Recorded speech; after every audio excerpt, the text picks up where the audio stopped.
यहाँ उपस्थित सभी लोगों को शुभ संध्या। सबसे पहले मैं सामाजिक न्याय के लिए all India federation for social justice के दूसरे राष्ट्रीय सम्मेलन में आने और भाग लेने के लिए आप सभी को धन्यवाद देती हूँ। इस सम्मेलन का उद्देश्य भारत का ध्यान सामाजिक न्याय की ओर स्थानांतरित करना है। मैं आप सभी से अनुरोध करती हूँ कि कृपया अपने स्थान पर बैठ जाएं। कार्यक्रम की शुरुआत विभिन्न संगठनों और सामाजिक कार्यकर्ताओं द्वारा भेजे गए रिकॉर्ड किए हुए वीडियो के प्रसारण के साथ होगी और उसके बाद राष्ट्रगान होगा। इसके बाद हम महत्वपूर्ण राजनेताओं और विचारकों के भाषणों से शुरुआत करेंगे।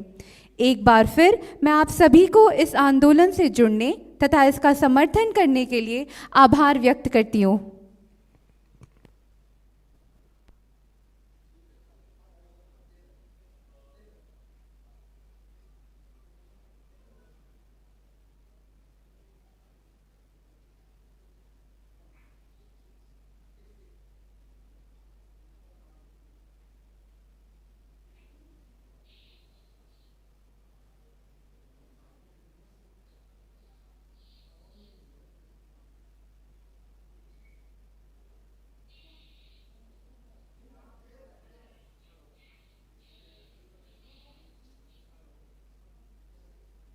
तब तक भारत सरकार के अनेकों सार्वजनिक उपक्रम बेच दिए गए। पिछले 30-40 बरस में जय संविधान, जय भारत। नमस्कार, आदाब, सत श्री अकाल, जय भीम, जोहार। मेरा नाम है नवीन कुमार और मुस्लिम समाज भी दूसरे धर्मों की तरह मोनोलिथ और होमोजेनस नहीं है। They will talk about dharma. You have to talk about your rights. जब जब एनडीए की सरकार सत्ता में आई है तब तब भारत सरकार के अनेकों सार्वजनिक उपक्रम बेच दिए गए। पिछले 30-40 बरस में हमारे देश में निजीकरण बहुत तेजी से बढ़ा है। Massive privatization which is leading to unemployment of the youths. ये धरना नौकरी का धरना नहीं है, नौकरी नहीं, न्याय चाहिए। Good evening all. I am V. Krishna Rao, founder and president of Dravida party Tamil Nadu. हम उनके लिए लड़ रहे हैं, उनके बच्चों के भविष्य के लिए लड़ रहे हैं। यह जानकारी उन लोगों तक जब तक नहीं पहुंचेगी वह लोग हमारे साथ नहीं आएंगे। मैं कुछ छात्रों के मुद्दे को आपके समक्ष रखना चाहता हूं। आजादी का अमृत काल मनाने वाले लोग इस देश में सच्चाई को छिपाना चाहते। Welcome to the second national conference of All India Federation for Social Justice. The first conference, organized on 3rd of April, was a huge success and it laid the agenda for the entire nation to focus on social justice. सामाजिक न्याय को सामने रखकर जो प्रथम राष्ट्रीय सम्मेलन all India federation for social justice द्वारा बुलाया गया था 3 अप्रैल को इसी वर्ष, वो बहुत ही सफल रहा क्योंकि राष्ट्रीय स्तर पर सामाजिक न्याय और उससे जुड़े हुए मुद्दे फोकस में आ गए। और इसके साथ ही अब जो है दूसरा सम्मेलन ये आज हो रहा है और आप सबों का इसमें स्वागत है। इसमें बड़ी बात क्या है कि ये आगे 2024 में जो चुनाव आने वाले हैं, लोकसभा चुनाव, उसके मद्देनजर यह कॉन्फ्रेंस बहुत ही महत्वपूर्ण, इसलिए भी महत्वपूर्ण है कि सामाजिक न्याय चारों तरफ से हमला हो रहा है। भारतीय जनता पार्टी आरएसएस के शासन में जो सामाजिक न्याय के मुद्दे हैं, पिछड़े, दलित और आदिवासी और अल्पसंख्यक के हकों की बात है, उस पर लगातार हमला हो रहा है। और साथ में देखिए किस तरह से ओबीसी समाज पर खास तौर से जो जाति जनगणना नहीं की जा रही है, उनके लिए आरक्षित तमाम पदों को एक तरह से समाप्त करके और उनकी जगह ईडब्ल्यूएस की भर्ती की जा रही है। और ये इस तरह से किया जा रहा है जैसे संविधान के सभी प्रावधानों का उल्लंघन हो रहा है। और हमारे लिए जरूरी हमला हो रहा है भारतीय जनता पार्टी आरएसएस के शासन में जो सामाजिक न्याय के मुद्दे हैं, पिछड़े, दलित और आदिवासी और अल्पसंख्यक के हकों की बात है, उस पर लगातार हमला हो रहा है। और साथ में देखिए किस तरह से ओबीसी समाज पर खास तौर से जो जाति जनगणना नहीं की जा रही है, उनके लिए आरक्षित तमाम पदों को एक तरह से समाप्त करके और उनकी जगह ईडब्ल्यूएस की भर्ती की जा रही है। और ये इस तरह से किया जा रहा है जैसे संविधान के सभी प्रावधानों का उल्लंघन हो रहा है। और हमारे लिए ज़रूरी है कि ये संविधान को बचाए रखें।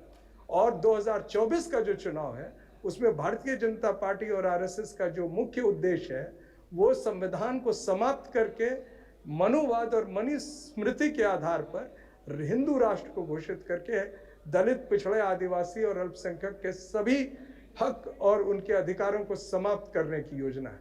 आज जो राष्ट्रीय सम्मेलन हो रहा है इसमें वीडियो में अब आप देखेंगे हमारे कई सामाजिक न्याय से जुड़े हुए साथी को जो आपसे रूबरू होंगे, अपनी बात रखेंगे। उसके बाद नई दिल्ली में स्थित महाराष्ट्र सदन में जो इंडिया गठबंधन के नेता हैं, जो सामाजिक न्याय के मुद्दे पर कई नेता और सांसद आपसे रूबरू होंगे। यह इसलिए भी महत्वपूर्ण है क्योंकि 2024 में क्या होगा चुनावी एजेंडा और किस तरह से देश में जो एक संकट की स्थिति है, जो निजीकरण के नाम पर जिस तरह से युवाओं के रोजगार को समाप्त कर दिया गया है, जिस तरह से शिक्षा को महंगा करते हुए लोग जा रहे हैं, जिस तरह से जो किसान है उनके हक की जो आवाज़ है, उनके लिए जो प्रावधान है उसको नहीं माना जा रहा है। ऐसी स्थिति में ये तमाम वर्ग जो है उनके लिए एक संघर्ष का समय है। 2024 महज एक चुनाव नहीं होगा, ये हमारे और आपके अधिकारों की रक्षा के लिए एक संघर्ष होगा और इस संघर्ष में आप बढ़ चढ़ के हिस्सा ले, यही उद्देश्य all India federation for social justice के इस सम्मेलन का है। And I again welcome you and call upon you to consider 2024 elections as a very important elections in which the interests and the rights of Dalits, the OBCs, the SCs, STs and even minorities are at stake. Their interests are in peril. It has to be safeguarded, and we appeal to all the people who respect our constitution that our constitution has also got to be saved. And in this line, all of us have to be very attentive to what our friends say today in the second National Convention of All India Federation for Social Justice and the entire Bahujans of this country. जय संविधान, जय भारत। नमस्कार, आदाब, सत श्री अकाल, जय भीम, जोहार। मेरा नाम है नवीन कुमार और मैं आर्टिकल 19 इंडिया चलाता हूँ। पिछले कुछ वर्षों में जिस तरीके से संवैधानिक संस्थाओं को चोट पहुंचाई गई है, संविधान की मूल भावना को चोट पहुंचाई गई है और संविधान की बात करने वाले लोगों को परेशान किया गया है, वो अपने आप में बहुत ज्यादा हैरत अंगेज है। भारत के इतिहास में ऐसा इससे पहले कभी नहीं हुआ। जिस तरीके से खास तौर पर दलितों को, पिछड़ों को, अल्पसंख्यकों को, आदिवासियों को और महिलाओं को चोट पहुंचाई गई है, लोकतांत्रिक मूल्यों को नीचा दिखाया गया है, डाइवर्सिटी को नीचा दिखाया गया है, वो चिंता वाली बात है। जिस तरीके से पिछले दरवाजे से EWS लागू किया गया और उसके बाद जिस तरीके से जातीय जनगणना की मांग से लगातार नरेंद्र मोदी पीछे हटती रही है, उसे दरकिनार करती रही है, उस पर हम सबको मिलकर एकजुट होकर आगे बढ़ना चाहिए। हम सबको संविधान को बचाने के लिए, हम सबको आरक्षण को बचाने के लिए, हम सबको संविधान की मूल भावना को बचाने के लिए, लोकतांत्रिक चेतना को बचाने के लिए एक साथ मिलकर आगे आने की जरूरत है। हमें हर उस ताकत के साथ मजबूती से खड़ा होना चाहिए जो लोग संविधान के हक में हैं, जो लोग मनुष्यता के हक में हैं, जो लोग लोकतंत्र के हक में हैं और जो लोग डाइवर्सिटी, विविधता के हक में हैं, जो लोग जातीय जनगणना के हक में हैं। एक कदम आगे बढ़ते हुए हम सब लोगों को मांग करनी चाहिए कि अब समय है जब निजी संस्थानों में आरक्षण की मांग की जाए। जो SC, ST, OBC का रिजर्वेशन है उसको प्राइवेट यूनिवर्सिटीज में, प्राइवेट नौकरी देने वाले संस्थानों में एक साथ एक तरीके से लागू किया जाए पूरे भारत में और इस पर सर्वसम्मति बनाई जानी चाहिए। लेकिन जो सबसे बड़ी चिंता की बात है वो ये कि क्या 2024 के चुनाव में हम संविधान की हिमायत को पुरजोरी से आगे रख सकेंगे? क्या हम विविधता की हिमायत को, डाइवर्सिटी की हिमायत को पुरजोरी के साथ आगे रख सकेंगे? क्या हम जातीय जनगणना की मांग को और आगे ले जा सकेंगे और क्या उसको मनवा सकेंगे? और जिस तरीके से उत्तर प्रदेश में खास तौर पर पिछड़ों का हक मारा गया है, न केवल नौकरियों में बल्कि पीएचडी जैसे एडमिशन में भी, उस पर बात रखने की जरूरत है। हम सबको मुखर होकर इस पर आगे बढ़ना चाहिए और अगर हम बहुजन एक साथ मिलकर आगे बढ़े तो कोई इसमें शक नहीं है कि हम इसमें कामयाब होंगे और उन शक्तियों को हार का मुंह देखना पड़ेगा जो संवैधानिक व्यवस्था को, लोकतांत्रिक व्यवस्था को नीचा दिखाने की कोशिश कर रही है। जय हिंद, नमस्कार। मुस्लिम समाज भी दूसरे धर्मों की तरह मोनोलिथ और होमोजेनस नहीं है। यह वर्गों और जातियों में बटा हुआ है और इसका 80-85% हिस्सा, जिसको पसमानदा मुसलमान कहा जाता है, वो ओबीसी के दायरे में आता है। इस ओबीसी के अंदर में सच्चर कमेटी का कहना है, रंगनाथ मिश्रा कमीशन का कहना है कि एक हिस्सा ऐसा भी है जिसकी हालत हिंदू दलितों से भी खराब है और इसीलिए ऑल इंडिया पसमानदा मुस्लिम महाज शुरू से इस बात की मांग करते रहा है कि संविधान की धारा 341 पर से जो रिलीजियस कैप लगा दिया गया है उसको हटा करके और उस धारा को रिलीजन न्यूट्रल बनाना चाहिए। इसका फायदा दलित मुसलमानों और दलित ईसाइयों को होगा, जिनके साथ मुसलमान होने के नाते, ईसाई होने के नाते भेदभाव हो रहा है। इसको कहते हैं सेकुलराइजेशन ऑफ सोशल जस्टिस। तो इसकी मांग हम लोग करते रहे हैं। हमको इस बात का फक्र है कि हमारा संगठन ऑल इंडिया पसमानदा मुस्लिम महाज शुरू से हर तरह की सांप्रदायिकता के खिलाफ है और जो भी देश के अंदर सामाजिक न्याय की लड़ाई है, उस लड़ाई में आगे बढ़ कर के हिस्सा लेता है। दक्षिण भारत में खास करके तमिलनाडु में स्टालिन साहब के नेतृत्व में जो लड़ाई चल रही है वो हम लोग उससे भी काफ़ी प्रभावित हुए हैं और हम चाहते हैं कि सामाजिक न्याय की इस लड़ाई को और तेज किया जाए और यही वो तरीका है जो कि सांप्रदायिकता का जो उफान देश में आज बढ़ा हुआ है, जिसने संकट पैदा कर दिया है, देश के संविधान को खतरे में डाल दिया है और जमहूरियत को, प्रजातंत्र डेमोक्रेसी को खतरे में डाल दिया है, उससे निपटने का सामाजिक न्याय आंदोलन की लड़ाई को तेज करना ही है और उस लड़ाई में हम कंधे से कंधा मिलाकर दूसरे जो पिछड़े वर्ग के लोग हैं, जो हमारे दलित भाई बहन हैं, उनके साथ मिल करके हमारा संगठन लड़ता रहा है। Good evening all. I am V. Krishna Rao, founder and president of Dravida Party, Tamil Nadu. I am very happy to congratulate the India Alliance are fighting for the social justice. Mainly, my proposal is to implement the reservations very closely because now the present union government is trying to privatize all the national banks and privatization of other public sector undertakings like Vizag Steel, BSNL and so on.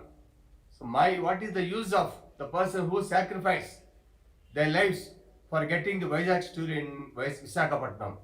My only brother, Koteswar Rao, he expired during the hesitation in 1970s for getting the Vizag Steel. Like that, other 32 friends are sacrificed their life. Similarly, with the initiation of BP Mandalji of Mandal Commission Chairman and Mr. VP Singh and Dr. Baba Sahib Ambedkar, the poor people, the OBC and SC/ST are getting the reservations. Why? Because their initiative of other national leaders. Now we strongly requesting the India to continue the reservations for OBC and SC/ST people because they are losing their employment and living their lives without any income. Likewise, so many law universities and High Court judges, Supreme Court judges, at the time of nominating them, they are not getting the judge posts. Likewise, the medical students, for example, in Andhra Pradesh, the EWS person who got the 60,000 rank, he got the seat. The OBC person who got the 54,000 rank, he didn't get the seat because of this EWS reservation. So I strongly request the India group to focus on getting the implementation of this reservation for all OBC people. Thank you. नमस्कार साथियों, मैं राजेश कुमार गुप्ता, प्रदेश अध्यक्ष राष्ट्रीय OBC मोर्चा रांची झारखंड। साथियों, देश में लगातार OBC समुदाय के साथ नाइंसाफी हो रही है, अर्थात सामाजिक न्याय की धज्जियां उड़ाई जा रही है। हम मांग करते हैं आने वाली सरकार से कि सामाजिक न्याय के जो मुद्दे हैं उसे अक्षरशः लागू करनी चाहिए, चाहे वो बीपी मंडल जी की 40 अनुशंसाएं हैं, जातीय जनगणना है, क्रीमी लेयर हटाने की बात हो, अनुबंध आउटसोर्सिंग लेटरल एंट्री को समाप्त करने की बात हो, तभी जाकर सामाजिक न्याय मिल सकता है। सामाजिक न्याय के लिए और भी कई मुद्दे हैं। चर्चा है महिला आरक्षण बिल का। महिला आरक्षण बिल का राष्ट्रीय ओबीसी मोर्चा तभी समर्थन करेगा जब अनुसूचित जाति, जनजाति और ओबीसी को महिला आरक्षण में आरक्षण प्राप्त होगा। हमारा संगठन वैसे गठबंधन को ही आने वाले लोकसभा चुनाव में मदद भी करेंगे। धन्यवाद। नमो बुधाय, जय भीम, जय भारत, जोहार साथियों। आज समय आ गया निर्णय लेने का। जब जब एनडीए की सरकार सत्ता में आई है, तब तब भारत सरकार के अनेकों सार्वजनिक उपक्रम बेच दिए गए। एक एक करके देश के सारे एसेट बिकते जा रहे हैं, लोगों के हाथ से नौकरियां छीन रही हैं, और दूसरी तरफ पढ़ाई इतनी महंगी हो गई है कि आज 99% SC, ST, OBC और माइनॉरिटी के लोग अपने बच्चों की प्रोफेशनल पढ़ाई का खर्चा नहीं उठा सकते। प्रोफेशनल तो छोड़िए, न्यू एजुकेशन पॉलिसी में लगभग हर यूनिवर्सिटी में बच्चे को अपनी पढ़ाई का खर्चा खुद उठाना पड़ेगा। नॉर्मल ग्रेजुएट कोर्स करने के लिए भी बच्चे को सारा खर्च खुद उठाना होगा, जो शायद लाखों रुपए में होगा। इस तरीके से समाज के गरीब तबके इसे पढ़ाई छीन ली और दूसरी तरफ नौकरियां छीन ली। विशेष रूप से जो गरीब तबका है, SC, ST और माइनॉरिटी, उसमें तो तेज़ी से लोग बेरोजगार होते जा रहे हैं। और ऐसे में जो सरकारी नौकरियां लगती थी वो ख़त्म हो गई, प्रमोशन लोगों को मिल नहीं रहा है, सेना में और उच्च न्यायपालिका में रिजर्वेशन है नहीं। तो मैं समझता हूँ ये आने वाला 2024 का चुनाव सामाजिक न्याय पर होना चाहिए।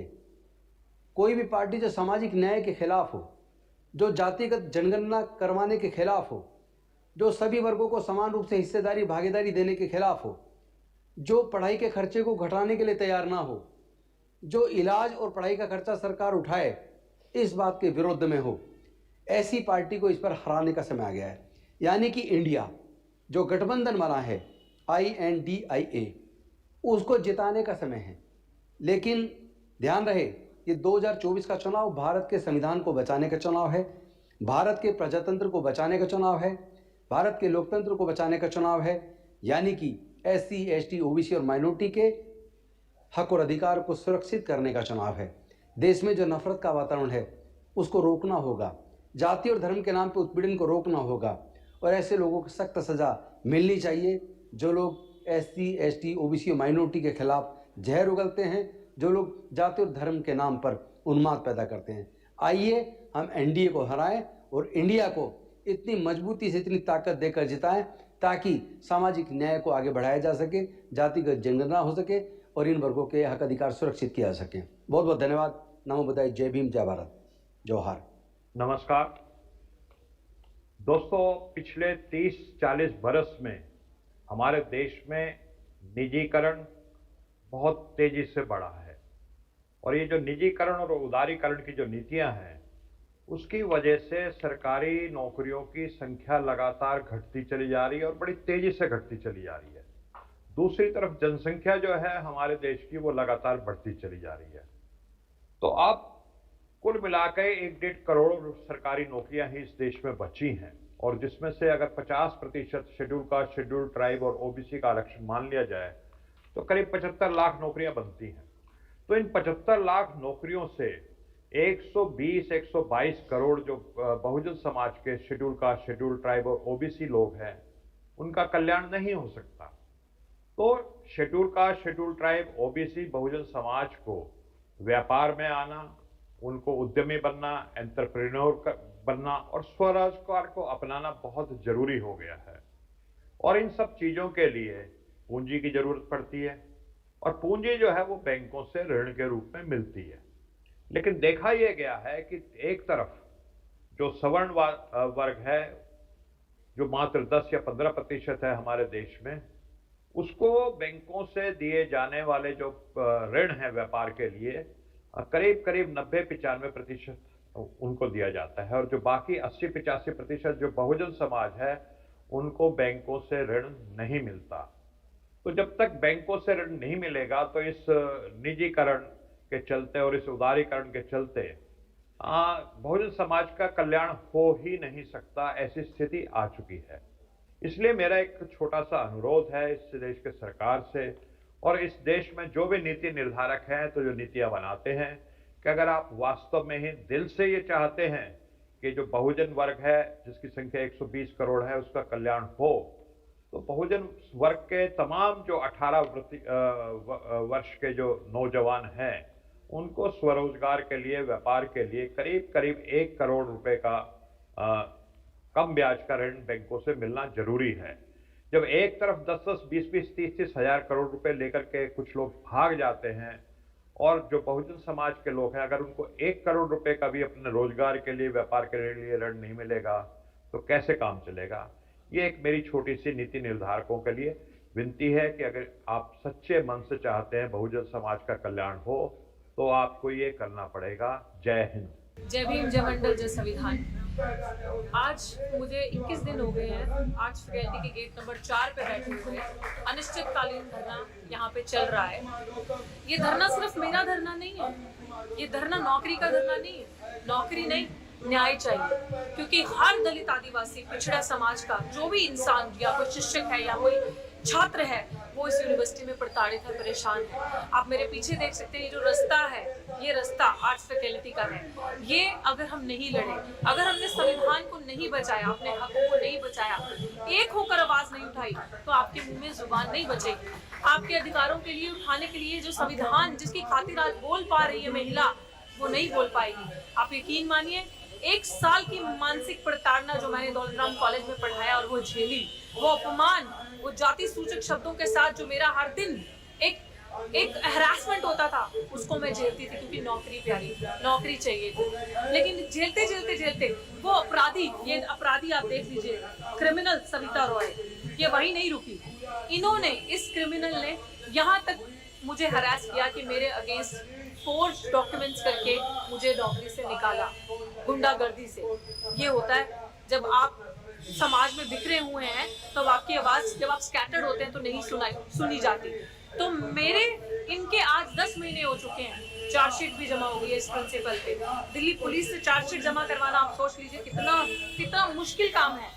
इन पे चार्जशीट भी जमा हो गई, जो उन्होंने फर्जी दस्तावेज मेरे अगेंस्ट यूज किए थे वो पकड़े गए, लेकिन फिर भी आज भी अपराधी कुर्सी पे है और बेगुनाह सड़क पे है, गुनाहगार वहां बैठा हुआ है। ये है दोहरा चलन इस देश, इस यूनिवर्सिटी में जो लोग बैठे हैं मनुवादी मानसिकता के उनका। तो मैं आप सबसे यही रिक्वेस्ट करना चाहती हूँ कि ना शिक्षक के पास कुछ है ना छात्र के पास कुछ है। अगर हम एक नहीं हुए, अगर हमने, आप सोचिए कि हमारे छात्र जब पीएचडी करते हैं बाहर आके ऐसी यूनिवर्सिटीज में पढ़ाई करते हैं, तो ये लोग कोशिश करते हैं कि 10 साल लग जाए, 8 साल लग जाए, उनकी जो 22 महीने में डिग्री कंप्लीट हो जाती है उनकी डिग्री पूरी ना हो। तो आप सोचिए, मैं आज यहाँ पे बैठी हूँ, मेरी तबीयत इतनी ज़्यादा खराब है पिछले 5 दिन से, सेहत मेरी अच्छी नहीं है, लेकिन फिर भी मुझे लड़ना है, मेरे पास विकल्प नहीं है। मेरे पास सिर्फ और सिर्फ एक ही विकल्प है, सड़क, डटना है। मैं आप सबसे हाथ जोड़कर यही विनती करती हूँ कि अगर आपने संविधान को नहीं बचाया, आप एक नहीं हुए, तो कुछ नहीं बचेगा हमारे पास, ना दलित बचेगा, ना आदिवासी बचेगा, ना पिछड़ा बचेगा। बहुत शुक्रिया। Friends, I am Kiran Kumar, National President for All India OBC Students Association. As a part of the association, we have been for more than 3 years, we have been demanding so many issues regarding OBC students and in greater sense student issues. Especially if you look at entire country, in all central universities, recently in parliament, government has given data related to professors, associate professors and assistant professors. It's very painful for us to see that there are only 4% OBC professors, 6% OBC associate professors and only 12% OBC assistant professors. And many OBC professor, associate professors and assistant professors posts are being vacant. On other side, there are only 12% OBC judges in all high courts. If you take any field, it may be in employment, it may be in admissions, education sector, or it may be in political domain. The representation of OBCs is actually pathetic. On other side, some of the states like in Odisha, there is no OBC reservations, whereas they implemented the EWS reservations in admissions. It's very painful to see such situation.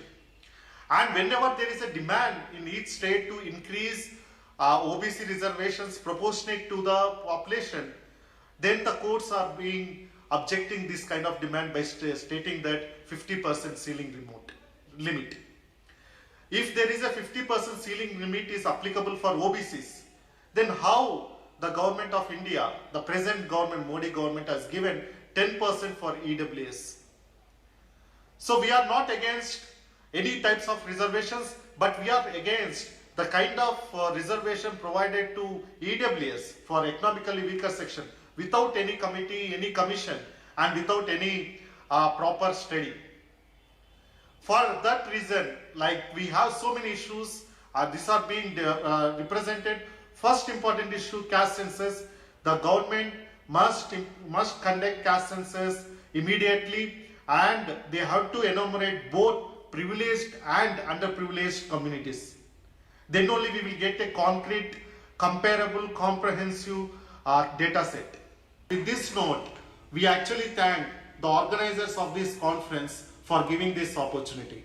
Jai Bhim, Jai Pule, Jai Periyar, Jai Savitri.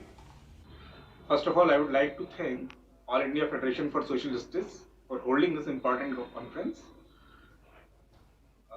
The country is going through a tough time, especially the communities who belongs to the marginalized section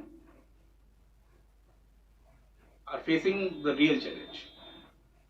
The challenge is in manifold. Among others, I would like to highlight some of them.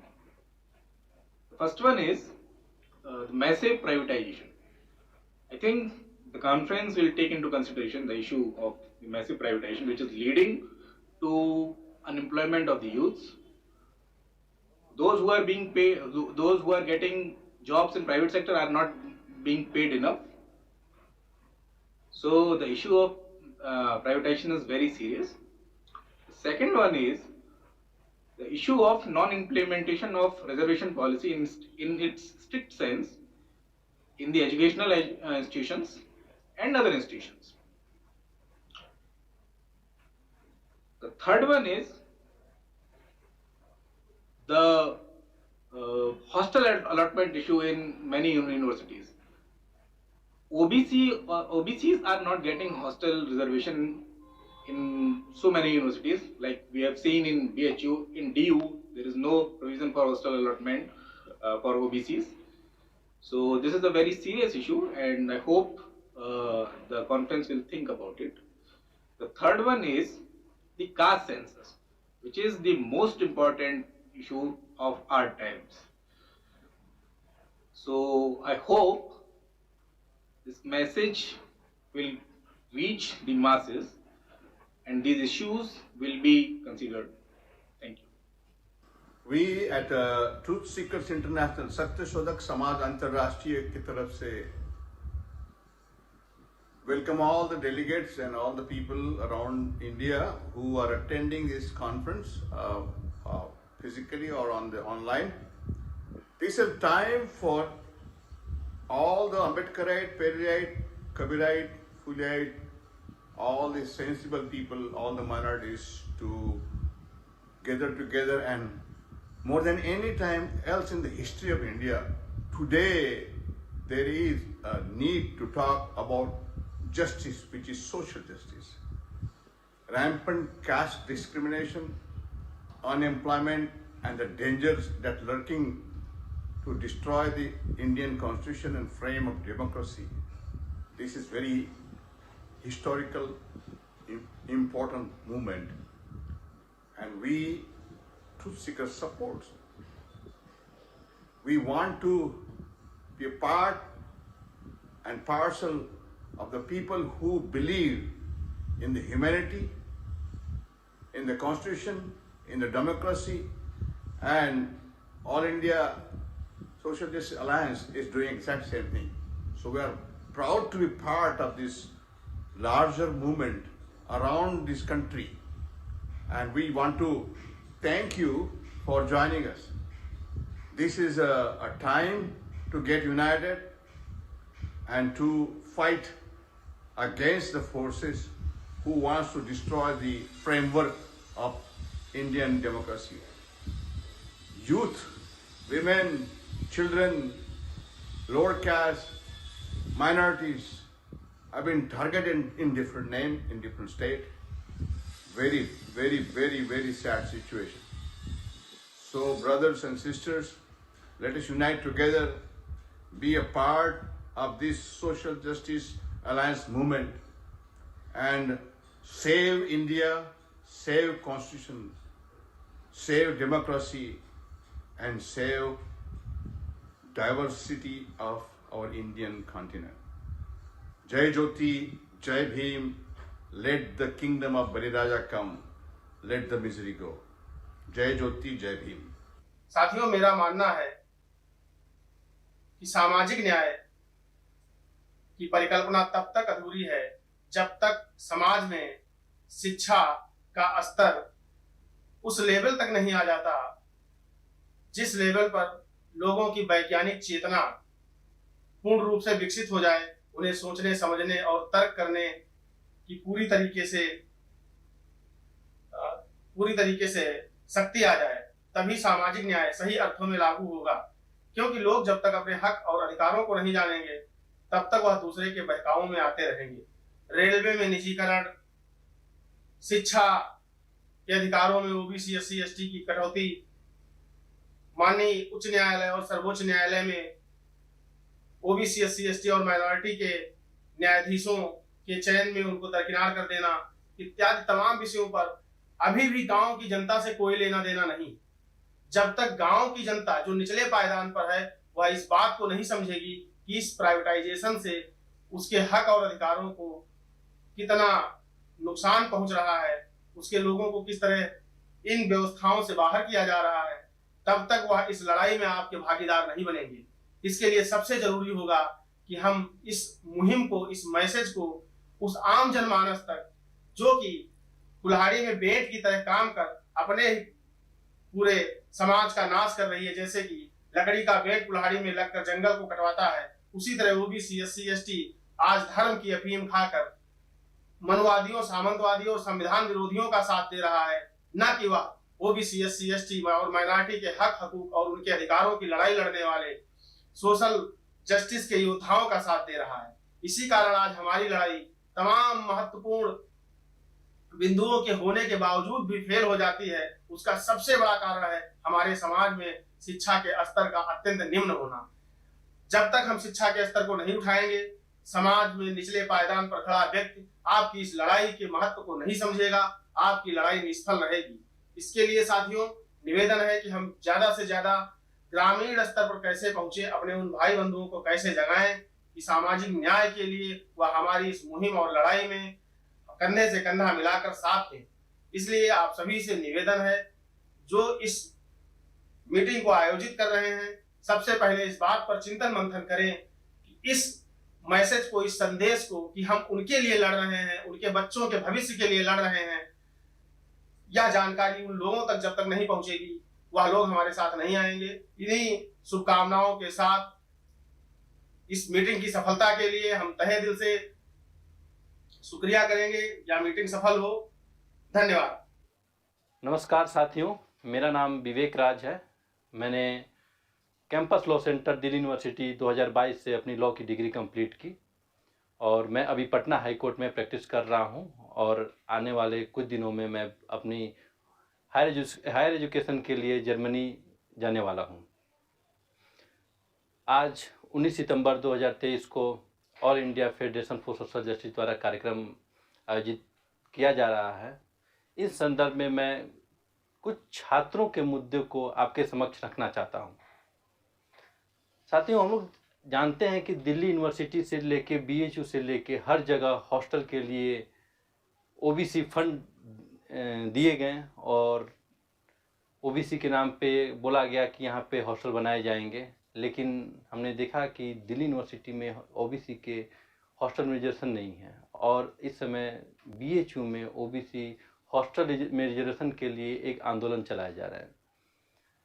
साथ ही साथ जो new education policy आई है और जो स्थिति इस समय SC ST OBC छात्रों को हो रही है, जो परेशानियां हो रही हैं, जो फीस बढ़ाए जा रहे हैं, उनके हायर एजुकेशन में जो वो रुचि है उनको ख़त्म की जा रही है। साथ ही साथ जो वंचित छात्र हैं, जो अपने पढ़ाई नहीं पूरी कर सकते, फाइनेंशियल कंडीशन ख़राब है, उनको स्कॉलरशिप ख़त्म किए जा रहे हैं।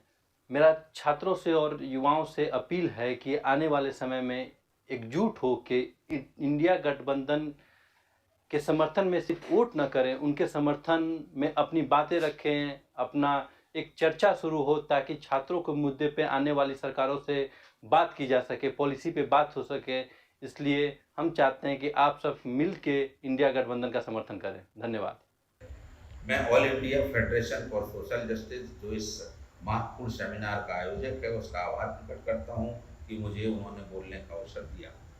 न्याय की अवधारणा एक ऐसी अवधारणा है जो सभी के लिए समान अवसर प्रदान करने की बात करती है, जबकि सामाजिक न्याय कहता है कि समान अवसरों के लिए भी जो ऐतिहासिक, सामाजिक और आर्थिक रूप से पिछड़े लोग हैं उनको कुछ एक्स्ट्रा रेमेडी भी जरूरत है, चाहे वो आरक्षण के रूप में हो या कुछ अफर्मेटिव एक्शन के रूप में हो।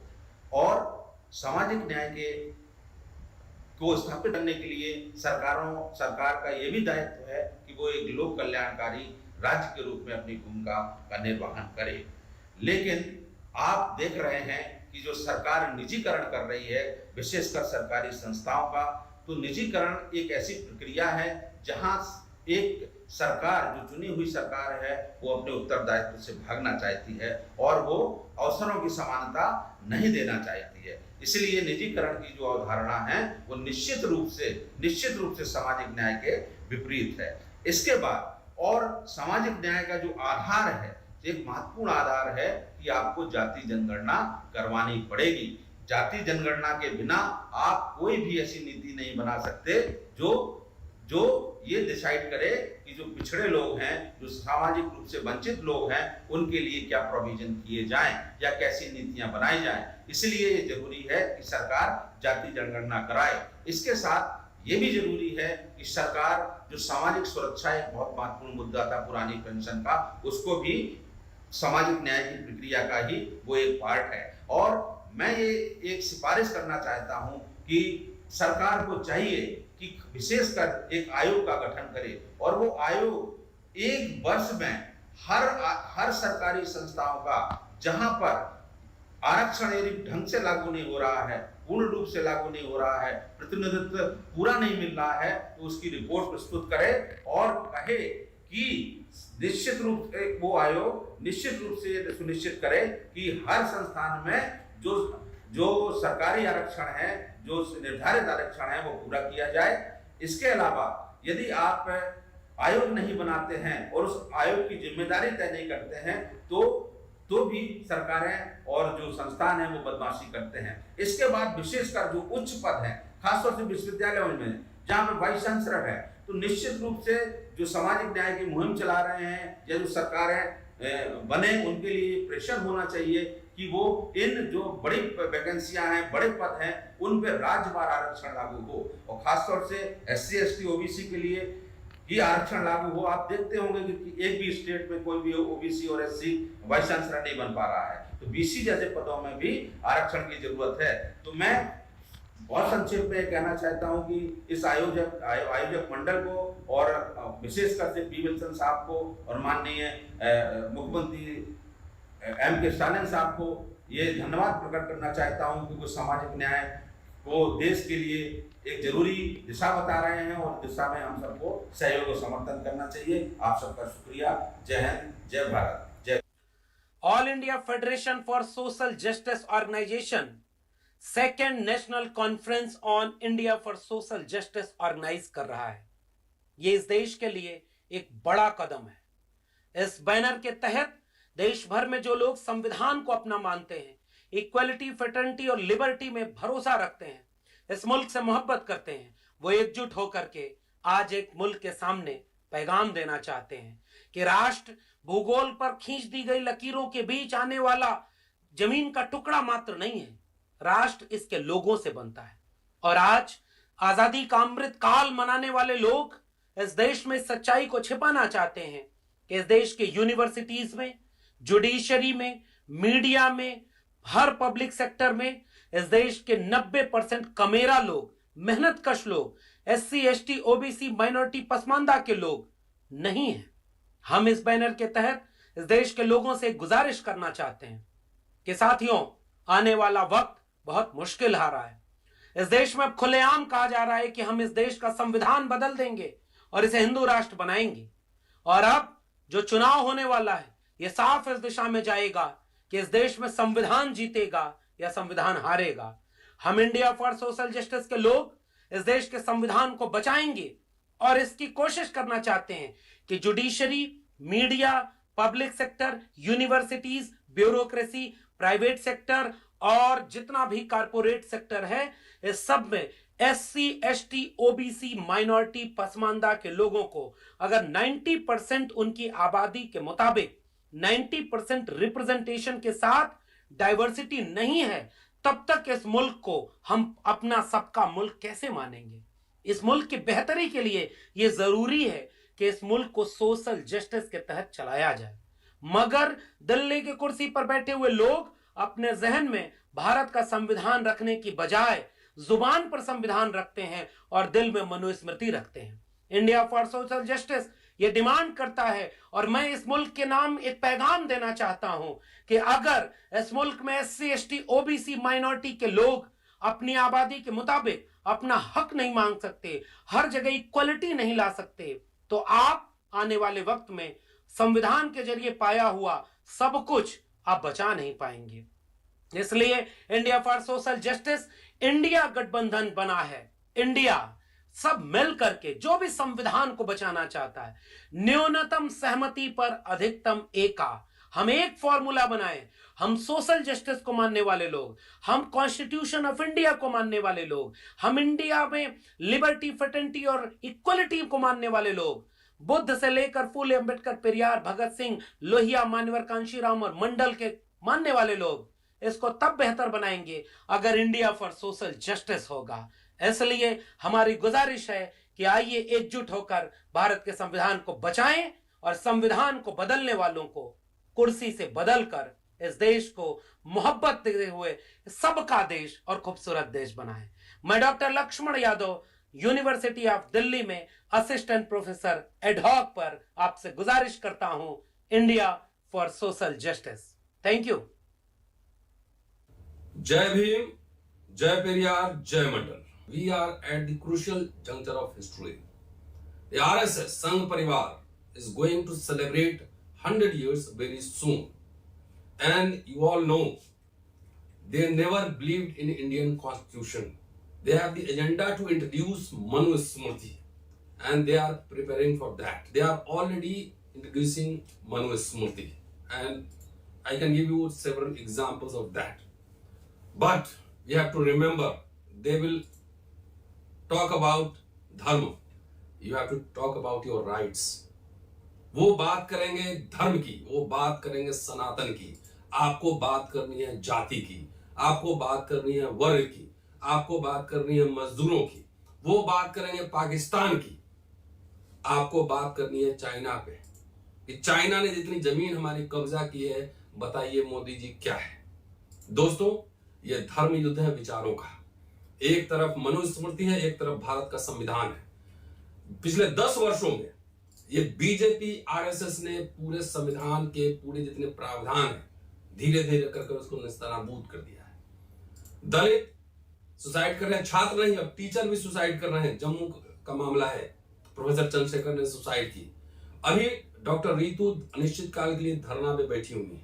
ये एग्जाम्पल सिर्फ मैं दे रहा हूं कि जब आपके professor, intellectual, IAS officer Jammu के एक ने कंप्लेन की है कि उसके साथ जातीय भेदभाव हो रहा है, तो वो बात करेंगे धर्म की चाशनी में आपको डुबोना चाहेंगे, लेकिन आपको बात करने अपने हक की, आरक्षण की, जातीय जनगणना की, मिनिमम वेजेज की, महंगाई की, स्वास्थ्य की। और आरएसएस बीजेपी के एजेंडा पर सिर्फ और सिर्फ एक चीज है, पूंजीपतियों के हाथ में सब बेच दो, अडानी को बेच दो और देश में मनुस्मृति लागू कर दो। और उसके बाद जो है ना मनुस्मृति लागू होगी तो आप सब वर्ण व्यवस्था के हिसाब से काम करेंगे। वो धीरे धीरे हम लोग को दिख भी रहा है। इसलिए ये बहुत जरूरी है कि आप इस जंक्शन पे 24 का चुनाव, ये धर्म युद्ध है दो विचारों का। किसी भी तरीके से संघ परिवार, बीजेपी, आरएसएस के एजेंडा को डिफीट करना है। Come together, unite and defeat them. जितने साथी इस प्रोग्राम को देख रहे हैं, सुन रहे हैं, समझ रहे हैं, एनडीए गठबंधन को हराना है। जात के नाम पर वोट न दे, सिर्फ और सिर्फ एजेंडा के नाम पर वोट दें। ये सिर्फ हमारे लिए एक चुनाव नहीं है, हमारे लिए जीवन मरण का प्रश्न है। हमारे अधिकारों की बात है, हमारे बच्चे पढ़ेंगे कहाँ, स्कॉलरशिप की बात है, इंस्टीट्यूशन की बात है, आरक्षण की बात है। तमाम पहलुओं के लिए एजेंडा सेटिंग भी होगा और इंडिया गठबंधन को जितवाना भी है। और साथ साथ ये एजेंडा भी सेट करना है कि जब आप जीत जाएंगे तो हमारे सोशल जस्टिस को एजेंडा को कहां तक लेकर जाएंगे। हमारी हकमारी हुई है, सड़क पे 10 साल से हम लोग लड़ते रहे। हमारे बच्चों के साथ, हमारे आने वाली पीढ़ी के साथ पूरी व्यवस्था तैयार की जा रही है, वो सिस्टम तैयार की जा रही है जिसमें आपके बच्चे गुलाम बने। इसलिए एजेंडा के साथ बहुत जरूरी है इस मुद्दे पर हम लोग आए और तमाम लोग मिलकर आरएसएस संघ परिवार को हराएं और इंडिया गठबंधन को जितवाएं और उनसे एजेंडा भी मैनिफेस्टो में डलवाएं कि सोशल जस्टिस का क्या होगा। जितने बेचे गए हैं सरकारी कंपनियां, 23 सरकारी कंपनी बीजेपी सरकार ने बेची है, एक भी नहीं बनाई। सोच लीजिए, और कंपनियां होती तो SC ST OBC सबका आरक्षण लागू होता। बार बार आपको किसका डर दिखा रहा है? मुसलमान यहाँ बहुत कम संख्या में है, उससे भी आप डर रहे हैं। सारे संस्थाओं पे आपका कब्जा है, तब भी आप डर रहे हैं। आप पाकिस्तान को दिखा रहे हैं, चाइना पे क्यों नहीं बात कर रहे हैं? चाइना ने हजारों एकड़ जमीन कब्जा कर लिया है, एवरीबॉडी नोज दैट। सो ये सवाल पूछना, पाकिस्तान जब वो दिखाए तब चाइना पर लगे जाना है, जब वो धर्म की बात करे तो आपको जाति और वर्ग की बात करनी है।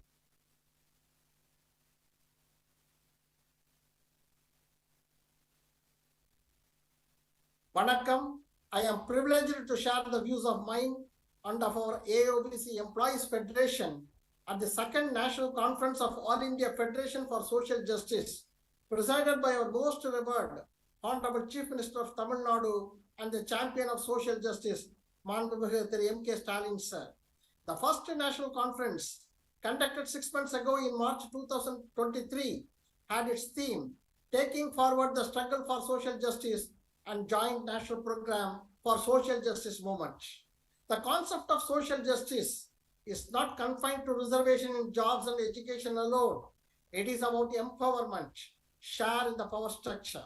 I am happy to share that just 4 days ago, our Honorable Tamil Nadu Chief Minister rolled out his government's flagship welfare scheme to provide financial assistance of 1,000 rupees every month to women benefiting as nearly as 1.45 crore women every month. As told by our leader, the scheme is not a large C, but acknowledging the work of women, both at workplace and at home. It is about their self-respect. The scheme was devised on the basis of lesson that the leader and his government learned from social revolutionary Thandai Periyar, Peraringer Anna, and Muttamal Dr. Kalaignar Karunanidhi. Another historic development by the Dravidian model government that focuses on social justice was the 3 women have successfully completed their training to become temple priests through the Hindu Religious and Charitable Endowments Department of the state government. In the near future, they will take up roles as assistant priests at various temples across the state. Notably, this marks the first time that women have enrolled in this priest training program. This is the Dravidian model of governance, which our respected leader and Honorable Chief Minister of Tamil Nadu always gives focus, which is the theme of this second conference. We need it in the whole of India. The Federation for Social Justice like this will serve as the foundation for such a movement. Let us fight together to create an India for social justice, India of equal justice, and India of brotherhood, unquote. Such a unity has emerged in the political arena, and this unity should be further consolidated and focused towards social justice. Those other things has to be kept aside. From our AIFSJ Employees Federation, I would urge this conference give greater impetus to the following matters in all the forums. The decision of the present union government to privatize the public sector undertaking should be halted at any cost. There is an urgent need to conduct a caste-wise census so that the reservation for the OBCs as well as EWS, which are under challenge in the court, can be addressed legally and properly. 3. The unconstitutional provision of the creamy layer concept imposed on the backward classes has to be totally abolished. 4. Reservation percentage to the backward classes in the union government should be raised to 52%. A ceiling of 50% has already been breached by the union government by providing 10% EWS reservation. Number 5. The data provided by the government in parliament says that out of 604 high court judges appointed since 2018 up to July 17, 2023, 458 judges belong to general category, that is from the upper caste, and 18 are from SC category, 9 from ST category, and 72 judges from the OBC, and 34 from minority community. In addition to reservation and promotion and in private sector, there is an immediate and urgent need to bring reservation in judiciary. I urge that this second conference, participated by our leaders of different forums and political parties, will focus on the above matters that will bring social justice.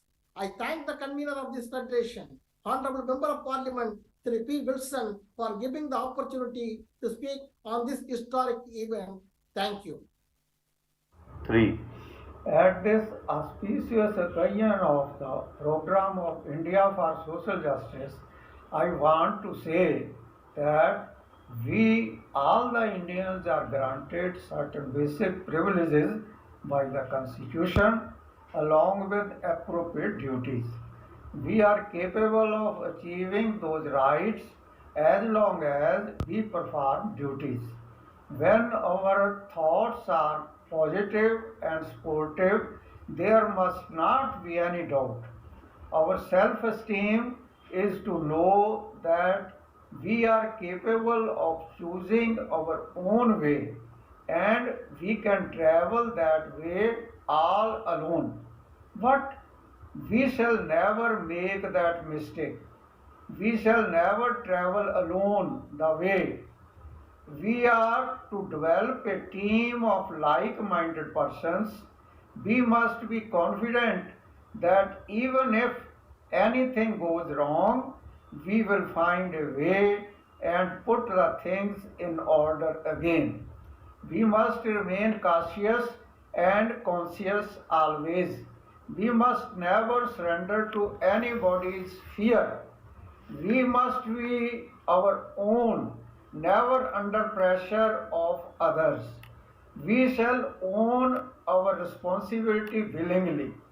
We must be assertive for the cause of humanity. We must understand the purpose of our life and try to achieve our goals. We must maintain the personal and societal integrity.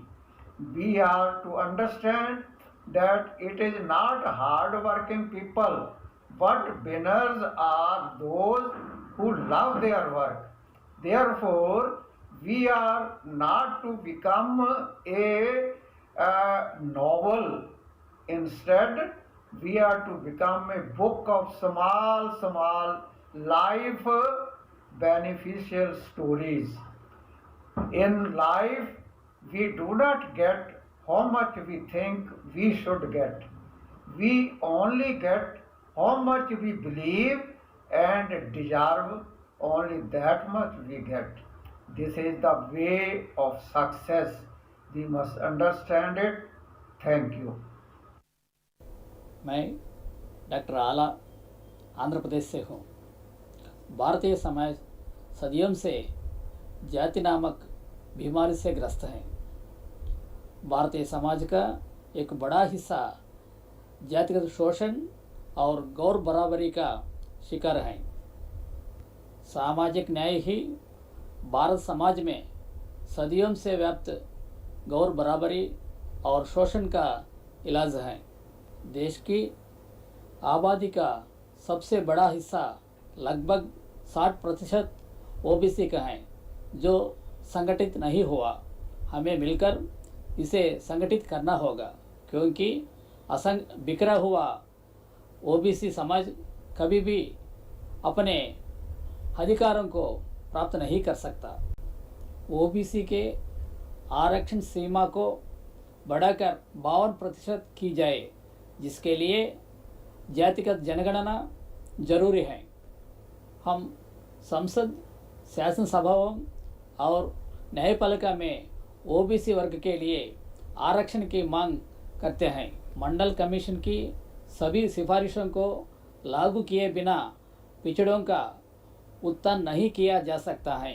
Mandal commission की सभी सिफारिशों को लागू करवाना चाहिए। केवल मंडलवादी ताकतों ही कमंडलवादी ताकतों को हरा सकती हैं। इन्हीं शब्दों के साथ मैं आप लोगों के प्रति अपना आभार प्रकट करता हूं और धन्यवाद ज्ञापित करता हूं। जय भीम, जय मंडल, जय पुले, जय पेरियार, जय Bharat. We are meeting for the second time, that is the All India Federation for Social Justice, for the purpose of achieving the social justice in India as per the Constitution of India. And many social organizations and the political parties have come together to have this meeting in a hybrid manner, virtually and physically. I am very happy to know that the social organizations like All India Backward Class Federation, Social Revolution Alliance, and many other organizations all over India have been working for the social justice. We are very happy to note that Honorable Thiru M.K. Stalin has started the All India Federation for Social Justice to take forward the social justice in pan-India level with the cooperation and combination help of all like-minded political parties. So now the India now has been divided Bharat has been divided into the political parties which is came together as in India. India representing the India and Indian Constitution, and the BJP and other parties have formed into a group. The struggle now, ongoing struggle is to for the get the justice for the backward classes. That justice we want our every community wants its due share as per its population. And as a matter of fact, there is long demand. I, as a chairman, National Commission Backward Classes recommended there shall be a reservation in the private sector also. And education health shall be improved, and it shall be there shall be quality education, equal education for all persons living in India. Unless the differences removed in the education, then it's not possible to then have achieve the equality and compete on the post. Therefore, our first demand is to conduct the caste census and have the due share, give the due share for each and every community in accordance with their population, and provide reservations in all walks of the life, executive, judiciary, legislation in proportion to their population, including the private sector. So these demands have been accepted by the Congress major party in its manifesto, political manifesto. So they have attended our meeting in the Delhi and they have placed their resolution. Therefore, we the various organizations have resolved this time to support the India and its allies. Therefore, our appeal to the political parties is to kindly have with one hand demand for the national level to conduct the socio-economic caste census of all caste communities, and also every state must conduct the socially educational backward classes criteria particularly as per Article 342 A capital 3. Therefore, every state has to be conducted like a BR state and give their due share insofar as the state of education, political and all other walks of life. And similarly, it will be great if this conference can help in framing some sort of at least common minimum program or a paper or sort of document that can be of use during the electioneering also, because Hindutva is an ideology. It's BJP is not a political party alone. So ideas can be defeated by another idea only. You just can't say that BJP is not working in terms of development and all that. That will not be sufficient. So that model, that structure, ideological structure is there especially in Tamil Nadu, and Honorable Chief Minister M.K. Stalin is actually taking that forward in terms of how he is delivering in terms of education and healthcare and development and growth and all that. So there can be another models also. So I wish that this conference will finally, because elections are not very far. So I think that it will be great if the participants will deliberate on different ideas of social justice and all that, and let there be contestation of two ideas, and let the best idea, the most powerful idea win. Thank you so much. Thank you. Respected Mr. M.K. Stalin, Chief Minister of Tamil Nadu, other dignitaries on the dais and off the dais.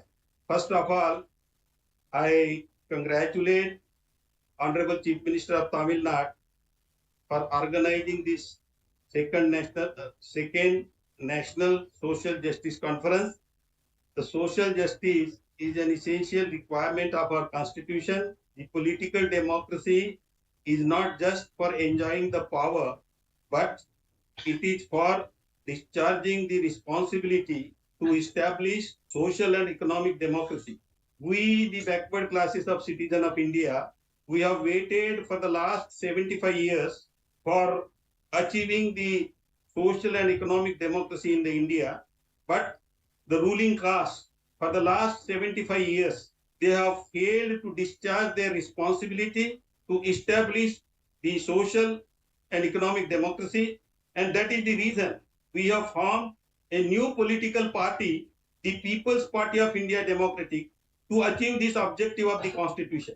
If the ruling caste do not take the constitutional obligation seriously, then, as Dr. Ambedkar has stated, 26th November 1949, in his last speech in the Constituent Assembly, if the political democracy is not used for the establishment of the social and the economic democracy, then the very same people who have established political democracy in this country, they will blow up the structure of political democracy.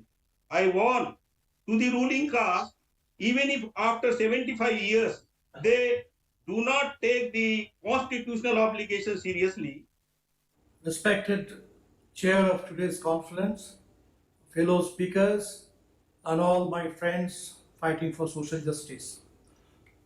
Congratulate you for this second conference, and let me thank you very much on behalf of our party, CPIM Liberation, for inviting us to this important conference on this most important agenda before the Indian people. After 75 years of India's independence, social justice should have been an important, prominent feature of Indian democracy, should have been a guarantee for the people. But unfortunately, we find that the situation today is becoming increasingly hostile, inimical to the very concept and values of social justice.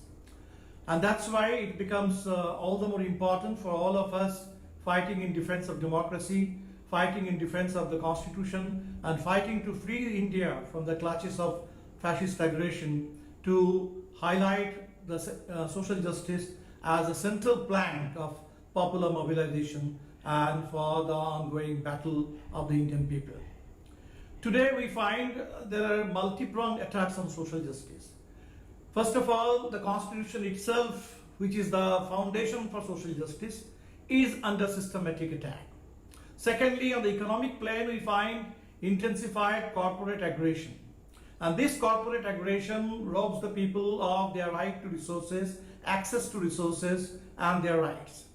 And increasingly, since the ascent of the Modi government at the center, 2014, and more so in the last few years, we find there is systematic subversion of social justice, even in the very limited understanding of reservation.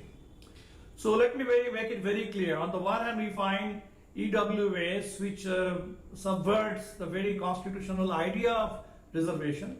And now with this Vishwakarma Yojana, we find that the people are being sought to be tied down to their traditional caste-based occupation. So it's very important for us to make sure that the battle for social justice is fought on the social plane, and I'm sure that the coming together of the broad spectrum of non-BJP parties, and especially parties committed to the battle for social justice, to the goal of social justice, to the goal of social equality, to the goal of citizens' liberties and rights.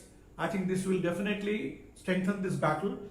So with this, let me thank once again the organizers for organizing this conference on this important topic. I'm sure this message will reach every section of Indian people, and we'll be able to join hands. The government, under the able and dynamic leadership of the Chief Minister, Mr. M.K. Stalin, in Tamil paper, it must be, practically, it must be available to all the depressed and the downtrodden people. What is the case? Even the Mandal Commission, we have gone only few percentage. The scheduled caste people never got their full reservation percentage. Equally, tribes, equally the 27% situation. What about the reservation in higher judiciary? What about the reservation in High Court judges, Supreme Court judges? What is the position of the public sector undertakings? Because of the public sector, the reservation is there. They want to take it away. What they have given in the front door, They want to take it away through the back door by scraping it, by grabbing it, by converting the public utilities, public sector into private sector.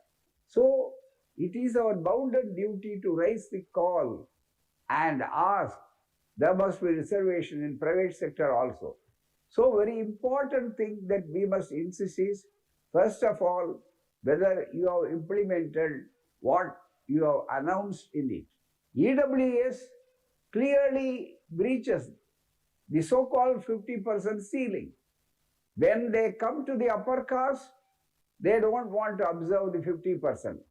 When it comes to the dippers and the downtrodden, they want to see all these things. So it is very important. Three things must be discussed, and we must take an historical decision, and we must all turn to be the fighters for social justice. One is reservation in higher judiciary, and also the reservation in private sector, and call for, above all, now they want to see, they are very sympathetic towards the reservation and all these things. They want to give the political reservation. So far as the reserved constituencies, it is assumed. It is also extended.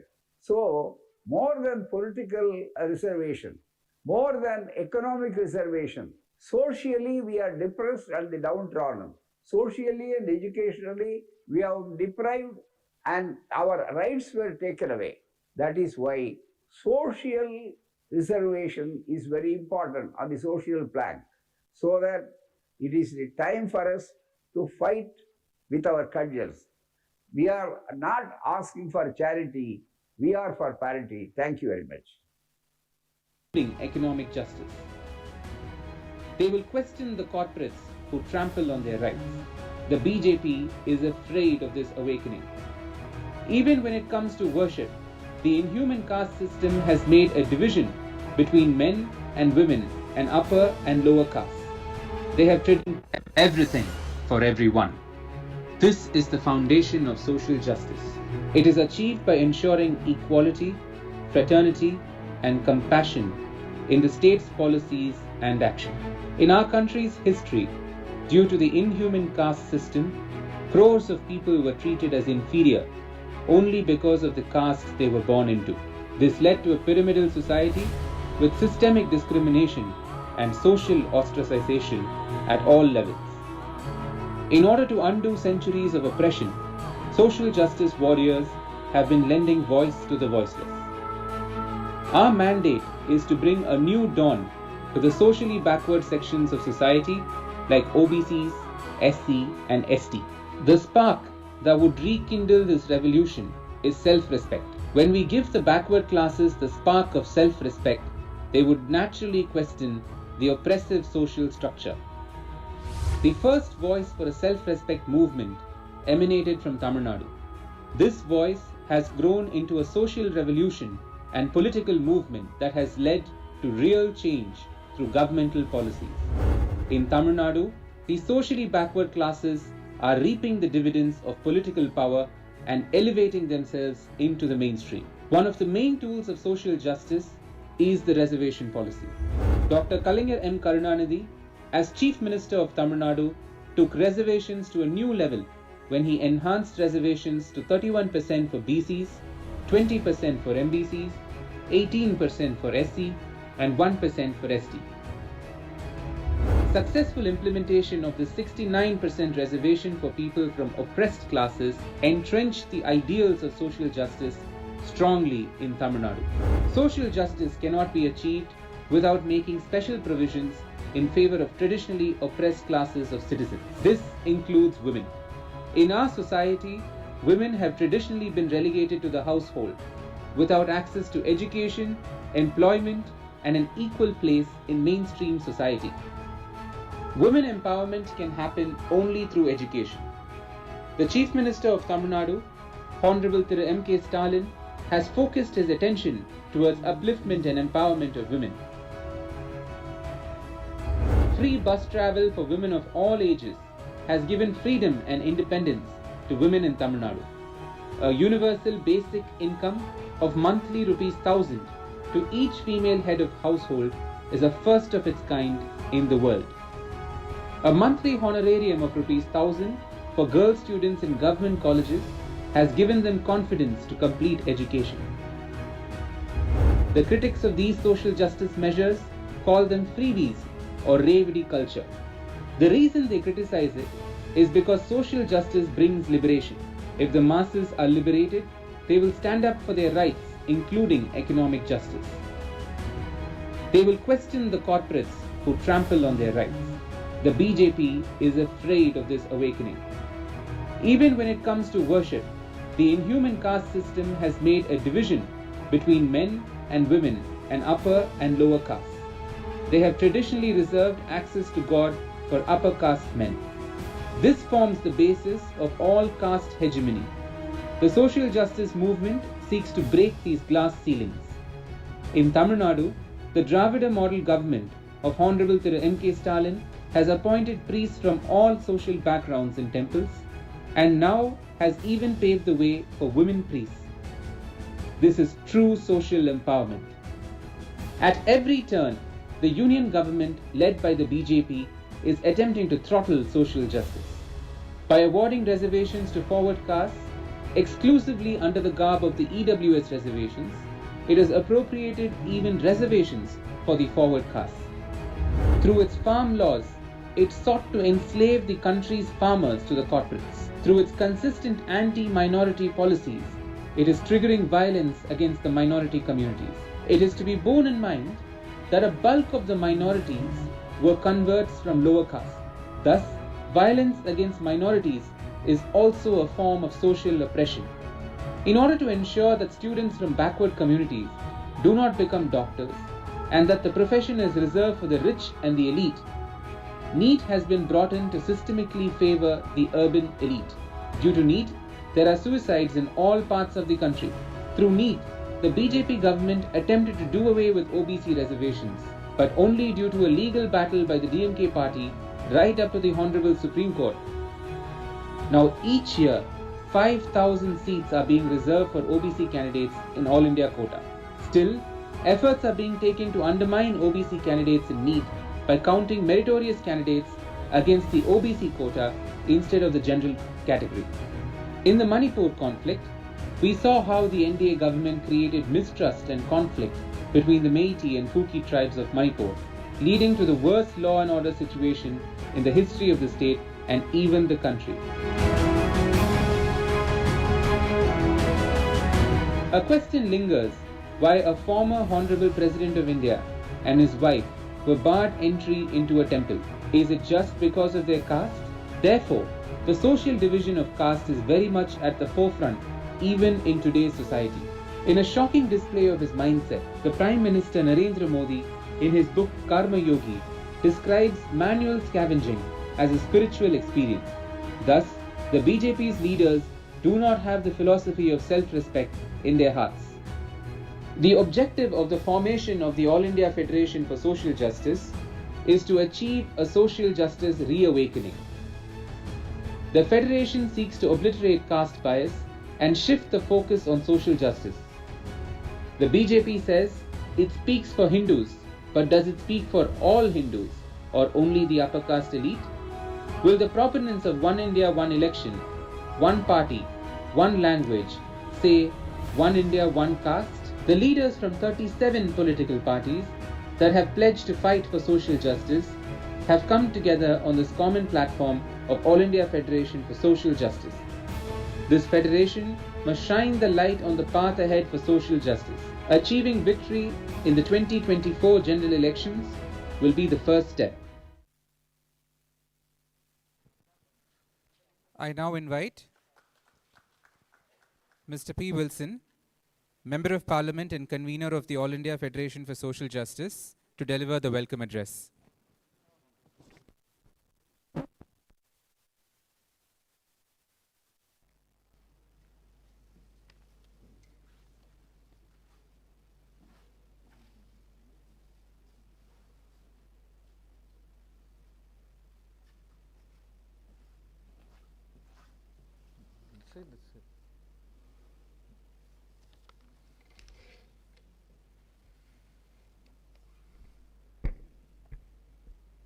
The chief guest for this evening function, the guardian of social justice, the fourth leader of the social justice movement in Tamil Nadu, President of DMK and Chief Minister of Tamil Nadu, Hon'ble Thiru M.K. Stalin, the Honorable Chief Minister of Jharkhand, Thiru Hemant Soren, the Honorable Deputy Chief Minister of Bihar, Thiru Tejasvi Yadav, Honorable Thiru Veerappa Moily, former Chief Minister of Karnataka and former Union Minister,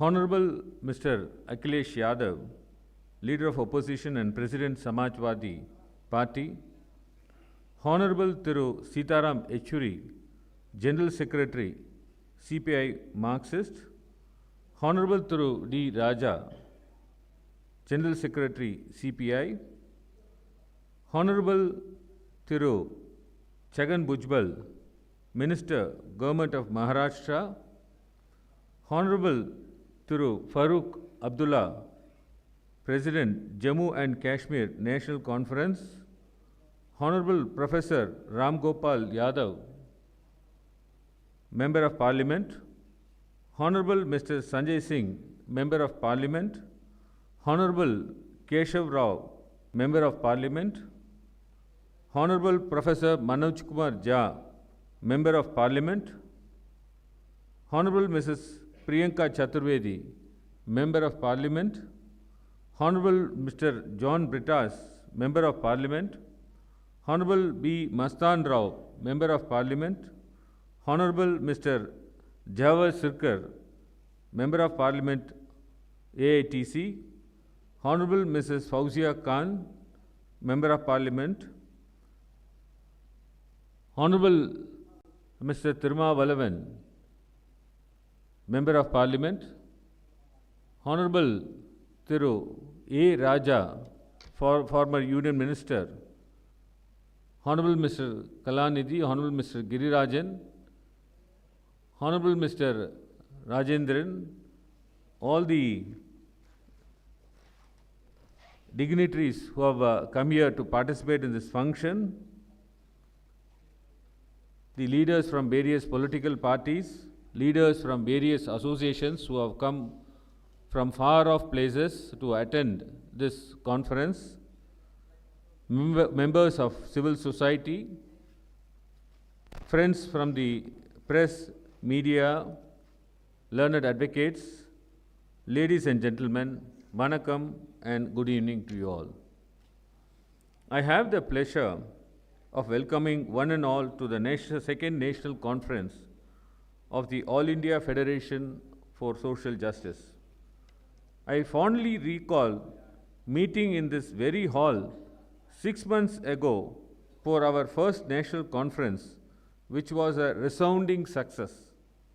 More parties and leaders have joined us this time, and it only means that the reawakening of the social justice movement across India is well and truly on its way. This federation was conceived by Honorable DMK President Thiru M.K. Stalin with the motto, "Everything for everyone," on the Republic Day in 2022.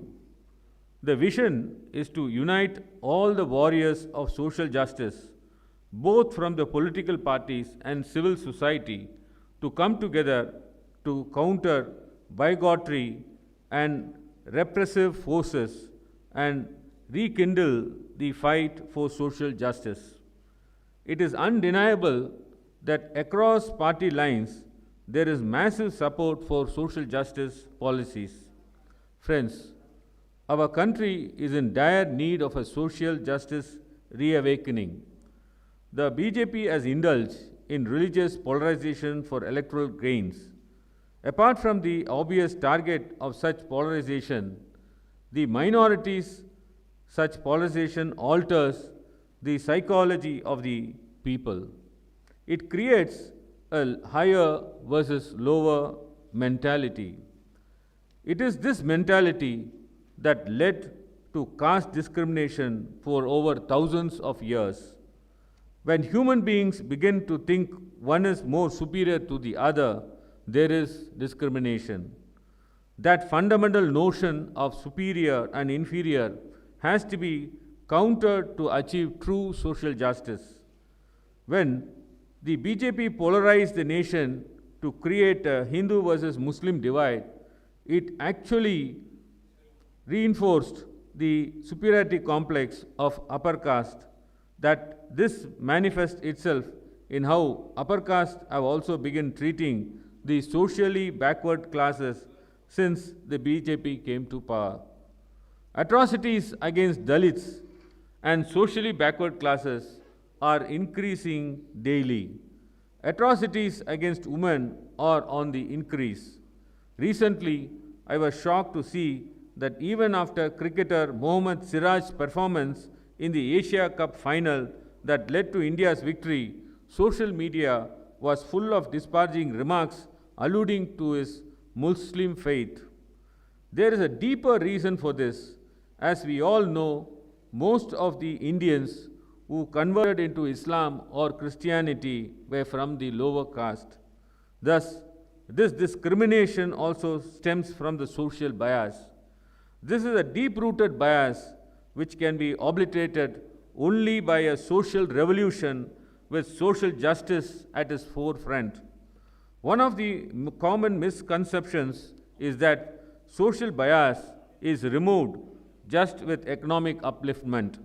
Recently, there was a news article about the existence of rampant caste discrimination with big tech companies in USA. It's a technology company. Can you imagine that people have moved to the USA and still carry that bias? In fact, so much so that they prevailed on Google to cancel the talk of a prominent Dalit activist, Tenmuri Soundararajan. So that is why we say reservations cannot be based on economic criteria alone.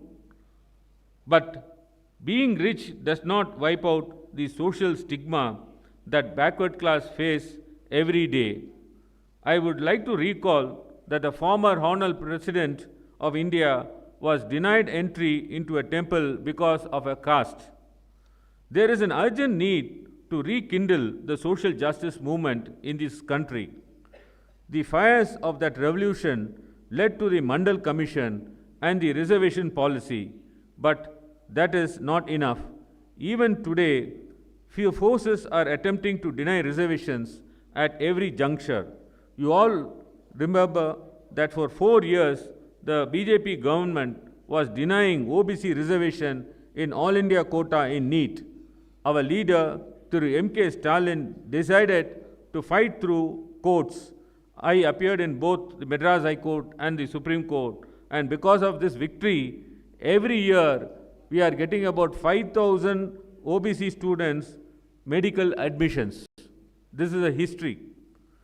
We must rekindle this revolution to achieve equality in all other spheres. We must empower women to truly liberate them. Today, the government has approved the bill for 33% women reservation in legislature. Friends, Tamil Nadu is a forerunner even on this issue. In Tamil Nadu, DMK government under Dr. Kalanya, who was then the chief minister, implemented 33% reservation for women in elections to all local bodies as early as in the year 1996. The only way we can truly empower a woman in election to all local body as early as through education and giving them a seat at all tables. Our present Honorable Chief Minister has provided ₹1,000 universal basic income to all female heads of the families, has ensured free bus travel for women, and is also providing monthly honorum for female students from the underprivileged families in colleges. Ladies and gentlemen, the purpose of this federation and this conference is twofold. One, to reaffirm our commitment to the cause of social justice, especially in the view of upcoming elections, and two, for a frank exchange of ideas among all political parties present here so that we can come up with the common minimum guarantees for social justice in our state as well as for the union. The time is right to make a social justice the focus of our policies. I welcome all of you once again to this evening function. Thank you very much. Thank you, sir. I now invite our guest of honor, Honorable Mr. Chhagan Bhujbal, Honorable Minister for Food, Civil Supplies and Consumer Protection, Government of Maharashtra, to deliver his special address.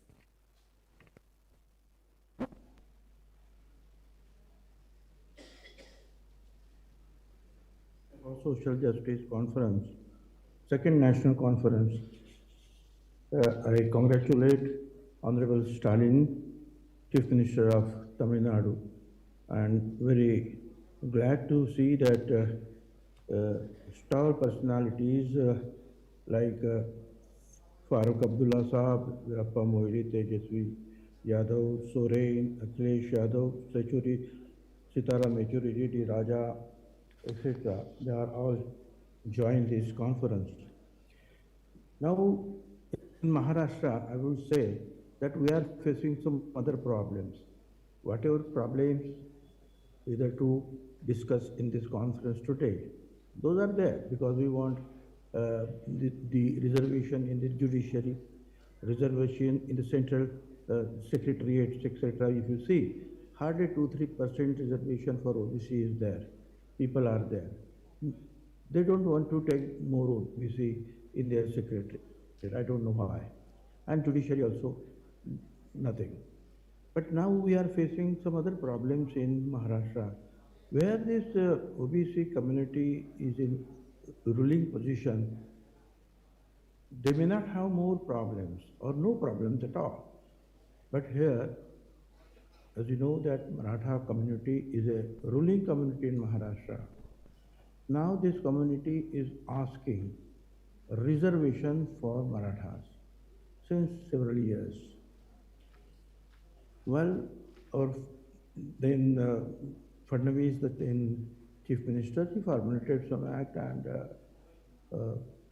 High Court, they upheld and they give the 12% separate reservation for Maratha community. However, it was turned down in Supreme Court. Now what to do? Again, there was some leader, he sat on the hunger strike, and unfortunately, when he became so weak, so police wanted to lift him to the hospital.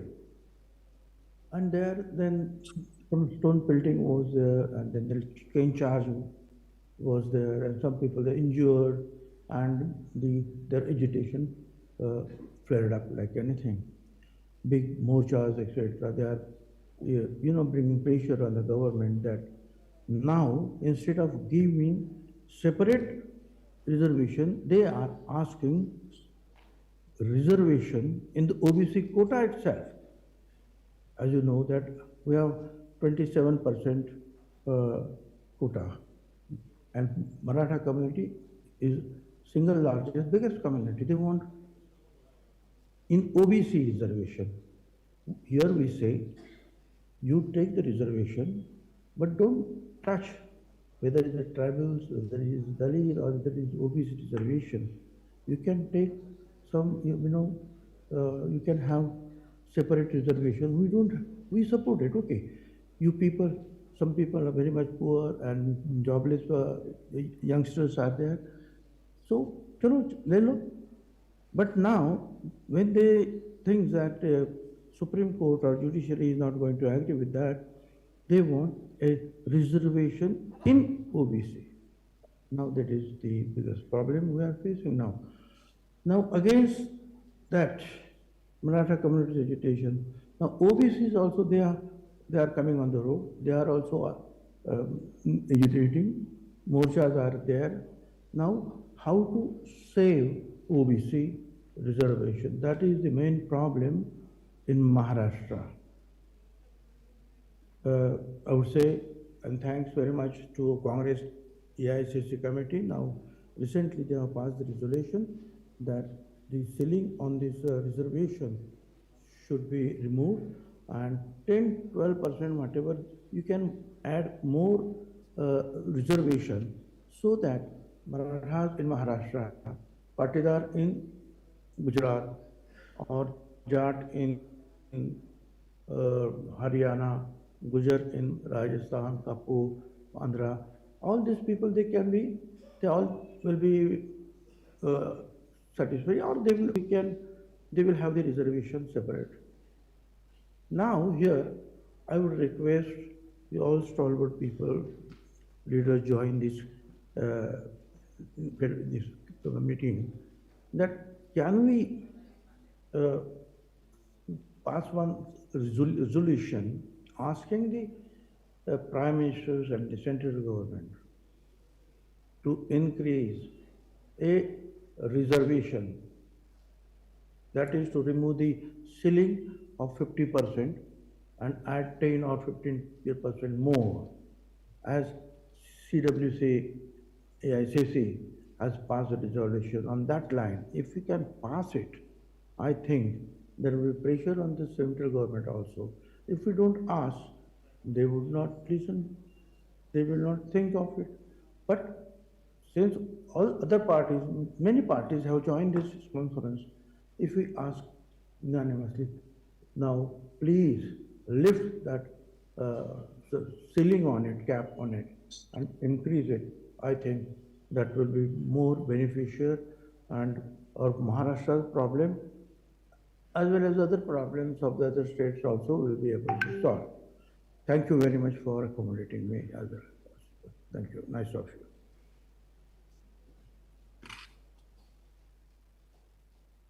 Thank you, sir. I now invite Honorable Mr. Jawahar Sirkar, Member of Parliament from the All India Trinamool Congress, guest of honor, to deliver his address. Friends, thank you very much for inviting me, and I'm very sorry I couldn't come personally. I actually have to rush to a studio where there's a prior arrangement to speak on a particular controversial subject. But I could not miss this seminar, this gathering, this topic today, because I have an innate interest in it. You see, born in a casteist society, I have seen for myself how much of social disrespect is shown to the backward classes, whether they be other backward, most backward, Dalit, or whatever. This is the point on which I'm from social anthropology, and this is the point on which I would harp the most. I'm sure there are enough political leaders who can think of the stratagems of political reservations. But more than that, I would insist that greater pressure be put on certain points in human society that actually produce people that the rest of society look up to. I'll be a little more specific. Judiciary. There is no reservation in the higher judiciary. Okay? Though there is entry-level reservation in the IAS and others, after we cross a particular point, there is no compulsion. They do take people from other communities as a matter of quota. But then this cannot be limited only to the business of quota in the IAS. But the other point that I have insisted upon is the judiciary. We have to do something about the judiciary to make it compulsory to take higher judicial officers, I mean judges of the High Court and Supreme Court, up to a point in from the communities, OBC and other backward communities, other communities. This is essential because a judge and the status of a judge influences society to such an extent that mere reservation in government service, which I'm sure, or in representation of elected representatives, which I'm sure you are looking into. This sort of position in the judiciary actually does more for this respect and the command that any caste or any group of caste can hold. I come to the next profession where there is an abysmal state of PhDs in engineering, in management, even in the social sciences. Since we don't practice reservation with determination, even entry point candidates are not, the entry point seats are not filled up. I've been with several education institutions and I know that we used to sign the not available report for OBCs, SCs and STs, finished and be over with it. Now, the government, all governments have put sufficient pressure, but it is for the communities also to exert pressure. The recruiting institutions, I mean the educational institution, IIT, NIT, IIMs and others, do not see any palpable voice out of backward communities. They see only a government order. This is where I feel that the backward communities must come forward and press it before them that you tell us, you circulate your thing, but you give it to us, we will also circulate within our community so that candidates are available. You know, in that case, you would actually be performing a Herculean task.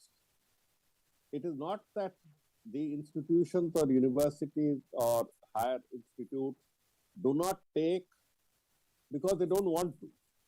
There is an element of that, but really the information link with eligible candidates is missing.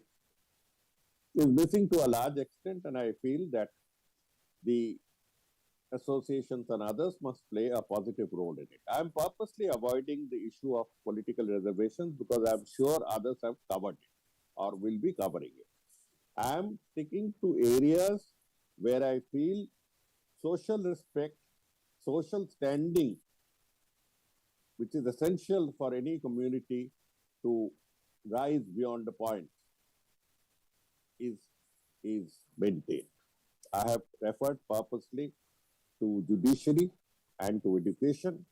We cannot have it in the form of arts, in the sense that in the performing or creative arts, there is no such benefit available, real benefit available. So I'll stick only to higher education, I'll stick only to higher judiciary, and request you to rethink your strategies and to come up with policies where these posts that are available to them in one sector as a matter of right, but are not being filled year after year, for 30, 40 years, if they're not being filled. And the other, where we need to create a space. The judiciary must understand that they have a compulsion to be in tandem with society. I don't want to get into statistics to tell you how many really upper caste people from the highest communities are completely overrepresented. This is not a deliberate strategy. It is the result of centuries of economic and social extra benefits. Now, time has come for us to make this abundantly clear that we as political parties, we must be seen to be with them not only on paper, not only on political demand, but also in social demand. It's the social level that matters the most. That is all that I have to say, and I thank you for having invited me for a few words. My party, the All India Trinamool Congress, believes in a completely casteless, secular society. We have amongst us the most backward and Dalit people of Bengal and certain other places. And we have stood by them. In the last election, assembly election, Mr. Modi tried his best to bring in casteism into Bengal by bringing up SCs, STs, OBCs, and many other issues. But people of Bengal did not respond. We carry them with us, and if they have any problems, in many cases, the level of representation of women is as close as to their natural reservation level, that is 50%, sometimes even above 50%. Similarly, in areas where other reservations are called for, socio-economic reservations are called for, we try our best. We try our best. With these words, I thank you once again for calling me, and I really wish you all the very best. Let me know if I can be of any service. Thank you. Thank you, sir. I now invite our guest of honor, Hon'ble Thiru M.K, Member of Parliament and Founder President of the VCK, to deliver his address.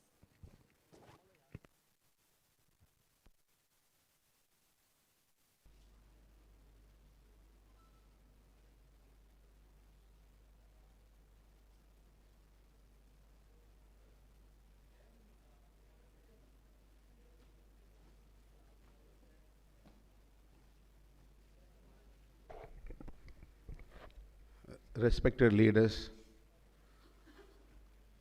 good evening to you all. Thank you for this opportunity. I would like to express my sincere thanks to Honorable MP Mr. Wilson. This is a national conference organized by this All India Federation for Social Justice. We are fighting against inequality and discrimination. To find solution for this crisis, there is a need of social justice. Social justice is a doctrine, it's a philosophy to find solution for this inequality and discrimination in this society.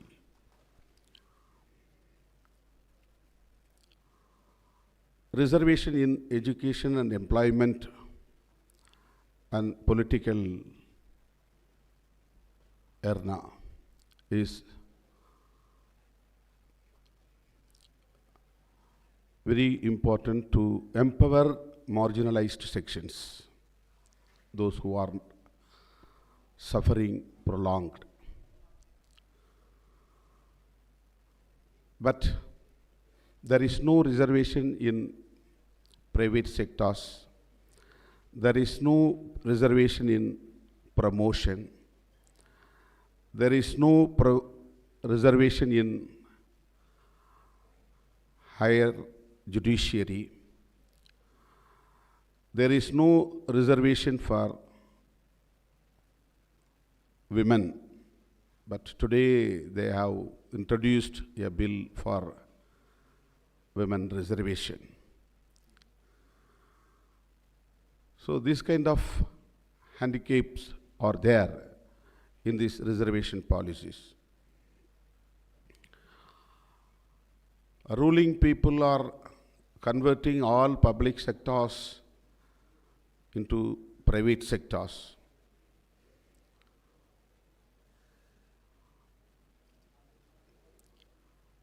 There is no proper implementation of reservation in all sections across the country.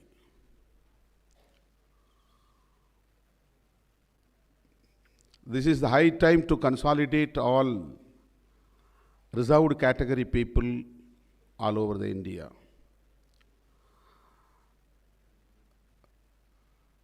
Our great leader, revolutionary leader, Kanshiram ji, fought for the unity of Bahujan.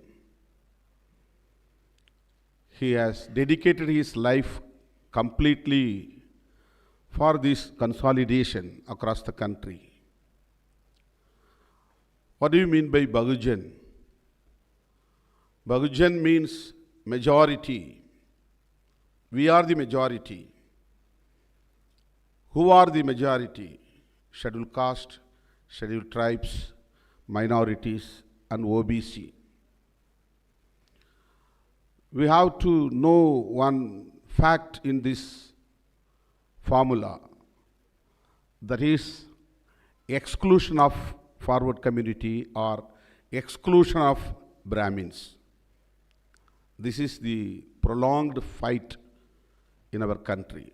Exclusion of Brahminism, exclusion of Brahmins, or exclusion of forward community.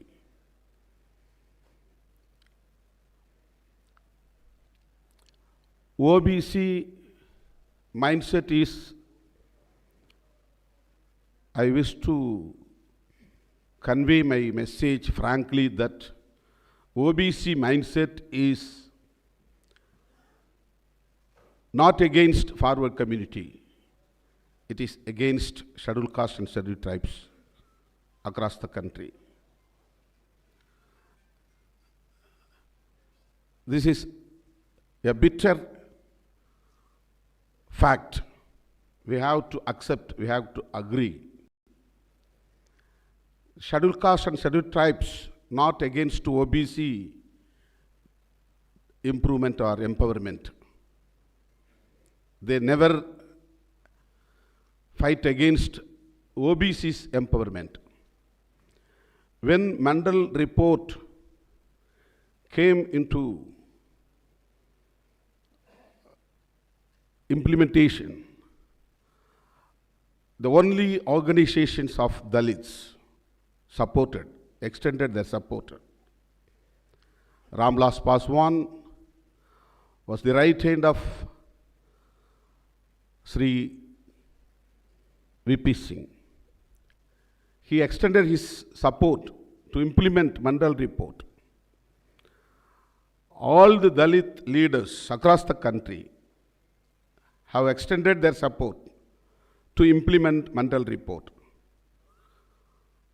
But forward communities, particularly Brahmin, particularly BJP, particularly Advani, led the struggle against Mandal report.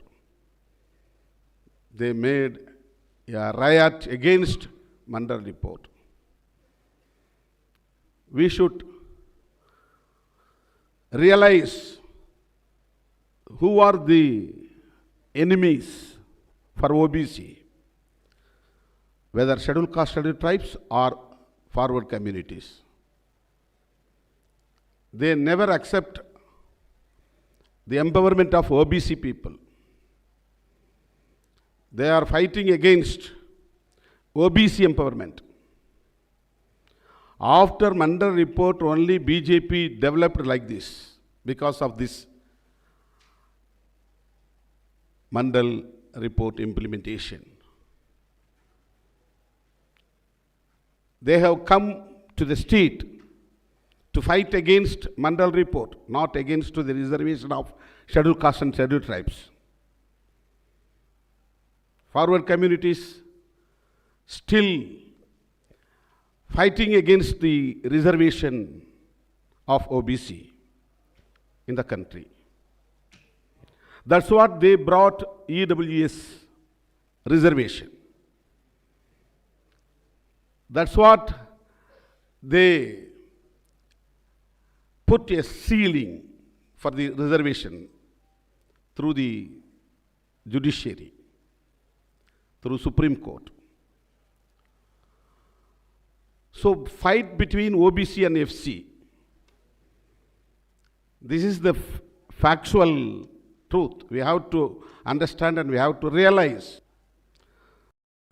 So my point is, the all OBC leaders have to work together to change the mindset of the OBC across the country towards, against forward communities. This is a very important point I have to mention here. Scheduled caste and scheduled tribes people never against OBC empowerment. Always they are supporting Mandal report. They are extending their support to consolidate the unity of Bahujan.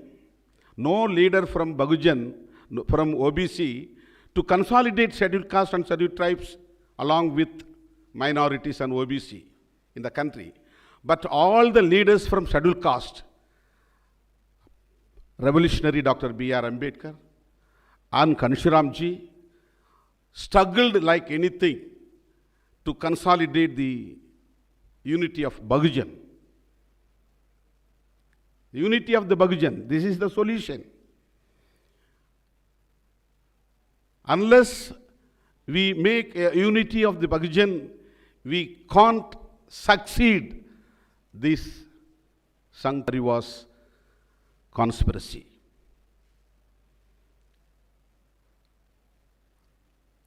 So, I would like to mention again and again, there is a solution for this crisis only through the unity of Bahujan.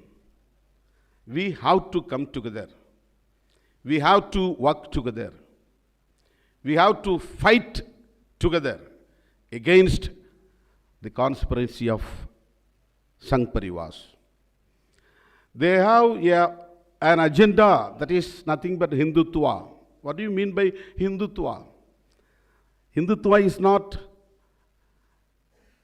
Hinduism. Hinduism is entirely different from Hindutva. Hinduism is a doctrine of people who are having belief in Shaiva, Vainava, like that. But Hindutva is a political agenda of Sangh Parivars. This is against OBC. But they are making a drama politics that we are Hindus. They want to safeguard themselves in the name of Hindutva. Our fighting against forward communities' dominance, our fighting against exploitation of the forward communities, prolonged exploitation. But they want to hide themselves in the name of Hindutva among Hindus.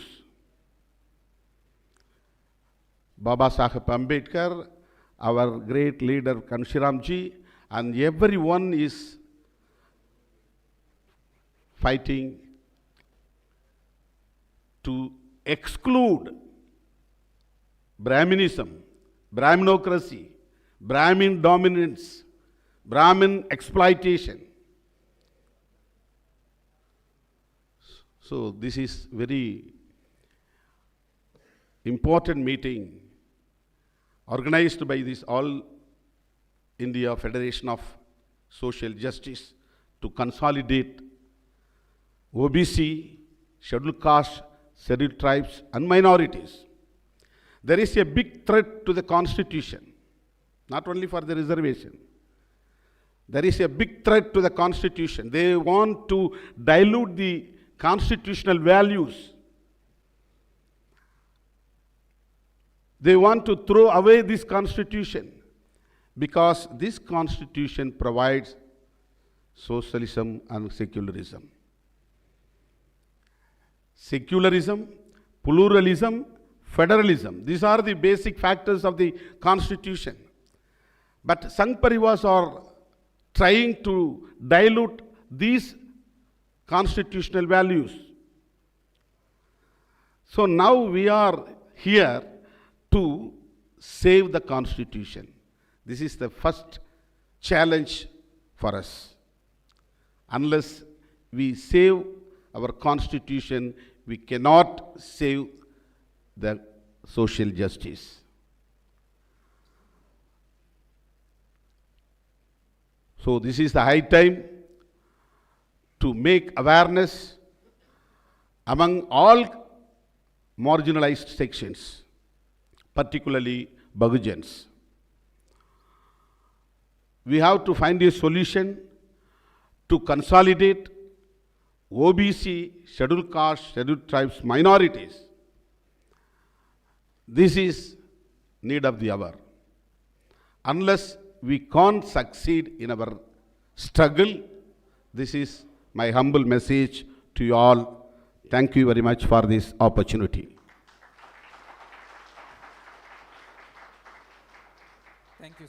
Thank you, sir.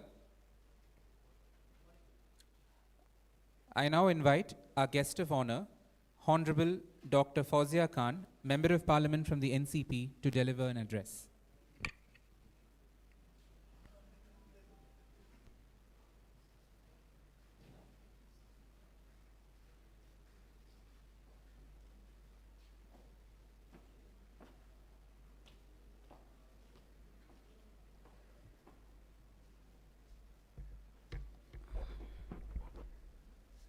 Good evening, most honorable leaders who are participating in this conference, honorable ladies and gentlemen. I am happy to be part of this very important conference that speaks about social justice. Social justice is something that our Constitution has its thrust on. Our Constitution, under Article 15, prohibits discrimination on any grounds. And not having discrimination and building an inclusive society is the core spirit of the Constitution. But it is a very complex phenomena when we talk about reservations, because there is a kind of confusion in present times that talks about economic backwardness also. But as far as our Constitution is concerned, I feel the Constitution speaks about very, very odd kind of position in society.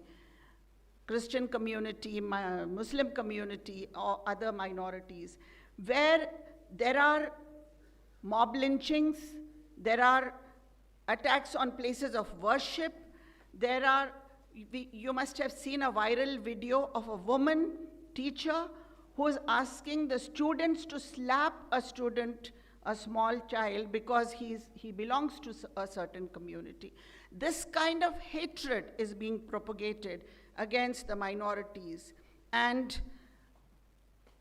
I was very surprised to see the CBSE notification, the CBSE board, where education is supposed to be such a pious and a noble section of our society.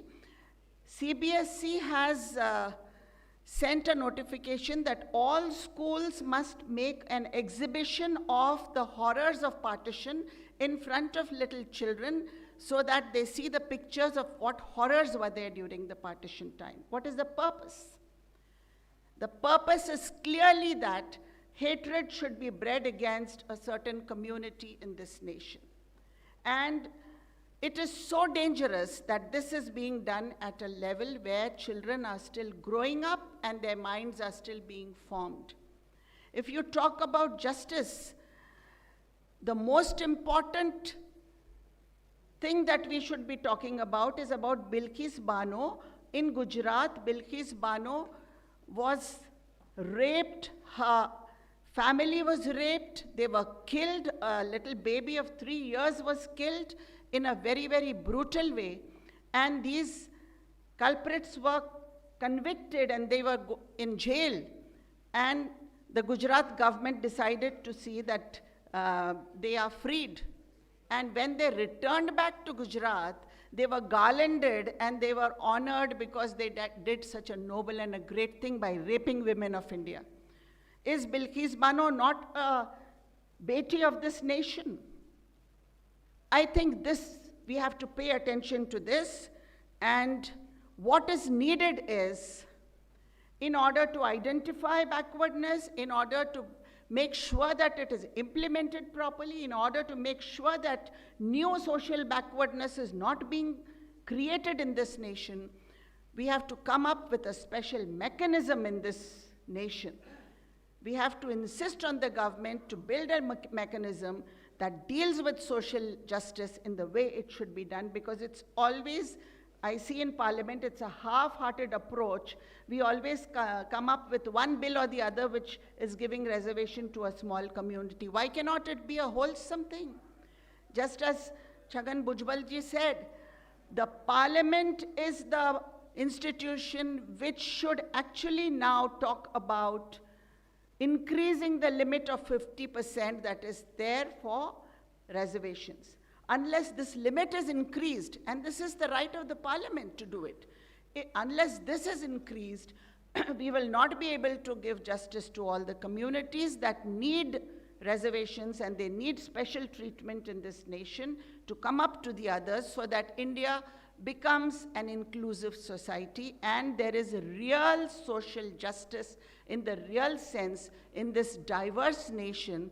I know it is a very, very complex phenomena and there are so many challenges, but still I'm very, very happy that you have formed this federation and you have taken a step in this direction.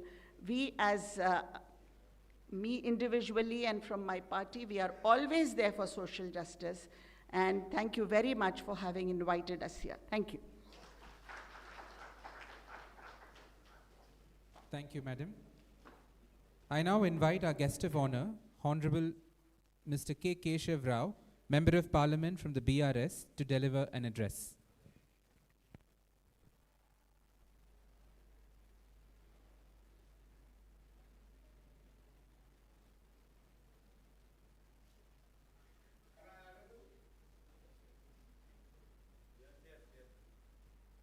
Right up? Yes, sir. Go ahead.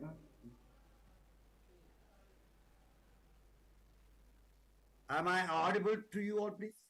With Mr. Wilson? Yes, sir. Yes, sir. Please go ahead. All right. Thank you very much for inviting me. I'm sorry. I recognize the presence of a lot of my good friends there in your hall. I would have really joined myself personally.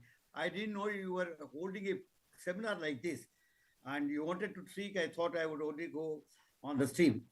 Anyhow, the question is about social justice, which we have earlier also have participated in one of your deliberations where I had given my views. My views are not that definitive or descriptive or narrative in the sense. I always get bothered, and despite all of us talking for this century, how come the social justice is justice? There's nothing like social justice, because any justice that you are asking for the people in a country like us, where absolutely 20%, 10% of people are poor, are rich, and others are really poor. We are talking about those sections. Then how come we have not been able to come out with some kind of a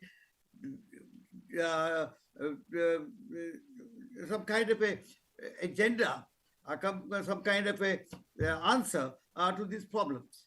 You know, these issues of Supreme Court and this kind of cases have gone to Supreme Court many a time, and Supreme Court always came in support of the weaker sections. The question is this: social justice is nothing but equality. We are asking for equal behavior pattern. In a country like ours, you have two classes. You see, you are always thinking, yesterday I was talking to the Parliament and saying we are being identified more by the religion and the caste and creed. No, we are actually identified by the class. We belong to a class which really is fighting the other class, which is enjoying the fruits of independence, enjoying the fruits of development. Today, you know, most of us know that 42 to 50% of the wealth of the country is in the hands of 1% of people. And the other thing, even 60% of the wealth is distributed about 3% of people. So this is the class distinction that exists today in this country. That is why the communist friends talk about the class approach. This is what exactly they mean by it. So we need to fight. Unfortunately, what has happened is caste has also become the class. In this country, the weaker sections and the backward classes are nothing but poor people. They're identified as a poor. So when we talk about caste or when we talk about the class, we talk about the weaker sections in this country. The concept of social justice has not yet been defined by anybody, very acceptable to all people. Even Supreme Court, while it did not give definition, it did say, it leaned and said, anything that goes into the benefit of the weaker sections is social justice. This is what Supreme Court said. In one of its judgment, I'm not able to recollect that. But today, thus, when I'm talking of Supreme Court, the legal systems in this country has accepted social justice as a legal organ, as an organ of our justice system, legal system. So when we have all these things in our support, when people like you are in our support, when the backwarders are moving in our support, as Fauziaji just now said, take for example the bill today which had come before the parliament. It had asked for the reservation of women, which is really welcome.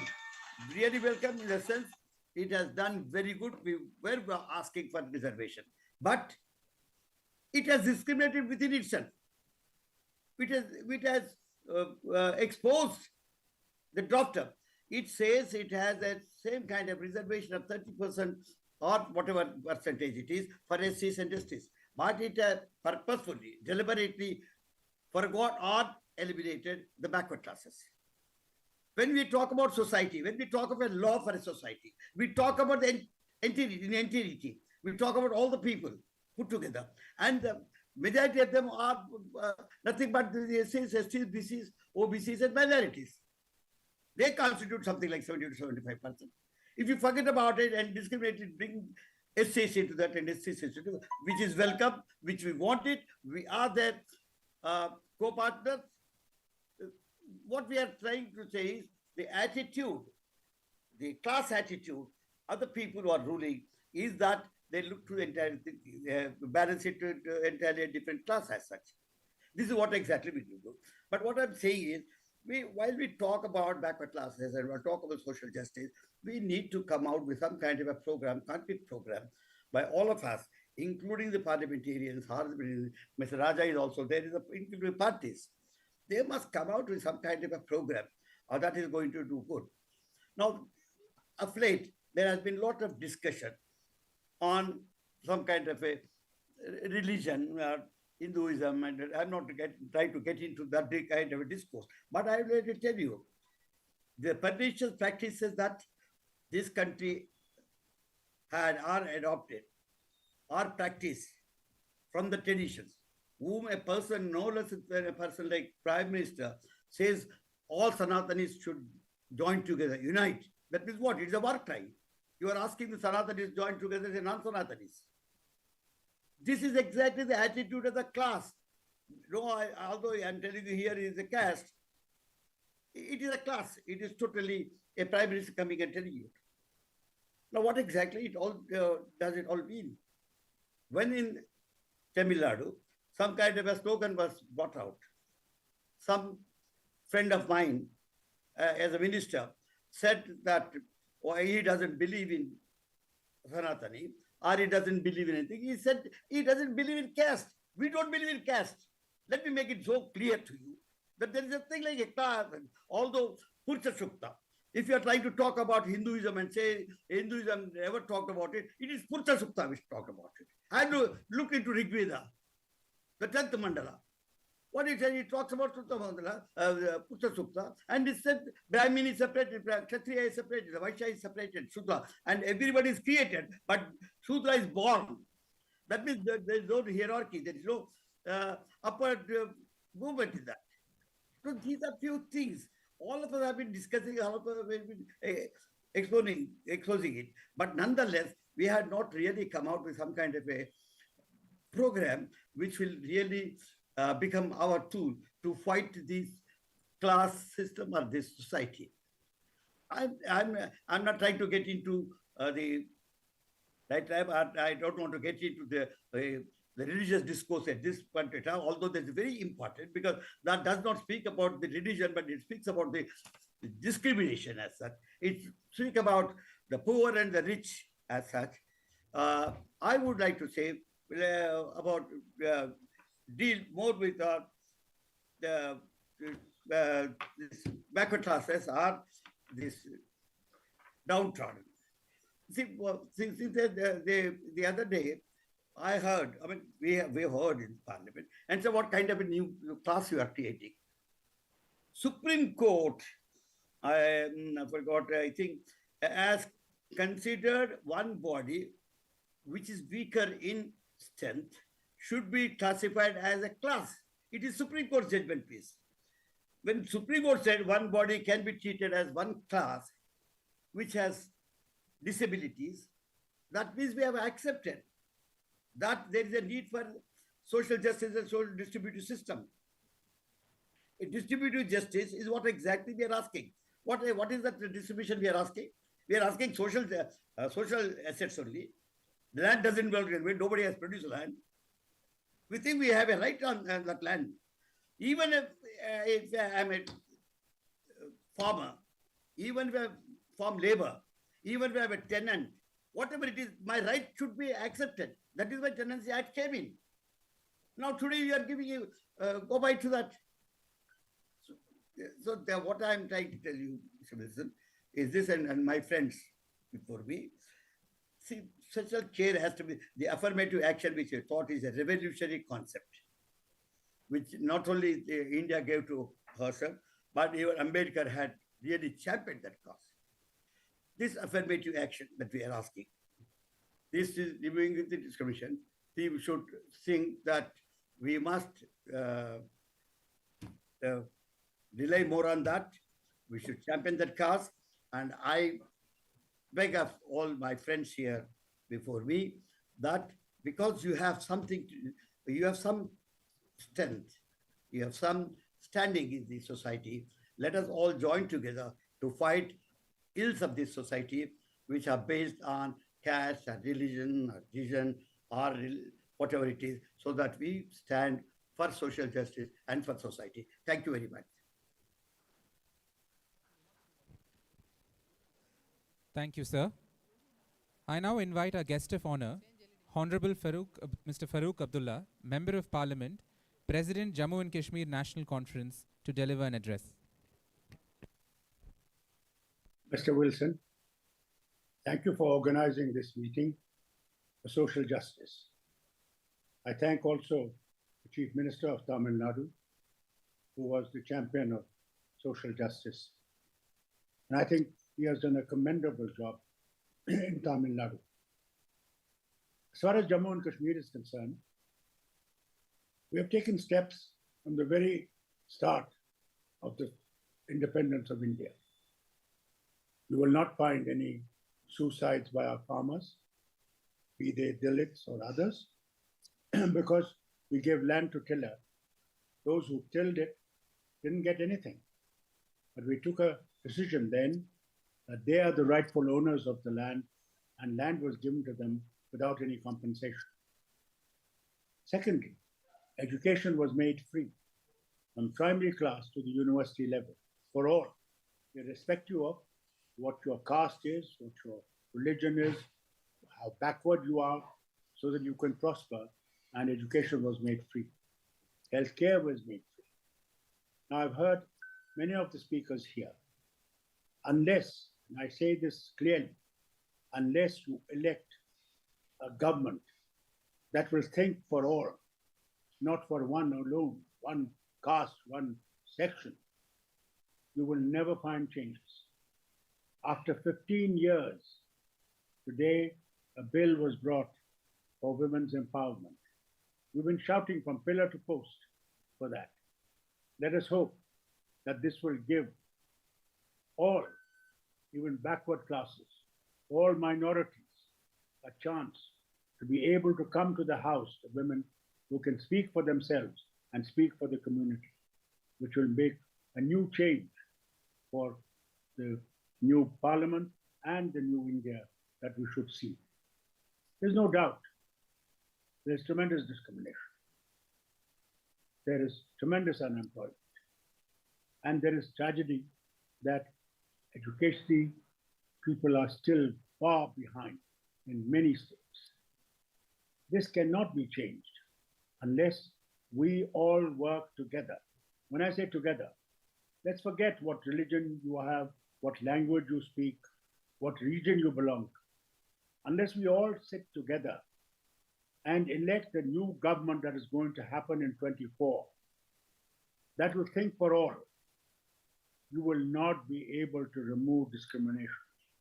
Whether it's appointment of judges or whether it's appointment of any other form in services, in police, in army, in navy, air force, or government service. If you want truly representation of the people of India, then you need to have a government that will think in those terms. I'm sure you heard a lot of intelligent people speaking to you today. To Wilson, I'll say, keep on fighting. Unless we fight for our rights, they will never come. Let's unite and let's fight together for better India, a united India, for India which is inclusive India, where there's no division between one and the other, that he is first-class citizen, this fellow is second-class citizen, this fellow is third-class citizen. We're all citizens of this great nation.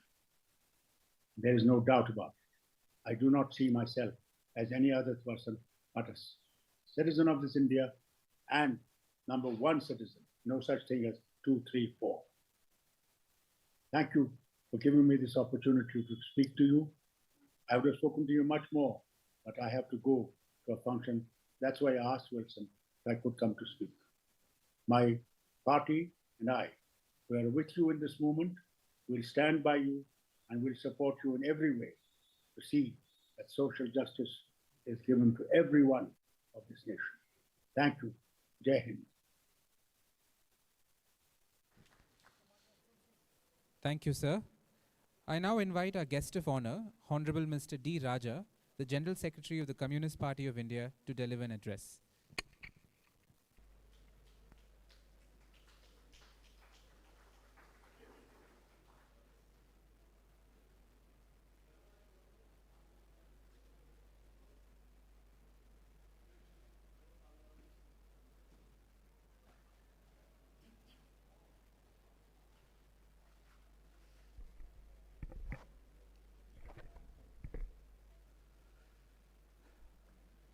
Respected leaders of different political parties, civil society organizations, friends and comrades. I was present in the first conference of this forum for social justice. Now I am present in the second conference. So I commit myself as one among you. My party is one among you in the struggle for social justice. At the outset, I take this opportunity to congratulate and thank the DMK President, Tamil Nadu Chief Minister, Thiru Stalin, for championing the cause of social justice in the given situation. Friends, comrades, social justice. What do we mean by social justice? Because justice is one, according to Dr. Ambedkar. It is social, political, and economic. So, how we can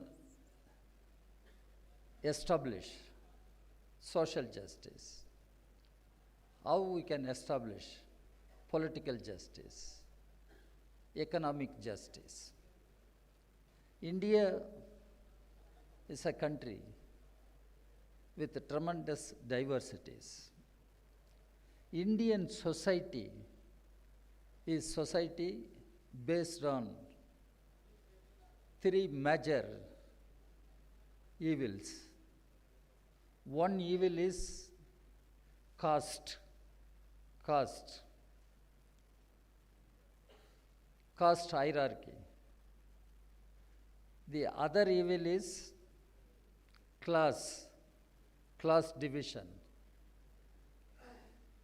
exploitation of the working people, their surplus value. The third evil is patriarchy, not giving adequate due place for our women and keeping women as underprivileged, or they cannot have equal rights with men, patriarchy. So these are the three major challenges: caste, class, patriarchy. How we are going to fight these evils? Unless we come together and fight against these evils, I do not think we can take the country forward. 2047, people may declare they would make India as a developed country. I would like to challenge them. 2047, of course, we will also be there. Would you guarantee the people of India that India would be free from caste hierarchy, free from class exploitation, free from patriarchy? How to fight? This is what Dr. Ambedkar warned when he moved the constitution, when he made that historic speech. Dr. Ambedkar said, India will be entering into a new life of contradictions. In politics, we will have equality. What does it mean? One person, one vote. But in social life, cultural life, we will not have any equality. One person, one value. When we are going to accomplish that? When we are going to accomplish one person, one value? Till that time, justice will be a big question. Again, Dr. Ambedkar, in the very preamble of the Constitution, made it clear: justice, social, political, and economic. You cannot separate social justice, political justice, economic justice. They are close. They form trinity. Dr. Ambedkar spoke about equality, liberty, and fraternity. They constitute a trinity. The same way, social justice, economic justice, political justice, they operate as a trinity. So how we can fight for political justice? How we can fight for economic justice? How we can move towards social justice? That is the challenge before us. That is the challenge before us. And in India, the society is one where we cannot live keeping our heads high as proud citizens of India. And we keep talking about many things. We make many claims about Indian civilization. What is that Indian civilization? I keep asking every time, what is that Indian civilization? You cannot treat the citizens as equal. You don't treat the citizens as equal. And what is the meaning of civilization? What is there to claim big pride in our ancient civilization, modern civilization? This is what we should ask ourselves. We should ask ourselves how we can build a new India where we will have a new civilization, where we will ensure the empowerment, economic, political, social empowerment of all sections of our people. This is what we should think over now. And here again I go to Dr. Ambedkar. He was a great thinker and philosopher. Great thinker and philosopher. Karl Marx said, all philosophers have interpreted the world in various ways. However, the point is to change it. Point is to change it. Here in India, in Indian context, Dr. Ambedkar really showed the way how to change the society, how to move forward. That is where he architected the Constitution in such a way. The Constitution, the first thing is, Ambedkar made it clear, India can never become a theocratic nation, should never become a theocratic nation. Indian state should not become a theocratic state. If at all Indian state becomes a theocratic state, that will be the biggest calamity for the nation. This is what Dr. Ambedkar said. Now, irrespective of religions, everyone has to think over, can we have a theocratic government, theocratic state? We'll have to ask ourselves. Then Dr. Ambedkar said, the Indian state must be a welfare state. That is where Dr. Ambedkar made it clear, all means of production must be in the hands of government, which is answerable to the people, which is answerable to the people. And wealth should not be concentrated in the hands of a few people. And every citizen should have right to live with dignity. Right to live with dignity. This is what our Constitution speaks. So Indian state should be a secular state, number one. Indian state should be a welfare state, number two. Number three, Indian state should be a federal one. Ambedkar called initially United States of India. When he moved the Constitution, he said India, Union of States. This is what Ambedkar said. Now, as Indian citizens, as activists, what are we doing? What are we doing? Whether we preserve Indian state as a secular state, let us ask ourselves.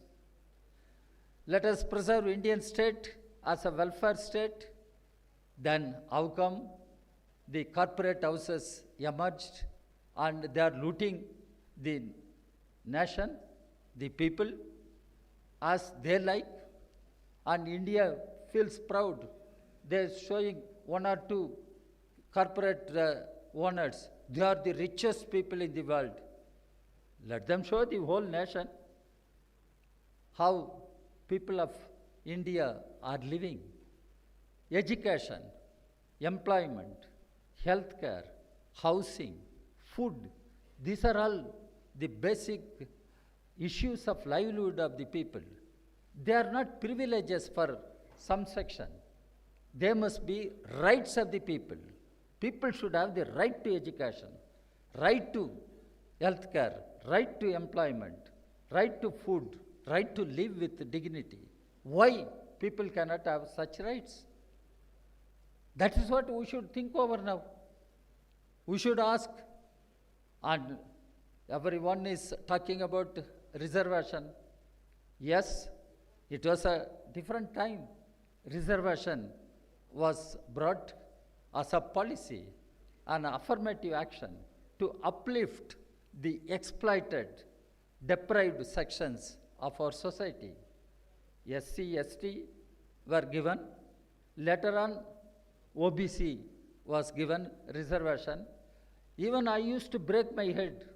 Why the term OBC is used? Other backward classes. Other backward classes. Then later on, I myself got convinced SC, ST, they are already backward. But there are others who are also backward, other backward classes or communities. And reservation was brought as an affirmative policy. And reservation, all of us know, it is in the government institutions, jobs, educational institutions. But now, everything is privatized. Everything is privatized. Your education is privatized. Healthcare is privatized. And what is happening to reservation? Even judiciary. Dr. Ambedkar himself has said, and the Chief Justice or Supreme Court judges or other judges, they do not come from heaven. They are also from our society, from among us. And how to conduct judiciary. That's where even former President K.R. Narayan, even former Judge Mr. Sadashivam, everyone said that Indian judiciary should have a social representation. It must be socially representative, Indian judiciary. What can we say now? On reservation, nobody talks about reservation in private sector. Ask Mr. Modi. He keeps talking about he will ensure that India becomes third largest economy if he comes back to power for third term. And he says he guarantees, Mr. Modi guarantees third largest economy. How we can make India's third largest economy? What about the SC, ST, OBC? How long we can call them as SC, ST, OBC? When we can start treating them as human beings, citizens of this country? They are not subjects of one government X or Y.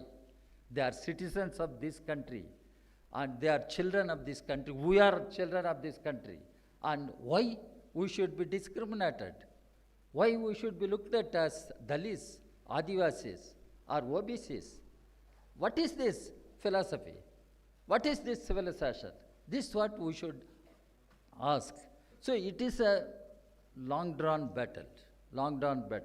We can go on talking about economic reform, political reform, but they have no meaning unless you kill the monster.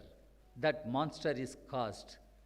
Again, I'm not saying this. Dr. Ambedkar gave this warning.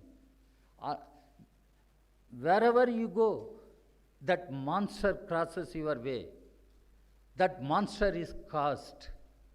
Unless you kill that monster, no point in talking about political reform, economic reform.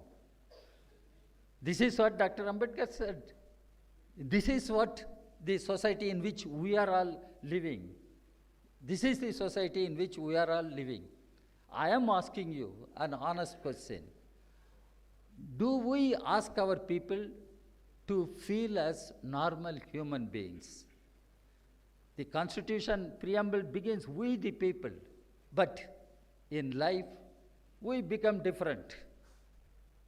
We become Hindus or Muslims or Christians, or we become Brahmins, Dalits, this, that. And here we talk about unity of the people. How we can achieve?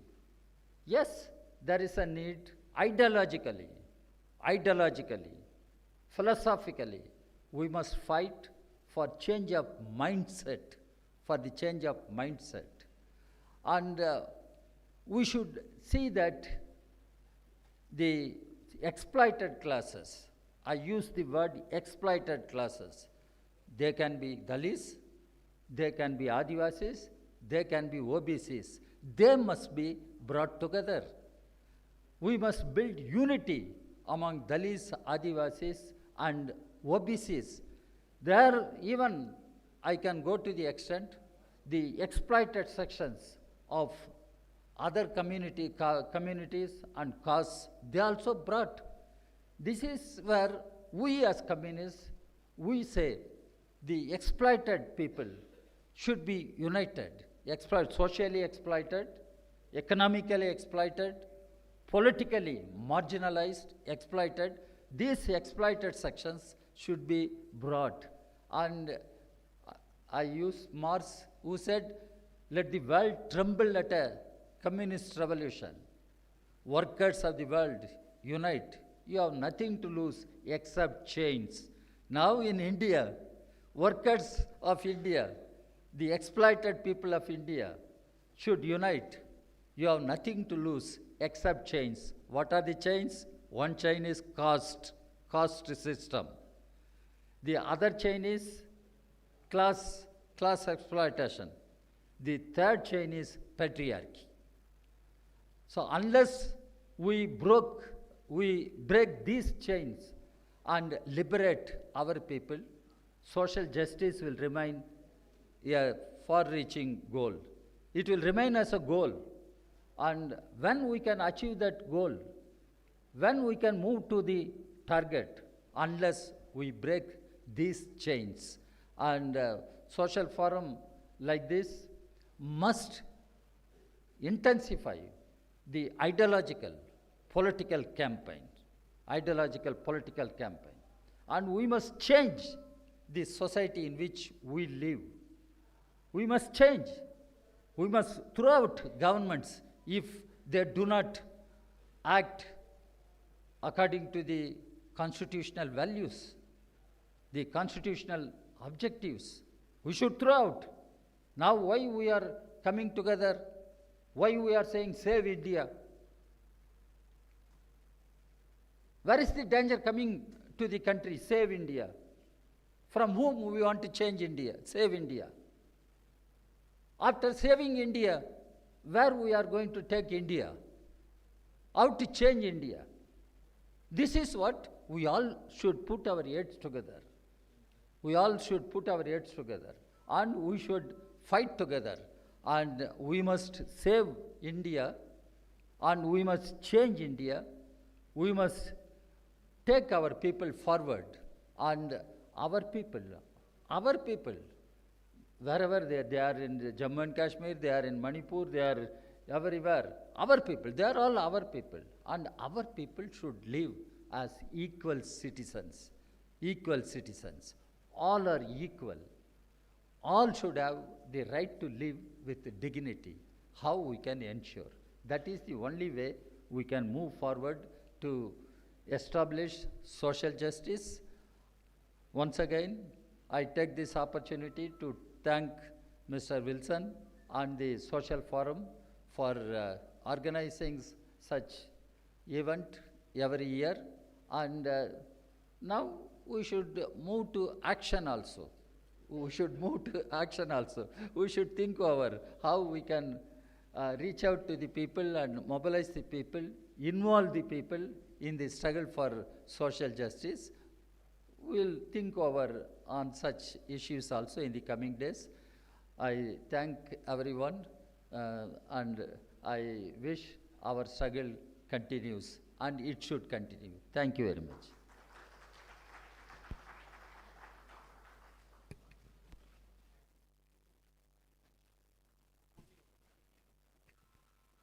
Thank you, sir. I now invite our guest of honor, Honorable Mr. Sitaram Yechuri, the General Secretary of CPI Marxist, to deliver a special address. Vanakkam. Thank you very much, Stalin and the DMK, for inviting me to participate in the second conference on social justice. Since last year, since the last conference, the situation has deteriorated even further. And in fact, what we have today is growing social injustice. We are moving further away, we meaning the country and the people are moving further away from the commitments and guarantees we had given to ourselves in the Indian Constitution. Apart from talking of liberty, equality and fraternity, we promise justice, and that justice is social, economic and political.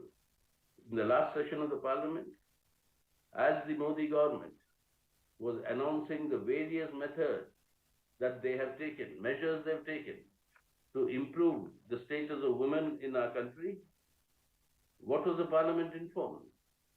The Union Home Ministry tabled this data in the Parliament, saying that 10,61,648 women above the age of 18 years and 2,51,430 girls went missing between 2019 and 2021.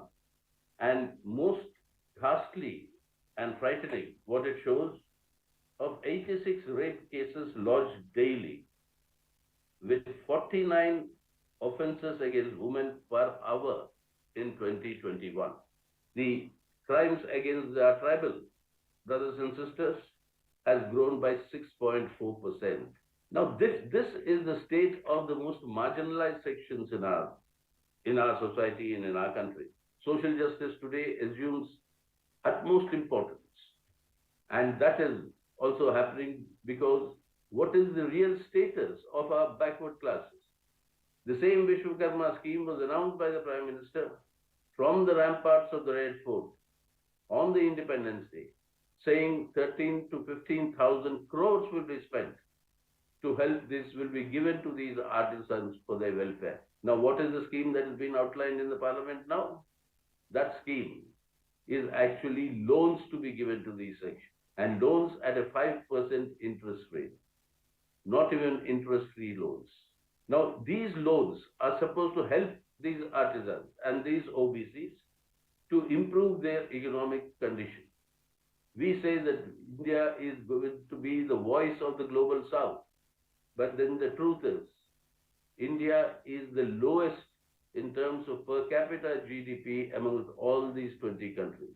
We have the worst human development indices rank amongst all these 20 countries. We have the lowest labor force participation rate among all these countries, which means the lowest percentage of people who are actually employed involved in productive work.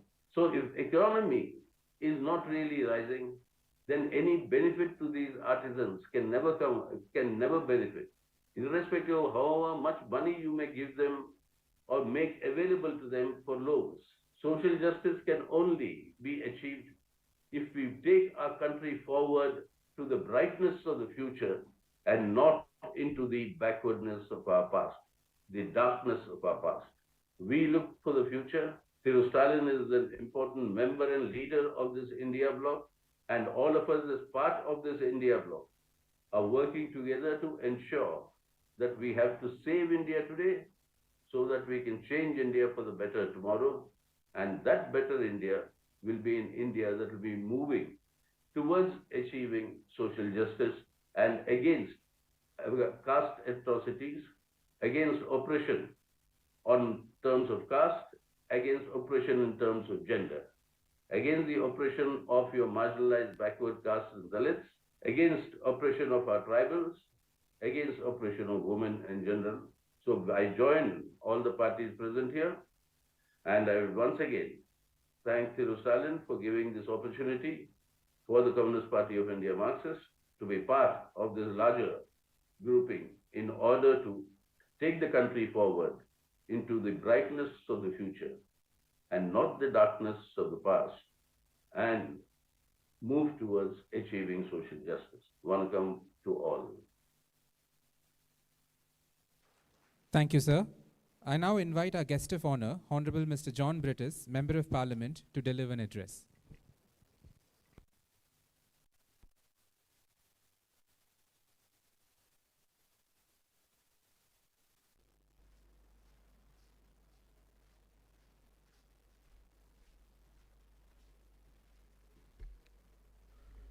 Respected leaders, brothers and sisters, I know this is not the time for a lengthy speech. I just came to express my solidarity with the Federation for Social Justice. Comrade Raja was saying that Dr. Ambedkar said that there won't be a theocratic state. But I beg to differ. Now the country is treading towards that. when we talk about social justice, let us think about the virtual disenfranchisement of 20 crores Muslims in this country who doesn't have a representation in executive, legislature, or anyway. Again, somebody was speaking about the judiciary. We had to wait almost 4 decades to have a judge from the backward communities in Supreme Court. Now we are talking about the Women's Reservation Bill. Big headlines in newspapers and televisions. 13 years back, Tiruchi Shiva voted for that bill. Am I not correct, sir? Now again you need to wait another 5 years. This is the plight of this country. I feel that this is a time when all of us need to come together and fight against this philosophy of hate and hatred so that India is redeemed. Wish you all the best. Thank you. Thank you, sir. I now invite our guest of honor, Honorable Professor Manoj Kumar Jha, Member of Parliament, RJD, to deliver an address.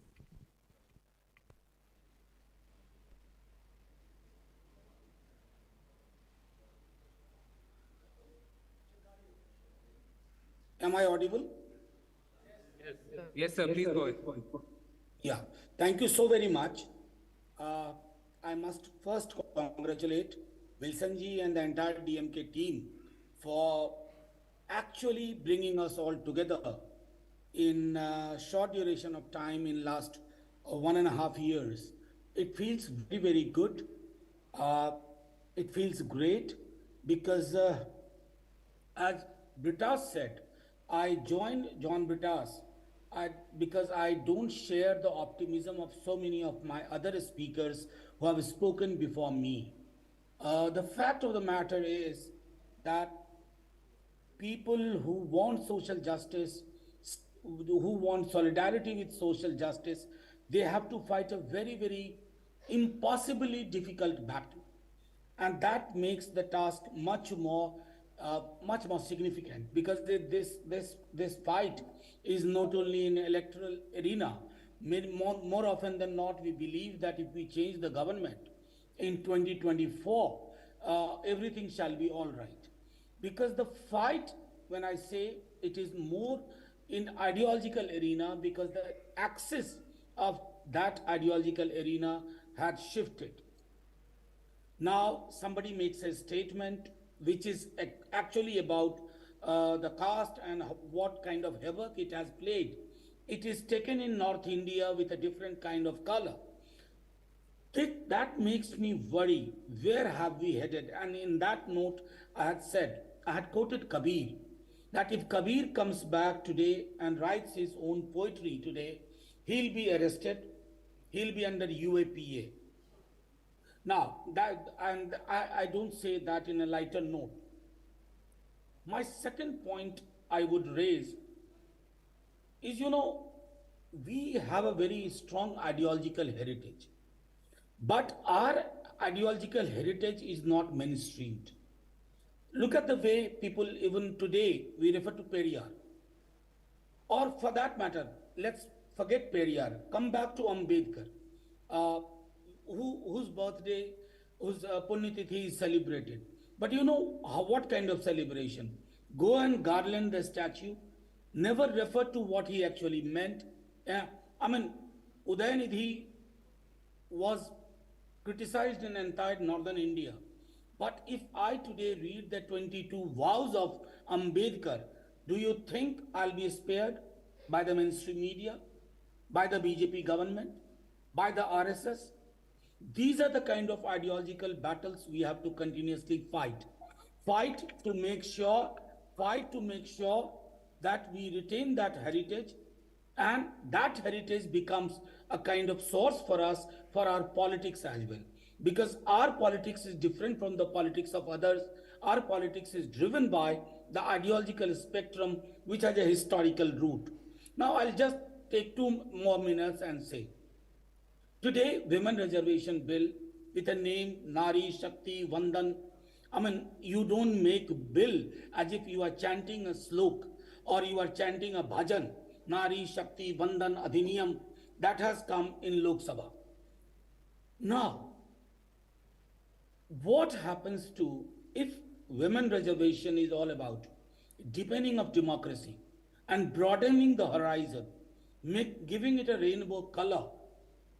Can it be possible without touch basing with the idea of representation for the OBCs, SCs and STs? And I go step forward that don't tamper with existing reservation for SCs and STs. Make sure that in the 33% which you are bringing, that should accommodate, apart from that, SC, ST and OBC. Our common demand should be this. Now, this can't be done unless the decadal census incorporates caste census. So we should fight for these issues together. And finally, I must share with you all that it's a long battle for all of us. But thanks, I can see Thiru Stalin, Honorable CM of Tamil Nadu. And I tell you, we have a strong presence. The only fact is that our presence is invisibilized by the mainstream media. So we need to make our presence visible, and that only be possible. That can only be possible if we stand in solidarity with each other, hold each other's hand, educate each other. Not everybody knows everything.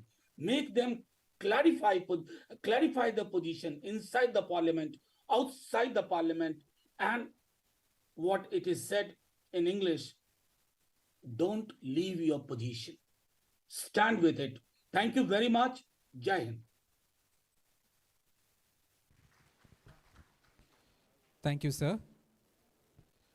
I now invite our Honorable Guest of Honor, Mr. M. Veerappa Moily, former Chief Minister of Karnataka and former Union Minister, to deliver the keynote address.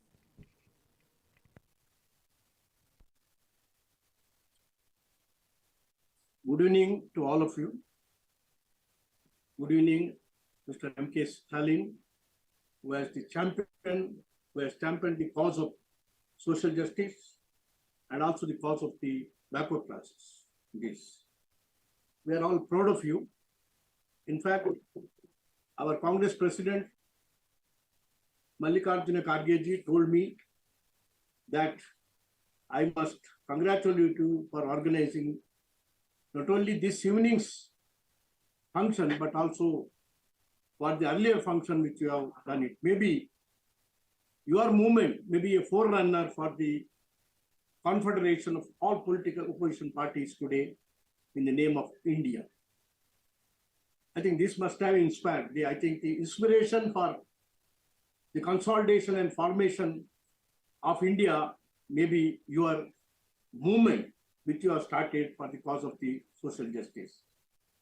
Our President Mallikarjuna Kharge has said that it is from his words, I am telling you, social justice is not only a constitutional obligation, it's one of the duty of any government to ensure that socially oppressed sections of society are uplifted through special targeted schemes. In India, unfortunately, due to centuries of caste discrimination, there is a system of caste hierarchy in society still prevailing. It has not stopped constantly. This hierarchy is also reflected in education, employment, and every sector and segment of the society. I must congratulate M.K. Stalin and his colleagues for organizing the second conference of the All India Federation. We are all with you in this great journey to realize this. I heard Mr. Raja, Rajya Sabha member, our comrade Raja, who said that Dr. Ambedkar named caste as a monster. And we need to fight. It's not an easy job. We have all, personally also, we have come to this stage after putting up a very great fight against this caste hegemony. In this country, in the society, everywhere you can find.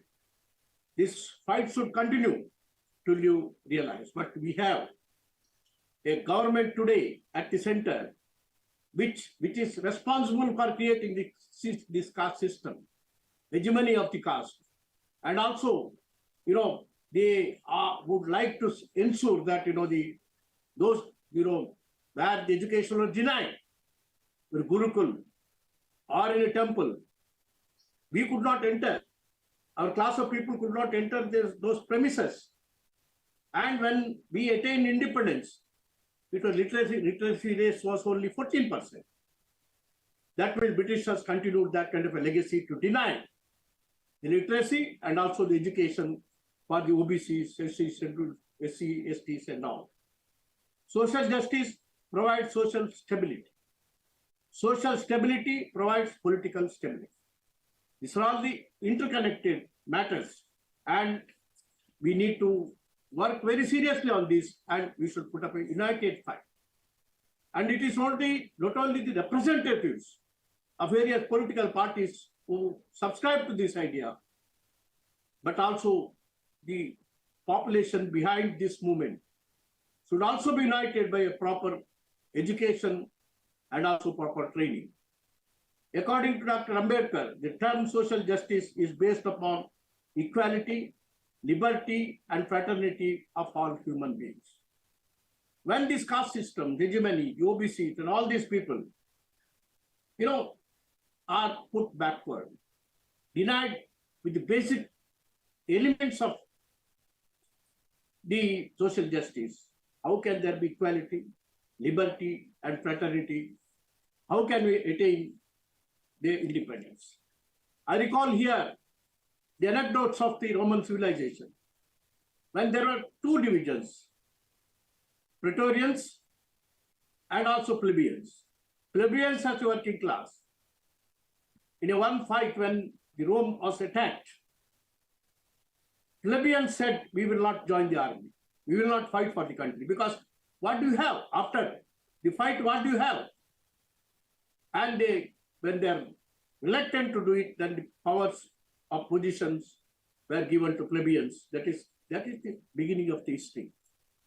But we need to continue and your social justice to ensure acceptability in a common society to all these classes who are deprived for centuries and centuries. One need not be diffident. Why should be the backward classes should be diffident? First, they should look at the history. I must come back to the history of Nanda dynasty. Before Christ, Mahapadmananda was a OBC, actually a barber community. Ruled India, and his dynasty ruled India for more than 250 years. It was the social and political stability provided by this regime which prevented Alexander the Great to enter this territory of this country. It's the OBCs who are in the forefront, prevent the foreigners at that time. And later, it was Mauryan Empire ruled India only when the empire collapsed. Foreigners, when they are entering, for almost 600 years in the BC, it is the OBCs who ruled this country, provided that kind of a social stability, and Jainism and Buddhism, the secular religions, prevailed, dominated the Indian scenery. What do you think of today, Indian territory? Who started? Who initiated? It is Nanda dynasty, followed with the Mauryan dynasty, who created the concept of India. None else. Thereafter, it was splintered into many small chieftains, and India, the concept was coined, and India was ruled. It is only by the backward classes, these two dynasties. This is the history. We need to, this during that time, in all this, we now talk of the religious fundamentalism. They demolished it during that time. That is how the Jainism and Buddhism could surface and rule this country. And we need to remember this. Again, in the south, there were Kakatiyas, again the backward classes, Cholas, Pandyas, Vijayanagara kingdoms, all by the scheduled castes or the backward classes that was ruled. So if India was united, India was given social justice. It is those periods, both in the south and also the north. And again, coming back to some backward class reservation, in the year 1915, Krishnadasa Wadaya was again who hailed from the backward classes.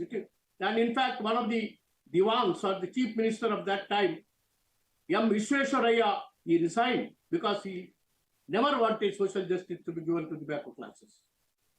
But it was Krishnadasa Wadaya who implemented first in the entire country because he was a backward class man. He implemented. Thereafter, it was Devarajanas who implemented Hon'ble Commission. It was third time, it was myself as a chief minister who implemented the Chinnappa Reddy Commission. First time, the backward classes. In between, earlier or even thereafter, it was not the backward classes. Even though Supreme Court said every 10 years you have to renew it, add or delete, it was never acted upon even this country. That even the Supreme Court decision was not implemented. All these 40 years, because Supreme Court, as you know well, that all the judges, 80% of the judges are hailed from the backward classes. I mean, upper caste. It's only 18 to 20% to. I want, as a law minister of the country, I wanted to change the collegium. As a law minister of the country, I wanted to bring, even, I remember, Karunanidhi Saab, he also attended that conference which I called the Conference of the Chief Justice of India, Judges of the Supreme Court, and also the Judges of the High Court, Chief Justice of the High Court, and the Chief Ministers and the Law Ministers of various states participated in the conflict with Vijnana Bhavana. We took a historical decision that judiciary reforms will have to be implemented, which includes, in fact, Judicial Accountability Bill and new collegium, and also first time in history, we agreed on the implementation of the constitutional provision of National Judicial Service, so that we could have given the reservation to the OBCs and other categories of people. And none of those things have been implemented. Even though it came, we passed the act, but it was sabotaged by the present regime.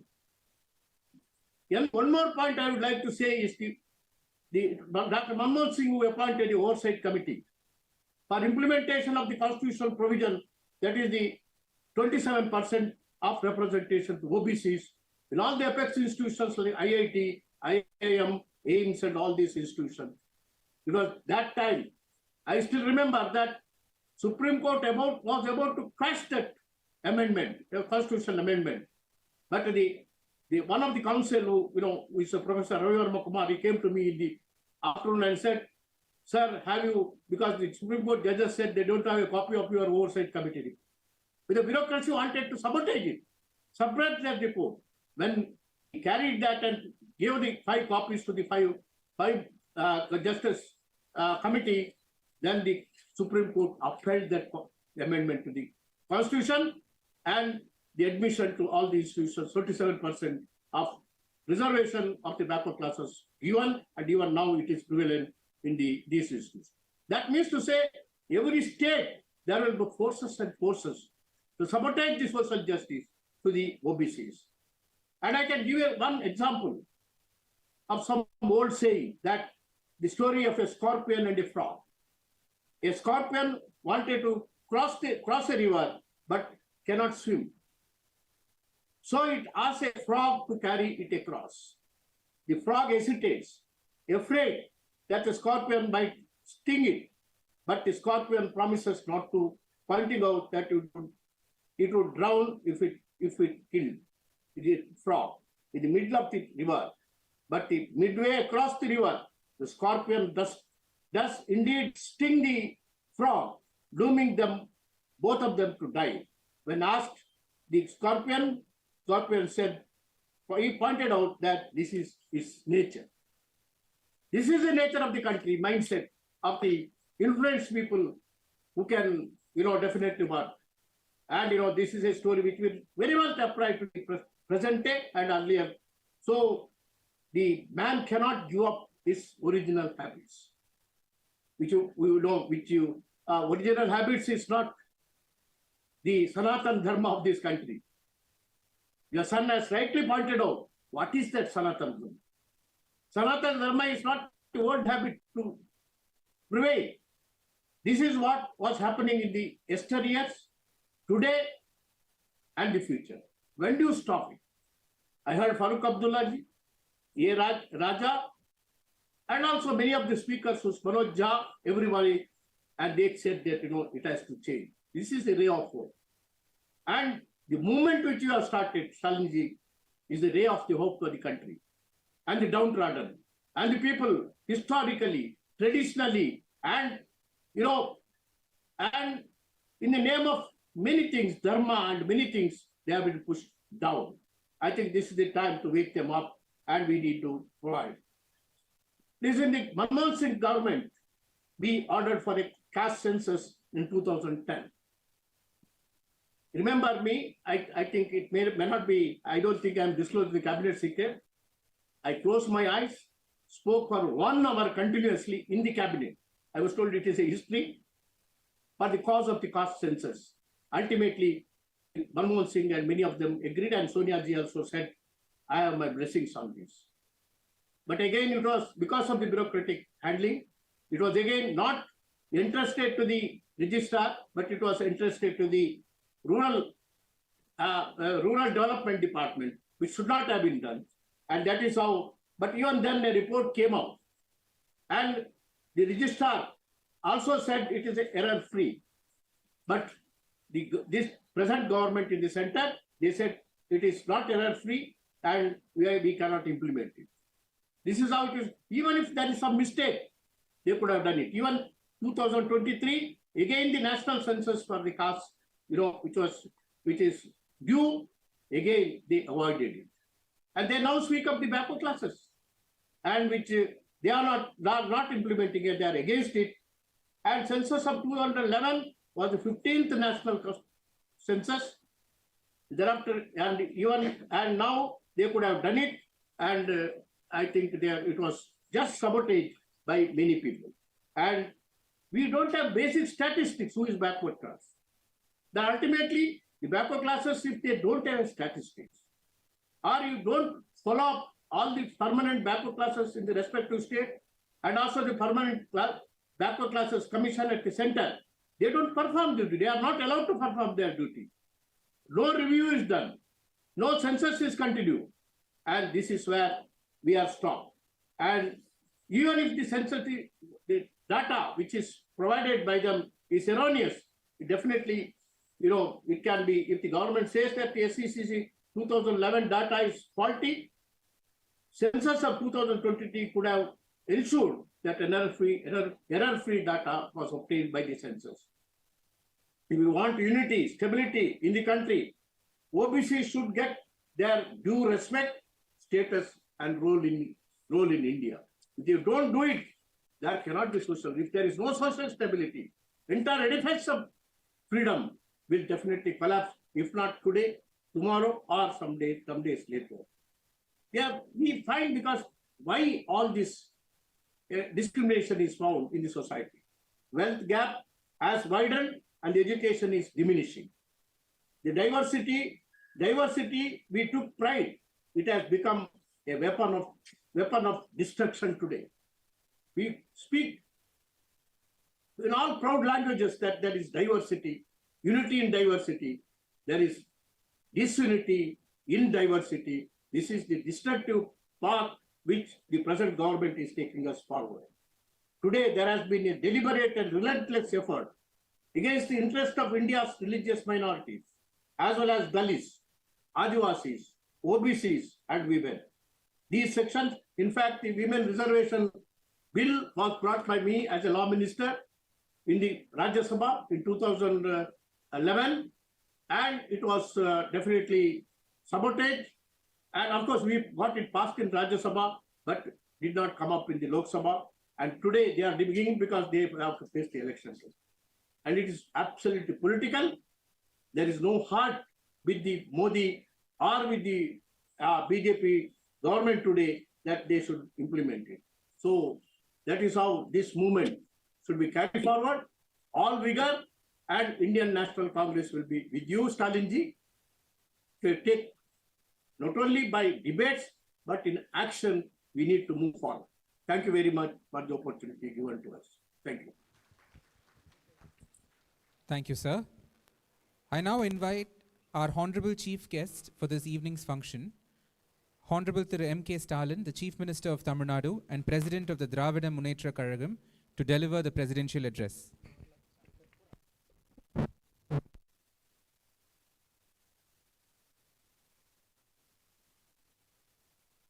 அன்புள்ள அகில இந்திய சமூக நீதி கூட்டமைப்பு நடத்தக்கூடிய மாபெரும் 2வது தேசிய மாநாட்டில் அனைவரையும் வரவேற்று உரையாற்றி இருக்கக்கூடிய நாடாளுமன்ற உறுப்பினர், அகில இந்திய சமூக நீதி கூட்டமைப்பினுடைய ஒருங்கிணைப்பாளர் திரு வில்சன் அவர்களே, மாண்புமிகு ஜார்க்கண்ட் மாநிலத்தினுடைய முதலமைச்சர் திரு ஹேமந்த் சோரன் அவர்களே, மாண்புமிகு பீகார் மாநிலத்தினுடைய துணை முதலமைச்சர் திரு தேஜஸ்வி யாதவ் அவர்களே, கர்நாடக மாநிலத்தினுடைய முன்னாள் முதலமைச்சர் திரு வீரப்ப மொய்லி அவர்களே, மார்க்சிஸ்ட் கம்யூனிஸ்ட் கட்சியினுடைய பொதுச் செயலாளர் திரு சீதாராம் யெச்சூரி அவர்களே, இந்திய கம்யூனிஸ்ட் கட்சியினுடைய பொதுச் செயலாளர் திரு டி ராஜா அவர்களே, சமாஜ்வாடி கட்சி தலைவரும் உத்தரப்பிரதேச மாநில முன்னாள் முதலமைச்சருமான திரு அகிலேஷ் யாதவ் அவர்களே, ஜம்மு காஷ்மீர் தேசிய மாநாட்டு கட்சி தலைவர் முன்னாள் முதலமைச்சர் திரு ஃபரூக் அப்துல்லா அவர்களே, மாநாட்டிலே பங்கேற்று சிறப்பித்துக் கொண்டிருக்கக்கூடிய மாண்புமிகு சாகன் புஜ்பால் அவர்களே, நாடாளுமன்ற உறுப்பினர்கள் ராம்கோபால் யாதவ் அவர்களே, திருமாவளவன் அவர்களே, சஞ்சய் சிங் அவர்களே, டாக்டர் கேசவராவ் அவர்களே, திருமதி பிரியங்கா அவர்களே, திரு மஸ்தான் ராவ் அவர்களே, திரு ஜவஹர் சிங் அவர்களே, திருமதி வந்தனா ஹேம்சந்த் சௌஹான் அவர்களே, திரு மனோஜ்குமார் அவர்களே, திரு ஜான் பிட்டோஸ் அவர்களே, திருச்சி சிவா அவர்களே, ராசா அவர்களே, மற்றும் கழக நாடாளுமன்ற உறுப்பினர்களே, பல்வேறு அரசியல் கட்சி மற்றும் அமைப்புகளை சார்ந்திருக்கக்கூடிய தோழர்களே, சமூக ரீதியில் அக்கறை கொண்டிருக்கக்கூடிய பெருமக்களே, உங்கள் அனைவருக்கும் என்னுடைய வணக்கத்தை தெரிவித்துக் கொள்கிறேன். அகில இந்திய சமூக நீதி கூட்டமைப்பினுடைய 2வது மாநாட்டில் கலந்து கொண்டு உங்கள் அனைவரையும் சந்திப்பதில் மகிழ்ச்சி அடைகிறேன். கடந்த ஏப்ரல் 3ஆம் நாள் நடைபெற்ற முதல் மாநாட்டை தொடர்ந்து இப்பொழுது 2வது மாநாட்டிலும் கலந்து கொள்ளக்கூடிய வாய்ப்பை பெற்றிருக்கிறேன். சமூக நீதி பேசும் இடத்தில் நிச்சயமாக நான் இருப்பேன் என்ற அடிப்படையில் நான் பங்கெடுத்து உரையாற்றுகிறேன். சமூக நீதி, சோசியல் ஜஸ்டிஸ், மதச்சார்பற்ற அரசியல், செக்குலர் பொலிட்டிக்ஸ், சமதர்மம், சோசியலிசம், சமத்துவம், ஈக்குவலிட்டி, மாநில சுயாட்சி, ஸ்டேட் அட்டானமி, கூட்டாட்சி கருத்தியல், ஃபெடரலிசம், இவை உயிர் வாழும் இந்தியாவே. இணையற்ற இந்தியா என்பதால் இத்தகைய கருத்தியல்களை முன்னெடுக்க திராவிட முன்னேற்ற கழகம் அகில இந்திய அளவில் சில கூட்டமைப்புகளை உருவாக்கி வருகிறது. அதில் மிக மிக முக்கியமானது இந்த சமூக நீதி கூட்டமைப்பு. கழகத்தின் சார்பில் இதனை ஒருங்கிணைக்க தன்னை முழுமையாக ஒப்படைத்துக் கொண்டவர் மாநிலங்களவை உறுப்பினரும் மூத்த வழக்கறிஞருமான அருமை சகோதரர் வில்சன் அவர்கள். தன்னிடம் தரப்பட்ட மற்றும் ஒரு வேலையாக கருதாமல் தன்னுடைய வாழ்க்கை கடமையாக நினைத்து இந்த கூட்டமைப்பை உருவாக்கி தொடர்ந்து செயல்படுத்தி வருகிறார். அவருக்கு என்னுடைய பாராட்டுதல்களையும் அழைப்பினை ஏற்று வருகை தந்திருக்கக்கூடிய அனைத்து அரசியல் கட்சி தலைவர்களுக்கு எனது நன்றியையும் நான் தெரிவித்துக் கொள்ள விரும்புகிறேன். திராவிட முன்னேற்ற கழகத்தை பொறுத்தவரையில் சமூக நீதியைத்தான் இயக்கத்தின் இலக்கணமாக வைத்துள்ளது. இந்த இயக்கம் உருவாக காரணமே சமூக நீதிதான். சமூக நீதி சமதர்ம சமுதாயத்தை அமைப்பதற்காகவே திராவிட இயக்கம் தோன்றியது. 1916ஆம் ஆண்டு தோற்றுவிக்கப்பட்ட தென்னிந்திய நல உரிமை சங்கம் எனப்படும் நீதி கட்சியானது சமூக நீதியை உருவாக்கவே தொடங்கப்பட்டது. சென்னை மாகாணத்தில் ஆட்சியை கைப்பற்றிய நீதி கட்சியின் ஆட்சியில் 1922ஆம் ஆண்டு அன்றைய முதலமைச்சர் பனகரசர் அவர்கள் வகுப்பு வாரி பிரதிநிதித்துவ உரிமை ஆணையை பிறப்பித்தார். அதுதான் இன்று வரை தமிழ்நாட்டில் தொடர்கிறது. தமிழ்நாட்டை பார்த்து பல்வேறு மாநிலங்கள் சமூக நீதியை வழங்கி வருகின்றன. தமிழ்நாட்டு மக்களுக்கு சமூக நீதி வழங்கியது மட்டுமல்ல, இந்தியாவின் மற்ற மாநில ஒடுக்கப்பட்ட மக்களுக்கும் அத்தகைய உரிமை கிடைக்க வழிகாட்டியதும் திராவிட இயக்கம்தான். தமிழ்நாட்டில் நடந்த போராட்டங்களின் காரணமாகத்தான் இந்திய அரசியலமைப்பு சட்டமே முதல் முறையாக திருத்தப்பட்டது. சமுதாயத்திலும் கல்வியிலும் பிற்படுத்தப்பட்டவராக இருக்கும் எந்த சமூகத்தவருக்கும் செய்யும் சலுகைகளை அரசியல் சட்டத்தின் எந்த பிரிவும் தடுக்காது என்பதுதான் அரசியலமைப்பு சட்டத்தில் செய்யப்பட்ட 15(4) என்ற முதலாவது திருத்தம். இந்த திருத்தங்களுக்கு காரணம் ஹேப்பனிங்ஸ் இன் மெட்ராஸ் என்று நாடாளுமன்றத்திலே சொன்னார் அன்றைய பிரதமர் நேரு. சோசியலி அண்ட் எஜுகேஷனலி என்பதுதான் அரசியலமைப்பு சட்டத்தின் சமூக நீதி வரையறை. பிற்படுத்தப்பட்டோர் ஆணையம் அமைக்க அதிகாரம் அளிக்கும் இந்திய அரசியலமைப்பு சட்டத்தின் 340வது பிரிவில் சோசியலி அண்ட் எஜுகேஷனலி என்பதுதான் வரையறையாக உள்ளது. சோசியலி அண்ட் எஜுகேஷன் என்பதுதான் வரையறையாக உள்ளது. அதே சொல்தான் அரசியலமைப்பு சட்டத்தின் திருத்தத்திலும் சொல்லப்பட்டது. அதாவது சமூக நீதி எனப்படும் இடஒதுக்கீடு என்பதே சமூக ரீதியாகவும் கல்வி ரீதியாகவும் பின்தங்கியவர்களுக்கு தரப்பட வேண்டும் என்பதுதான் இந்திய அரசியலமைப்பு சட்டத்தின் வரையறை. இதனைத் தொடர்ந்து அகில இந்தியாவுக்குமான சமூக நீதி குரலை எங்கள் தலைவர் கலைஞர் அவர்கள் எதிரொலித்தார்கள். 14/10/1973 அன்று அலகாபாத்தில் உத்தரப்பிரதேச மாநில பட்டியலின பிற்படுத்தப்பட்டோர் மாநாடு நடந்தது. அதில் முதலமைச்சர் கலைஞர் பங்கெடுத்து உரையாற்றினார். தனது உரையின் முடிவில் இப்படி குறிப்பிட்டார் கலைஞர் அவர்கள்: பட்டியலின பின்தங்கி கிடக்கின்ற சமுதாயத்திற்காக ஒன்றிய அரசினர் 2 முன்னெடுப்புகளை நினைவில் கொள்ள வேண்டும் என்று கேட்டுக்கொள்கிறேன். ஒன்றிய அரசு வேலைவாய்ப்புகளில் பட்டியலின மக்களுக்கு ஒதுக்கப்பட்ட இடம் முழுமையாக நிரப்பப்பட வேண்டும். அதுபோல ஒன்றிய அரசாங்கத்தினுடைய வேலைவாய்ப்புகளில் இனிமேல் பின்தங்கிய மக்களுக்கும் ஒரு குறிப்பிட்ட அளவுக்கு இவ்வளவு இடம் என்று ஒதுக்கீடு செய்யப்பட வேண்டும். அதையும் ஒன்றிய அரசு உடனடியாக செய்ய வேண்டும் என்று முதலமைச்சர் கலைஞர் அவர்கள் உரையாற்றினார்கள். இதை வைத்துத்தான் 1978ஆம் ஆண்டு பி மண்டல் தலைமையில் பிற்படுத்தப்பட்டோர் நிலை குறித்து ஆராய ஆணையம் அமைக்கப்பட்டது. 1980ஆம் ஆண்டு பி மண்டல் அவர்கள் அறிக்கை கொடுத்தாலும் அது அமல்படுத்தப்படவில்லை. பிரதமர் வி.பி. சிங் அவர்கள் 1990ஆம் ஆண்டு மண்டல் ஆணையத்தின் பரிந்துரைகளை அமுல்படுத்த அழுத்தம் கொடுத்தவரும் தலைவர் கலைஞர் அவர்கள்தான். தமிழ்நாடு சட்டப்பேரவையில் இதற்காக தீர்மானமே நிறைவேற்றி வலியுறுத்தினார். பிற்படுத்தப்பட்ட வகுப்பு மக்களுக்கு ஒன்றிய அரசு கல்வியிலும் வேலைவாய்ப்பிலும் 27 விழுக்காடு இடஒதுக்கீடு கிடைத்தது. பிற்படுத்தப்பட்ட மக்களுக்கு சமூக நீதி அளித்த அந்த காரணத்திற்காகவே அன்றைய தினம் வி.பி. சிங் அவர்களுடைய ஆட்சியை பாஜக கவிழ்த்தது என்பதையும் உங்களுக்கு நான் நினைவூட்ட விரும்புகிறேன். இப்படி தொடர்ச்சியாக சமூக நீதியை நிலைநாட்ட நாம் போராடி வந்தாலும் சமூக நீதிக்கான தடைகளும் விழவே செய்கின்றன. இதில் பாஜக பெரிய அளவிலான தடுப்பு செயல்களை செய்து வருகிறது. சமூக நீதியை முறையாக பாஜக அமுல்படுத்துவது இல்லை. கடந்த 9 ஆண்டு காலத்தில் ஒன்றிய அரசின் துறைகளில் பிற்படுத்தப்பட்டோருக்கான 27 விழுக்காடு ஒதுக்கீடு முழுமையாக வழங்கப்படவில்லை.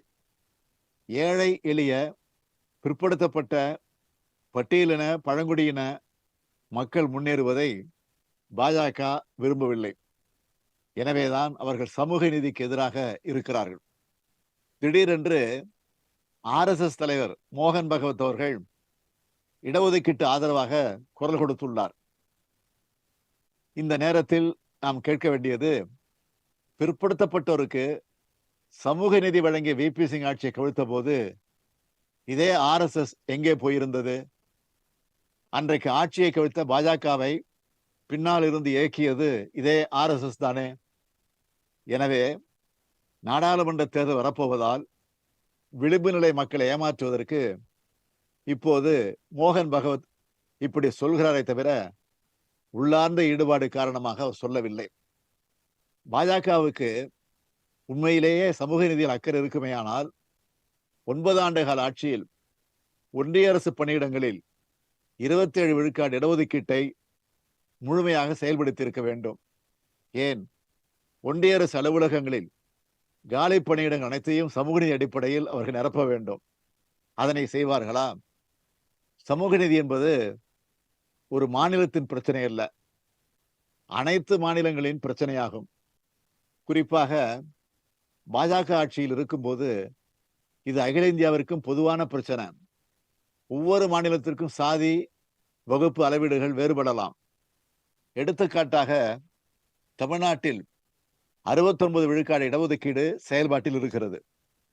அதேபோல் ஒவ்வொரு மாநிலத்திலும் இடஒதுக்கீடு வெவ்வேறு விழுக்காடாக இருந்தாலும் பிரச்சனை ஒன்றுதான், அதுதான் புறக்கணிப்பு.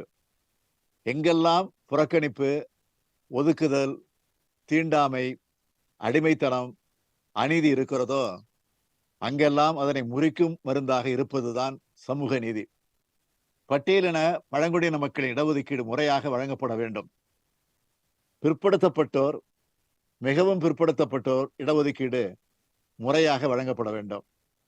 இவற்றை அகில இந்திய ரீதியில் கண்காணிக்க வேண்டும், சமூக ரீதியாகவும் கண்காணிக்க வேண்டும்.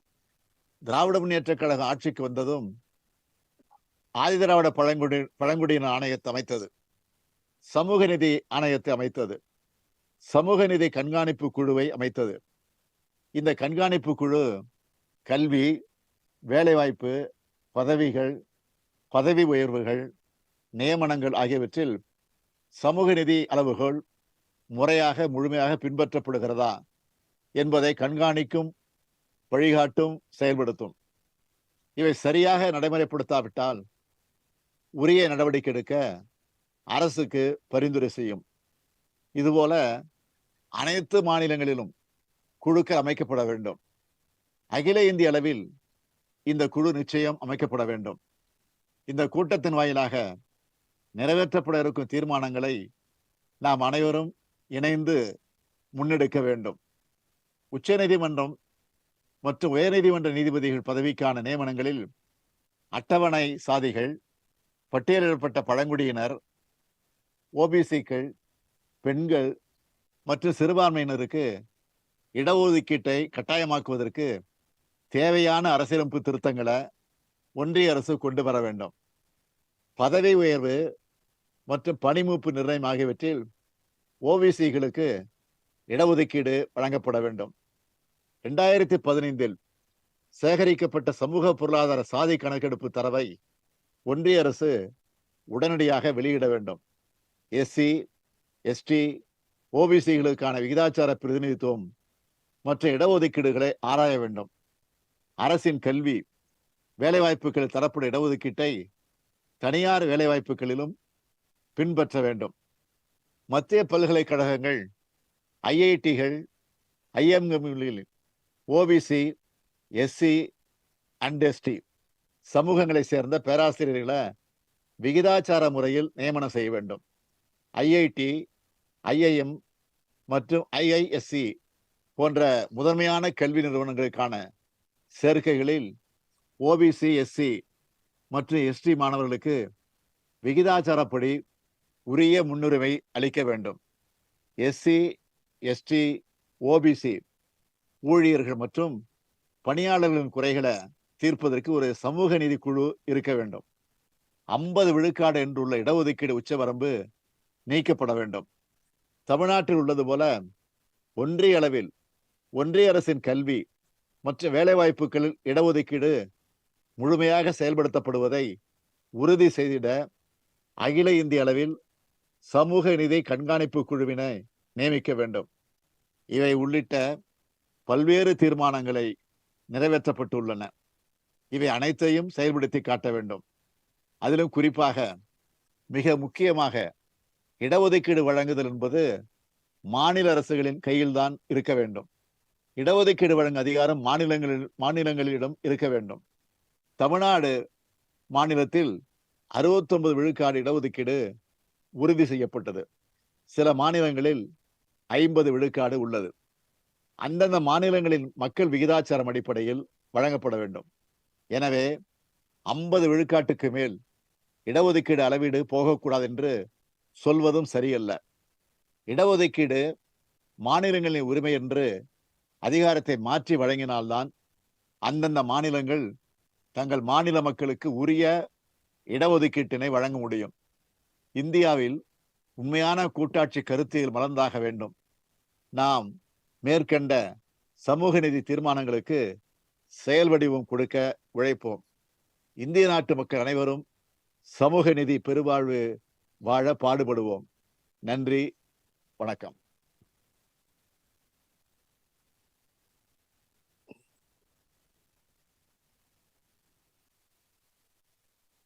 Thank you, sir. I now invite our guest of honor, Honorable Mr. Sanjay Singh, Member of Parliament, to deliver an address.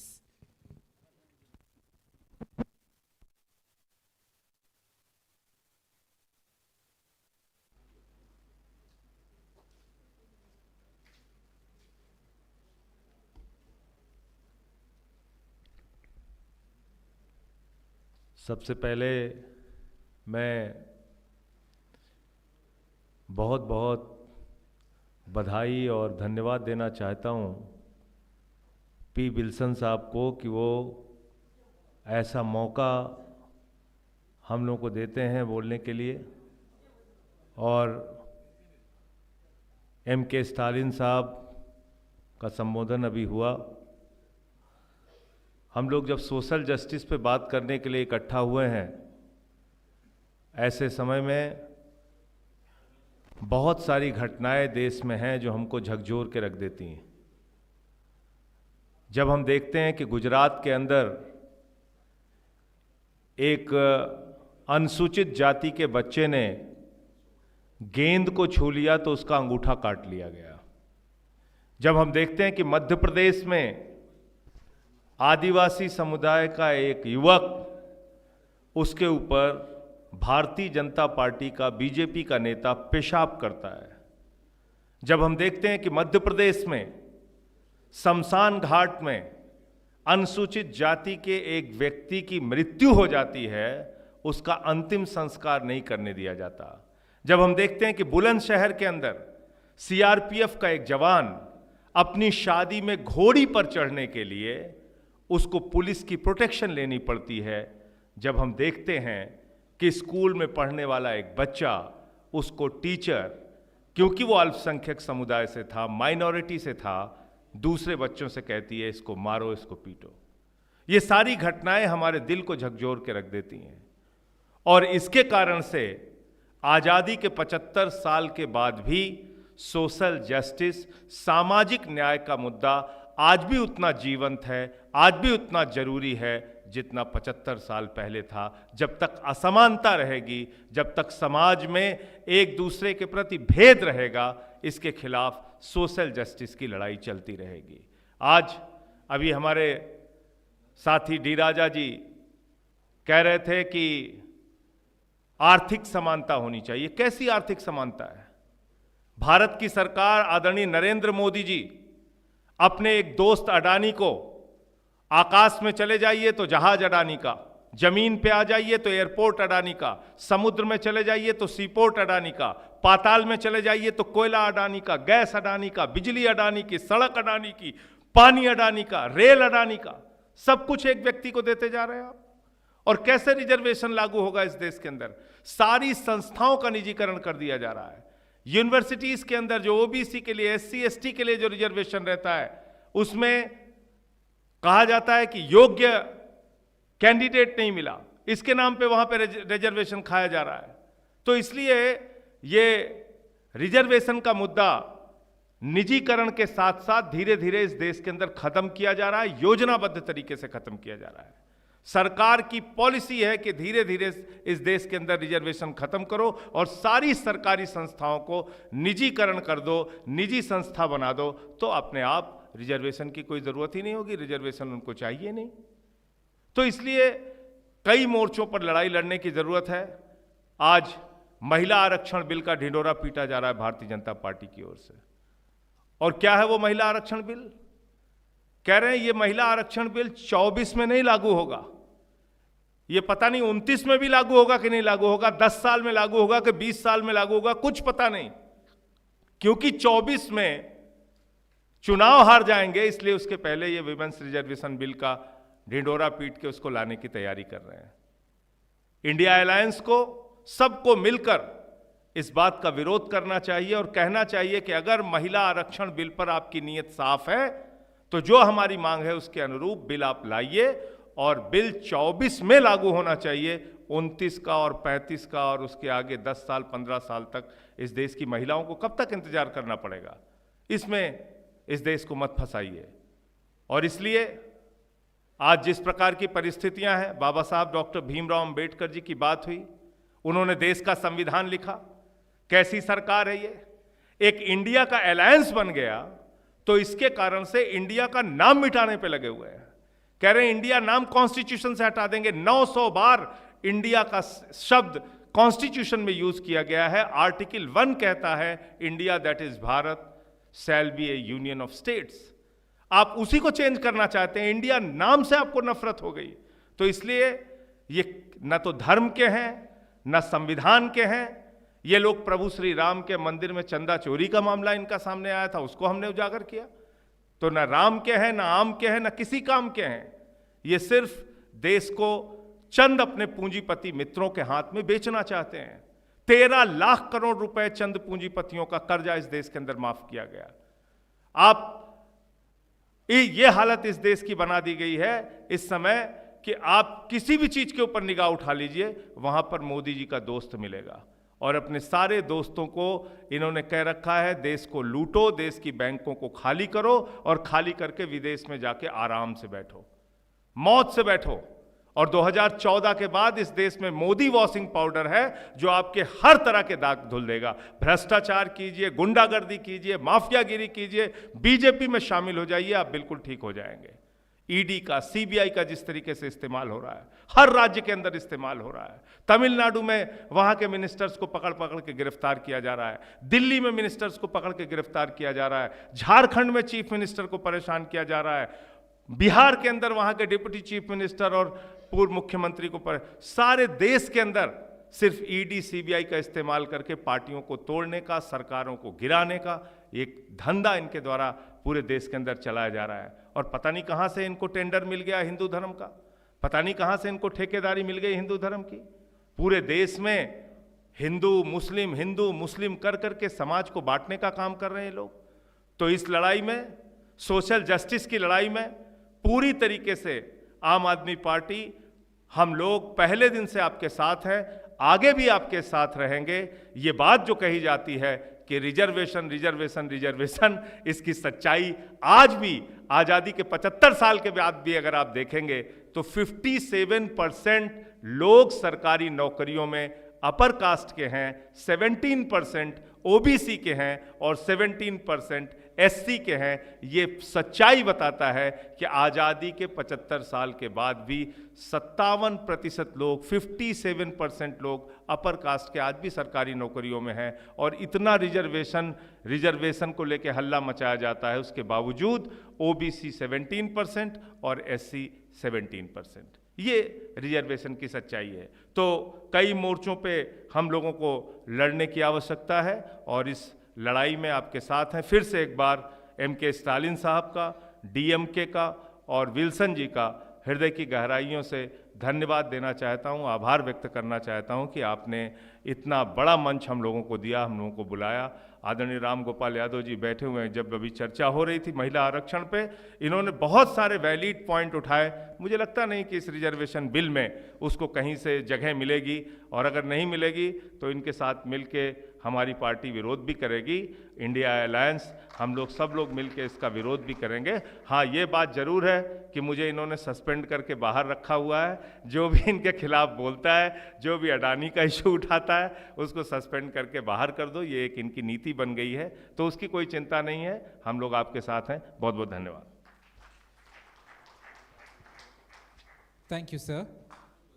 I now invite our guest of honor, Hon'ble Professor Ram Gopal Yadav, Member of Parliament and Secretary General of the Samajwadi Party, to deliver the special address.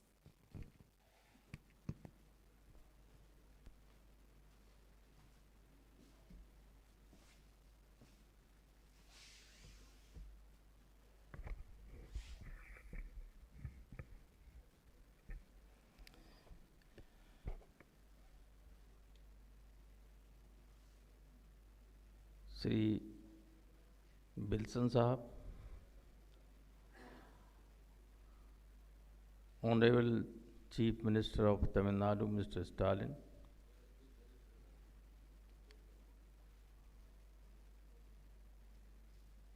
respected Member of Parliament and other leaders. First of all, I would like to thank Mr. Bilson for inviting me to attend this program. And next, I would like to say that Tamil Nadu is the source of inspiration for the people who are working for social justice in India. They have done a remarkable job. If the people of northern India learn something from South, then this evil of communalism would have been eradicated a few years back. One thing I would like to say at this point of time, this our state, I am coming from Uttar Pradesh as Sanjay Singh. This is the laboratory of experiments for communal forces, because Ayodhya, Kashi and Mathura, all three are there in Uttar Pradesh. And we know, as Sanjay Singh know, it is very difficult for people there. If a small statement comes, it is then we will have to fight on their pitch. इसलिए we have to be very alert before 24. In the name of Ram Temple, in the name of other religious deities, whether it is Baba Vishwanath Mandir, you see how the judges are doing there. The most unfortunate thing is, when Samvidhan was enacted, Judiciary was supposed to be independent. And it was said that if a state does some injustice to an individual, then one individual can fight an entire force of a state with the help of judiciary. But it is not so. How many people are capable of going to the Supreme Court? For one appearance, a good lawyer charges 15 lakh for one appearance. How many people can do? How they can get the justice? This is the state of affairs.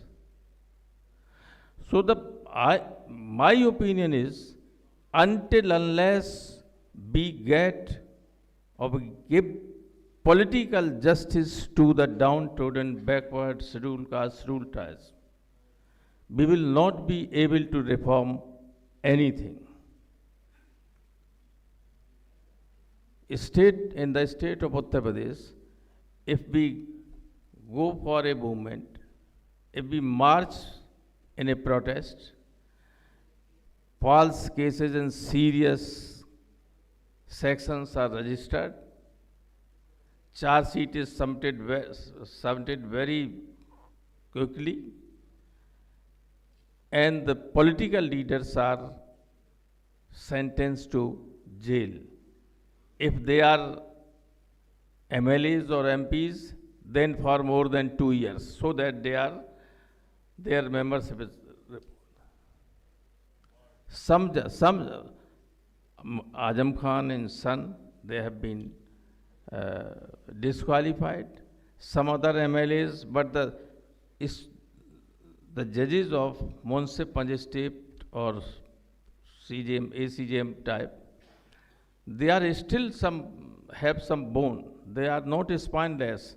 So in some cases, they sentence the MLAs, but for less than 2 years. So they have created a terror.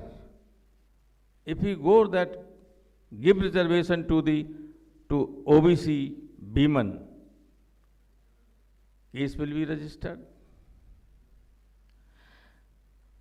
Now we are, all the important opposition parties are in India alliance. But the conscience should be very clear. On this stage, I would not like to say something. Birappa Moili Saab was here on the knee. The bill was drafted when he was the minister. It was brought in Rajya Sabha. We demanded for the reservation of OBCs also, OBC women. All of my members were thrown out of the house with the connivance of Arun Jaitley and the leader of the house. More than 40 marshals were brought in and my members were thrown out. All of them except I was leader of the party in Rajya Sabha at that time also. Except me, all my members were suspended for the entire session. Although later on when I met Ansari Sahab 2 or 3 days later, and I said that they said, why they have been suspended for the entire session? It has never been. Then he called them back. But I have seen it. But today, when the bill was introduced in Lok Sabha, then and only then Kharge Sahab said that reservation for OBC women should be there. Not before that. Otherwise, they would not have brought that in that form. And still, what Sanjay Singh said, it will not be done. When press people asked me, they have brought that this bill has been introduced in the Lok Sabha. This was introduced in Rajya Sabha and passed also. Why it was not passed? More than 12 years have passed. Congress government gone. First, this Modi ban, that passed. Second is also going to pass. Why it was not passed?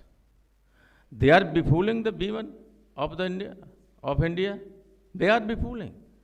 This cannot be done by these people.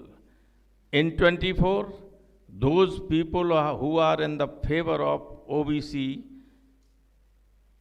Beeman, they will come in the parliament and they will bring this bill in the reform form, and our government will do it. They will not be able to do it. After 24, how can they do it in 29? The India government will be there. They cannot do it. So, at this, now we have decided that we will not criticize any participant of here. We are all one, but we have to fight unitedly with the communal forces.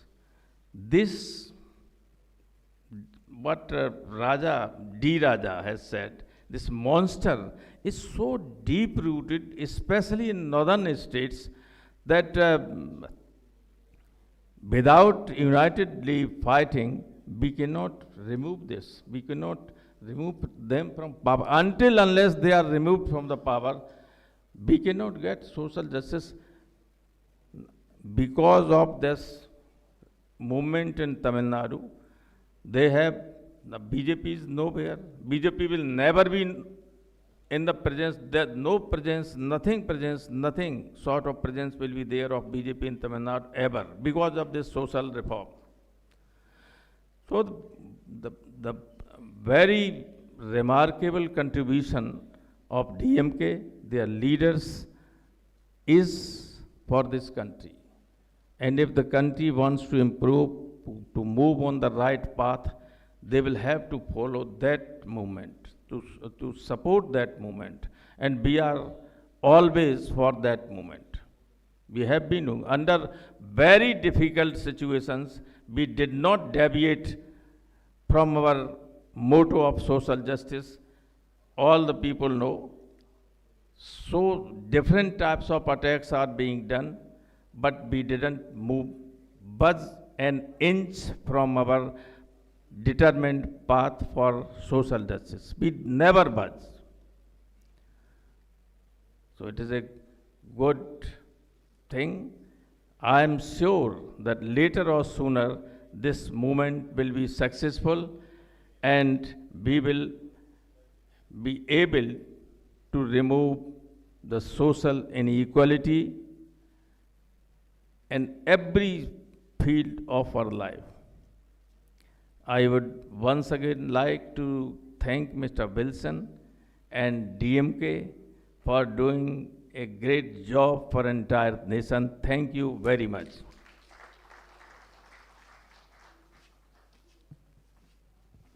Thank you, sir. I now invite our guest of honor, Mr. Devarajan, the General Secretary of the All India Forward Bloc, to deliver his address.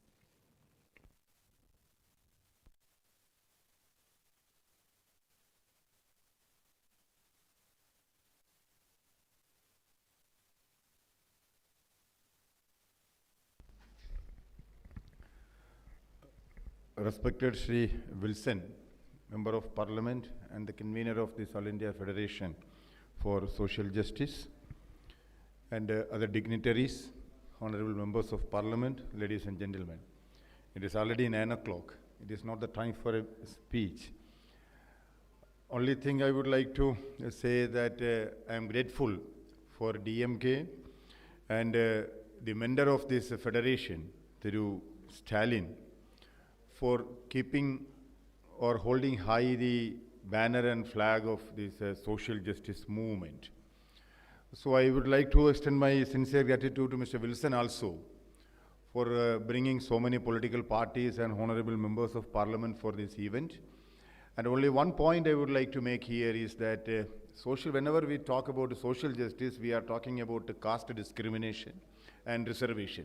I think that the social justice involves this gender justice, land reforms, and economic empowerment. So we should focus upon all these 5 issues whenever we talk about social justice. It is also important. And I am reiterating, because as Mr. Wilson said, that this conference is meant for 2 issues, that want to reaffirm our solidarity for this movement of social justice. Second, how we can propagate this idea of social justice in the ensuing election.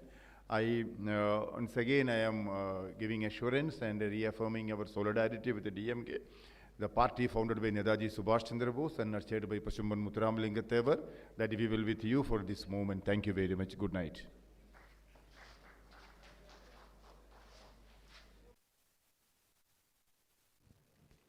Thank you, sir. I now invite our guest of honor, Honorable Mr. B. Mastan Rao, Member of Parliament from the YSRCP, to deliver his address.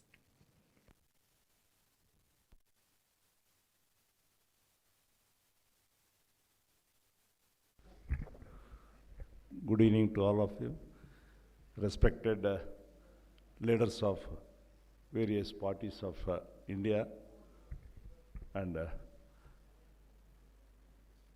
ladies and gentlemen. First of all, I wanted to thank and congratulate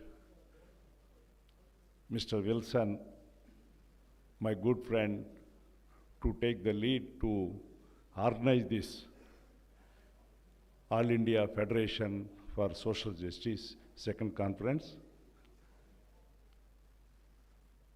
We congratulate Honorable Chief Minister of Tamil Nadu, Thiru Stalin ji, and he is our good friend of Honorable Chief Minister of Andhra Pradesh, Sri Jagan Mohan Reddy Garu. Mr. Jagan Mohan Reddy, our Honorable Chief Minister, particularly asked me to participate in this second national conference for social justice. On behalf of our Honorable Chief Minister, we thank DMK party and other parties who are championing for social justice in India. Honestly, to tell you, taking the source of inspiration from Tamil Nadu, in Andhra Pradesh also, 50% of reservations for OBCs are being implemented in true spirit. Honestly, I am telling, because you can take the example of me. Out of 9 Rajya Sabha MPs from YSRCP party, 4 are allotted to OBCs. I am one among the 4 OBCs. It never happened before in the history of Andhra Pradesh. That's why in our Honorable Member of Parliament, Sri Ram Gopal Yadav ji also was telling, everyone should take the spirit from Tamil Nadu and their leadership, whoever it is. It may belong to VSR party or Tirumavalan ji is here. He was telling one thing. Bahusjan ism is very, very important ideology. To get the justice for OBCs in implementing in true spirit of the BP Mandal recommendation or other constitutional recommendations, we should take the help of SC, ST and minority help. Otherwise, it is very difficult to get the justice for the OBCs.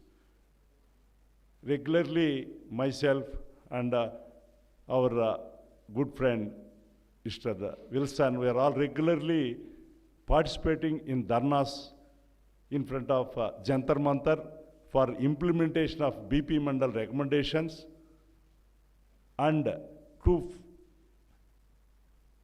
form a separate ministry for OBCs to implement the BP recommendations which are enacted in the parliament by VP Singh ji as Prime Minister. And you see, out of 38.45 lakhs crores of Government of India budget, meager 1,400 crores only allotted for the welfare of the OBCs in this country. At least 1 lakh crore should be allotted and allocated in the regular budget of Government of India to support the OBCs in their educational and employment opportunities to get proportionately. So with this already it got delayed, and I want to congratulate once again our Tamil Nadu Honorable Chief Minister Sri Stalin ji. I and our Honorable Tamil Nadu Chief Minister regularly walking in Theosophical Society. He used to always motivate us, why don't we all OBC MPs from various parties become united and fight for our rights in the parliament. So it is the spirit of our Honorable Chief Minister of Tamil Nadu, Sri Thiru Stalin ji. So with this, I conclude my speech because I am the first time MP. But all stalwarts of various parties across the country spoke very well. Really, I am enlightened with their speeches, particularly Thirumavulanji and really various other parties. All are very excellently spoke.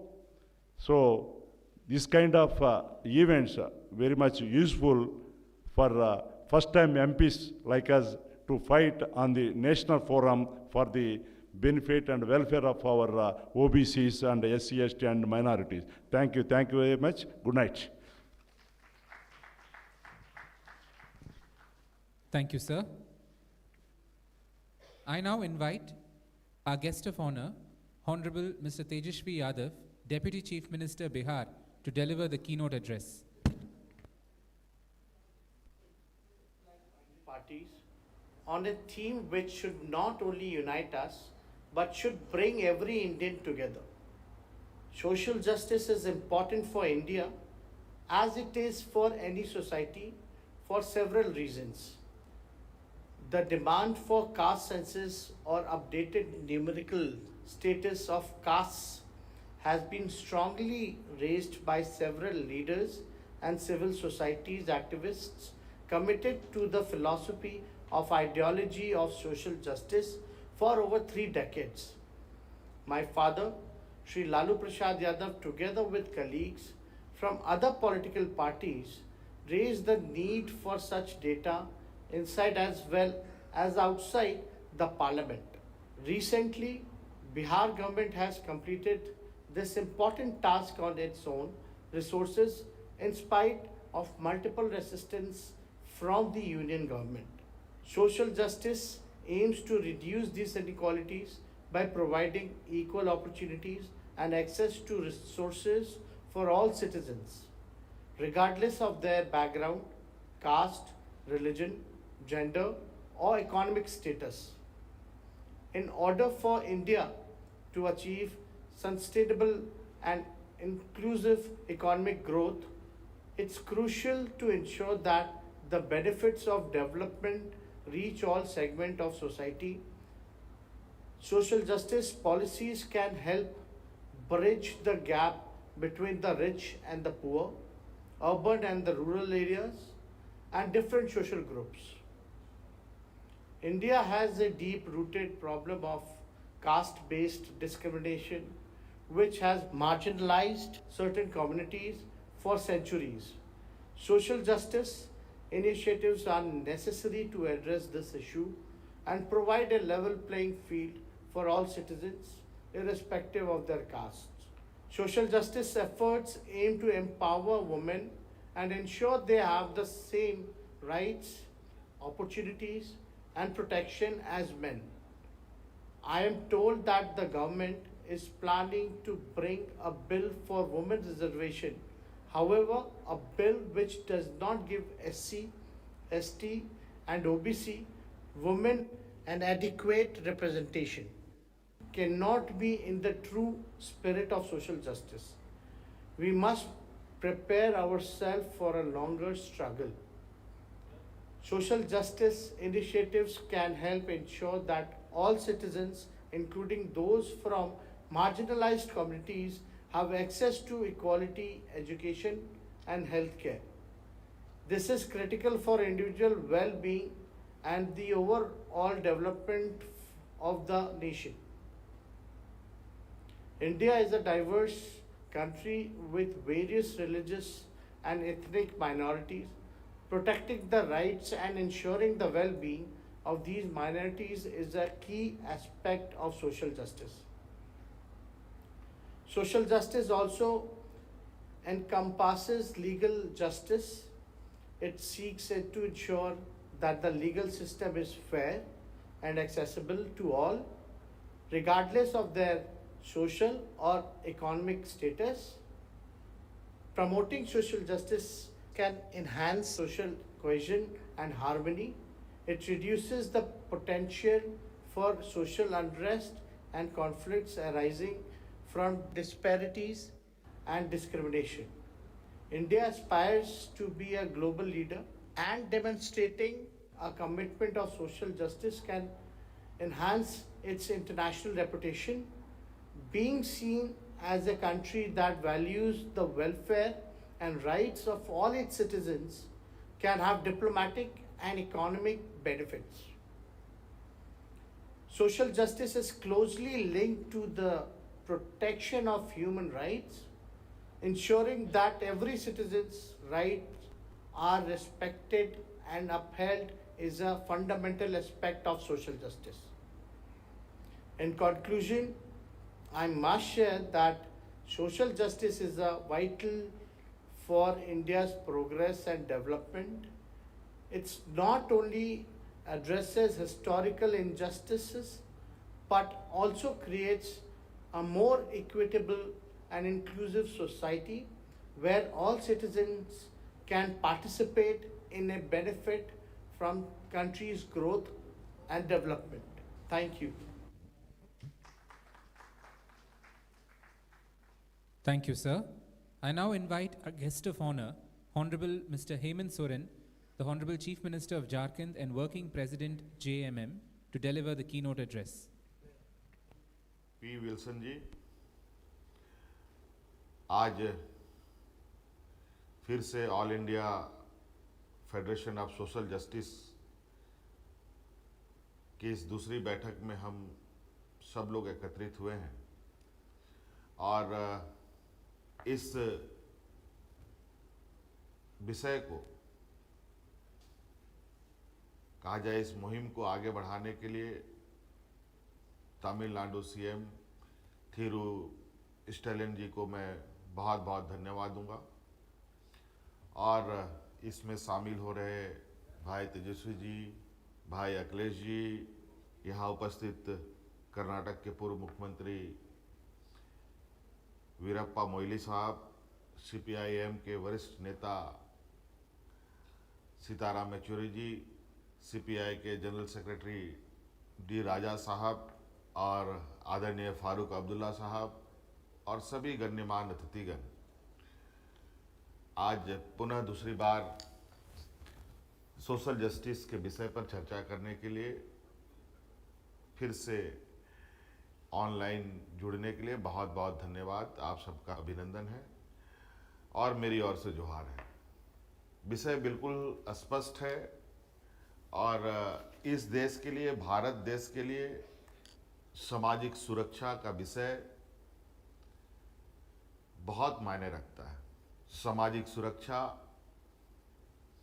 यूं तो हर वर्ग को चाहिए, लेकिन आज आज़ादी के बाद भी कहीं ना कहीं इस देश का सामाजिक सुरक्षा, जहां हमारे पूर्वजों ने, हमारे संविधान निर्माताओं ने जो परिकल्पना की थी, वो आज के दिन में भी कहीं ना कहीं अधूरा दिखाई देता है। और ख़ास तौर पर जहां देश का आदिवासी, दलित, पिछड़ा, अल्पसंख्यक, ये वर्ग, इसमें से मुख्य रूप से आदिवासी दलित को तो आप बिल्कुल स्पष्ट रूप से कह सकते हैं कि आज के दिन में भी उनके लिए सामाजिक सुरक्षा, सोशल जस्टिस सिर्फ नाम मात्र के लिए कहा जा सकता है।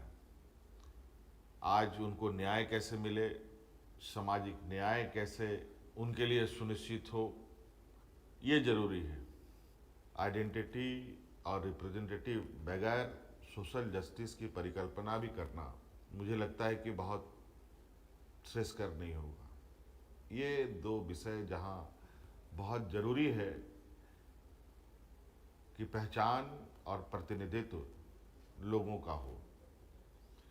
आज इस विषय पर हमारे आदरणीय दिसोम गुरु शिबू सोरेन जी ने अपना बचपन, जवानी, बुढ़ापा सब कुछ निछावर कर दिया।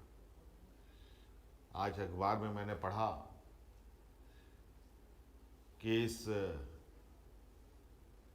देश के सर्वोच्च मंदिर जो हमारे भारतीय संसद है, उसके वरिष्ठतम सांसदों में से एक है। और मुझे तो लगता है कि आदरणीय दिसोम गुरु शिबू सोरेन जी एक आदिवासी नेता के रूप में देश के पहले व्यक्ति होंगे जो इतना लंबा संघर्ष करने के बाद अपना एक जगह बना पाए, जहां गरीबी बड़े मतलब व्यापक रूप में हो, जहां शोषण बड़े व्यापक रूप में हो, जहां चौतरफा हमला जिस समाज पर होता हो, उस समाज का व्यक्ति को यहाँ तक आने में एक उम्र कट जाता है। तो आप समझ सकते हैं कि किसी भी व्यक्ति के लिए खुद को अपना पहचान की लड़ाई लड़ने के लिए, प्रतिनिधित्व की लड़ाई लड़ने के लिए पूरा उम्र कट जाता हो, पूरे समाज को आगे आने में कितना वक्त लगेगा। आज के दिन में भी आदिवासी समाज को देश के अंदर कोई जगह नहीं। बड़ा दुर्भाग्य की बात है, आज के दिन में भी लगभग 12 करोड़ आदिवासी समूह जो इस देश में हैं, उनके लिए आज जनगणना में कोई स्थान नहीं। हम लोगों ने जब यहाँ 2019 में सरकार बनाई है, उस समय से हम लोगों ने ये प्रयास किया कि सामाजिक सुरक्षा पर हम अधिक फोकस दें। आज अगर हम देखें, हमारे विधानसभा में लगभग 13% से अधिक महिलाओं की भागीदारी है। हम लोगों की जो त्रिस्तरीय चुनाव होते हैं, पंचायत के, जिला परिषद के, उसमें तो हमने 50% महिलाओं के लिए रिजर्व रखा ही है। लेकिन आपको सुनकर बहुत खुशी होगी कि 50% तो उनके लिए रिजर्व होने के साथ साथ 50% से अधिक महिलाएं चुनाव जीतकर अभी आ रही हैं। ये एक अच्छा संकेत है। अभी हमें जानकारी मिली है कि देश के अंदर महिलाओं को रिजर्वेशन देने की कवायद शुरू हो रही है। केंद्र सरकार ने कैबिनेट में इसे पारित किया है।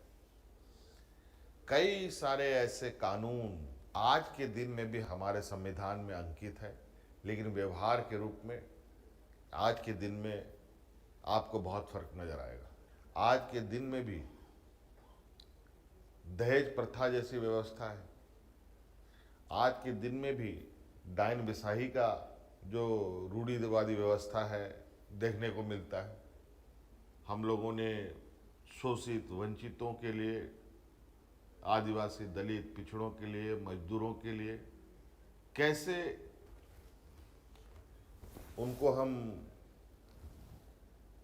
सामाजिक न्याय दिला पाएं, सामाजिक सुरक्षा कवच दिला पाएं, ये हम अपने राज्य के स्तर पर लगातार तैयारी में, और कई योजनाओं को हम लोगों ने, कई कानून भी बनाए। देश के अंदर आज भी सोशल जस्टिस को लेकर, सामाजिक न्याय को लेकर बहुत काम करने की आवश्यकता है और संवेदनशीलता के साथ काम करने की आवश्यकता है। तो मुझे लगता है कि आज हम जितने लोग यहाँ एकत्रित हुए हैं इस सोशल जस्टिस को के विषय को लेकर, पूरे देश के अंदर एक ऐसी वातावरण तैयार की जाए।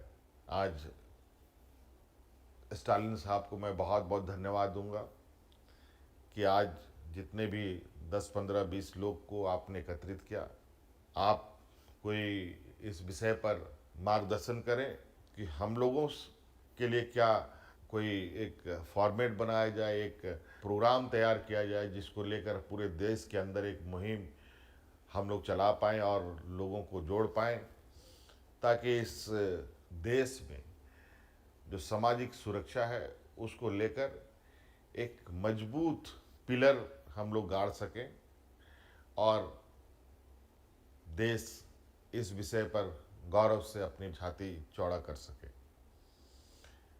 बातें तो बहुत है, लेकिन हम इन्हीं बातों के साथ अपनी बातों को समाप्त करना चाहेंगे और कभी भी ज़रूरत इस विषय को लेकर पड़ेगी, मैं बिल्कुल हर वक्त हर समय इस विषय में आप लोगों के साथ खड़ा रहूँगा।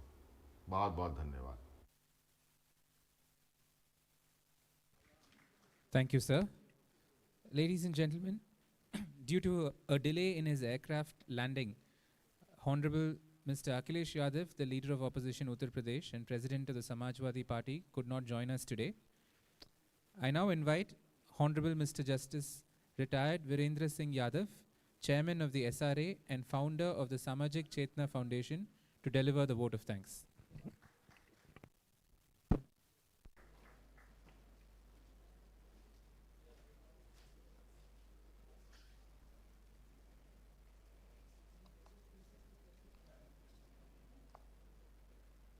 Honorable Chief Minister, Mr. M.K. Stalin, our most valuable guest, ladies and gentlemen, it is my privilege to offer thanks on this occasion. I extend a very hearty vote of thanks to all speakers for gracing our conference online as well as offline, physically present in this hall and sharing with us their valuable insights today. I want to express my sincere gratitude to our Chief Minister, Mr. M.K. Stalin, who spared precious time for his busy schedule to grace this occasion and enlighten all of us with his vision on how to shift this country's perceptive towards social justice. He has been the guiding force for this entire conference. I would especially thank Mr. Wilson, convener, All India Federation for Social Justice, for his unfaltering zeal and dedication on fighting for the cause of social justice. My deep sense of thanks and appreciation goes to all the 42 participants, speakers online and offline,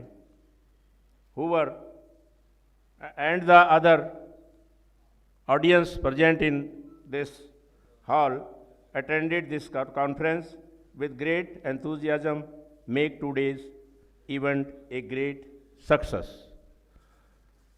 I will like to add that nowadays the time has come to redress the grievances of oppressed classes, thereby renouncing VIP political culture for down towards oppressed classes. India lives in villages where the plenty of oppressed caste voter power in existence, but that is unaware of making their own government. Importance of unity and awareness about their valuable rights guaranteed by the Constitution of India is to be infused amongst them. They have to be awakened about value of their votes, unitedly to be casted to those politicians who are amongst them to uplift their social status on equal footing. The formula to contest one-to-one in coming election is to be ensured strictly, which is the only way to form the government of Sudras in our country. We hope great efforts towards it by All India Federation of Social Justice shall certainly give results for changing the scenario to form government favorable to backward classes, which was a dream of Baba Sahib Ambedkar, who ever said not to forget history, be educated, be organized, and be agitated. And like the religion that teaches liberty, equality, and fraternity. In the last but not the least, I will not forget to thank our technical team, volunteers, and all those who worked hard to make this event a grand success in the end of you all being with us totally have a wonderful day ahead. Thank you.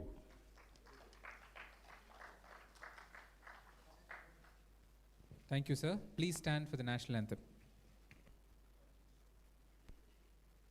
जनगण मन अधिनायक जय हे भारत भाग्य विधाता पंजाब सिंध गुजरात मराठा द्राविड उत्कल बंगा विंध्य हिमाचल यमुना गंगा उच्चल जलधि तरंगा तव शुभ नामे जागे तव शुभ आशीष मांगे गाहे तव जय गाथा जन गण मंगलदायक जय हे भारत भाग्य विधाता जय हे जय हे जय हे जय जय जय जय हे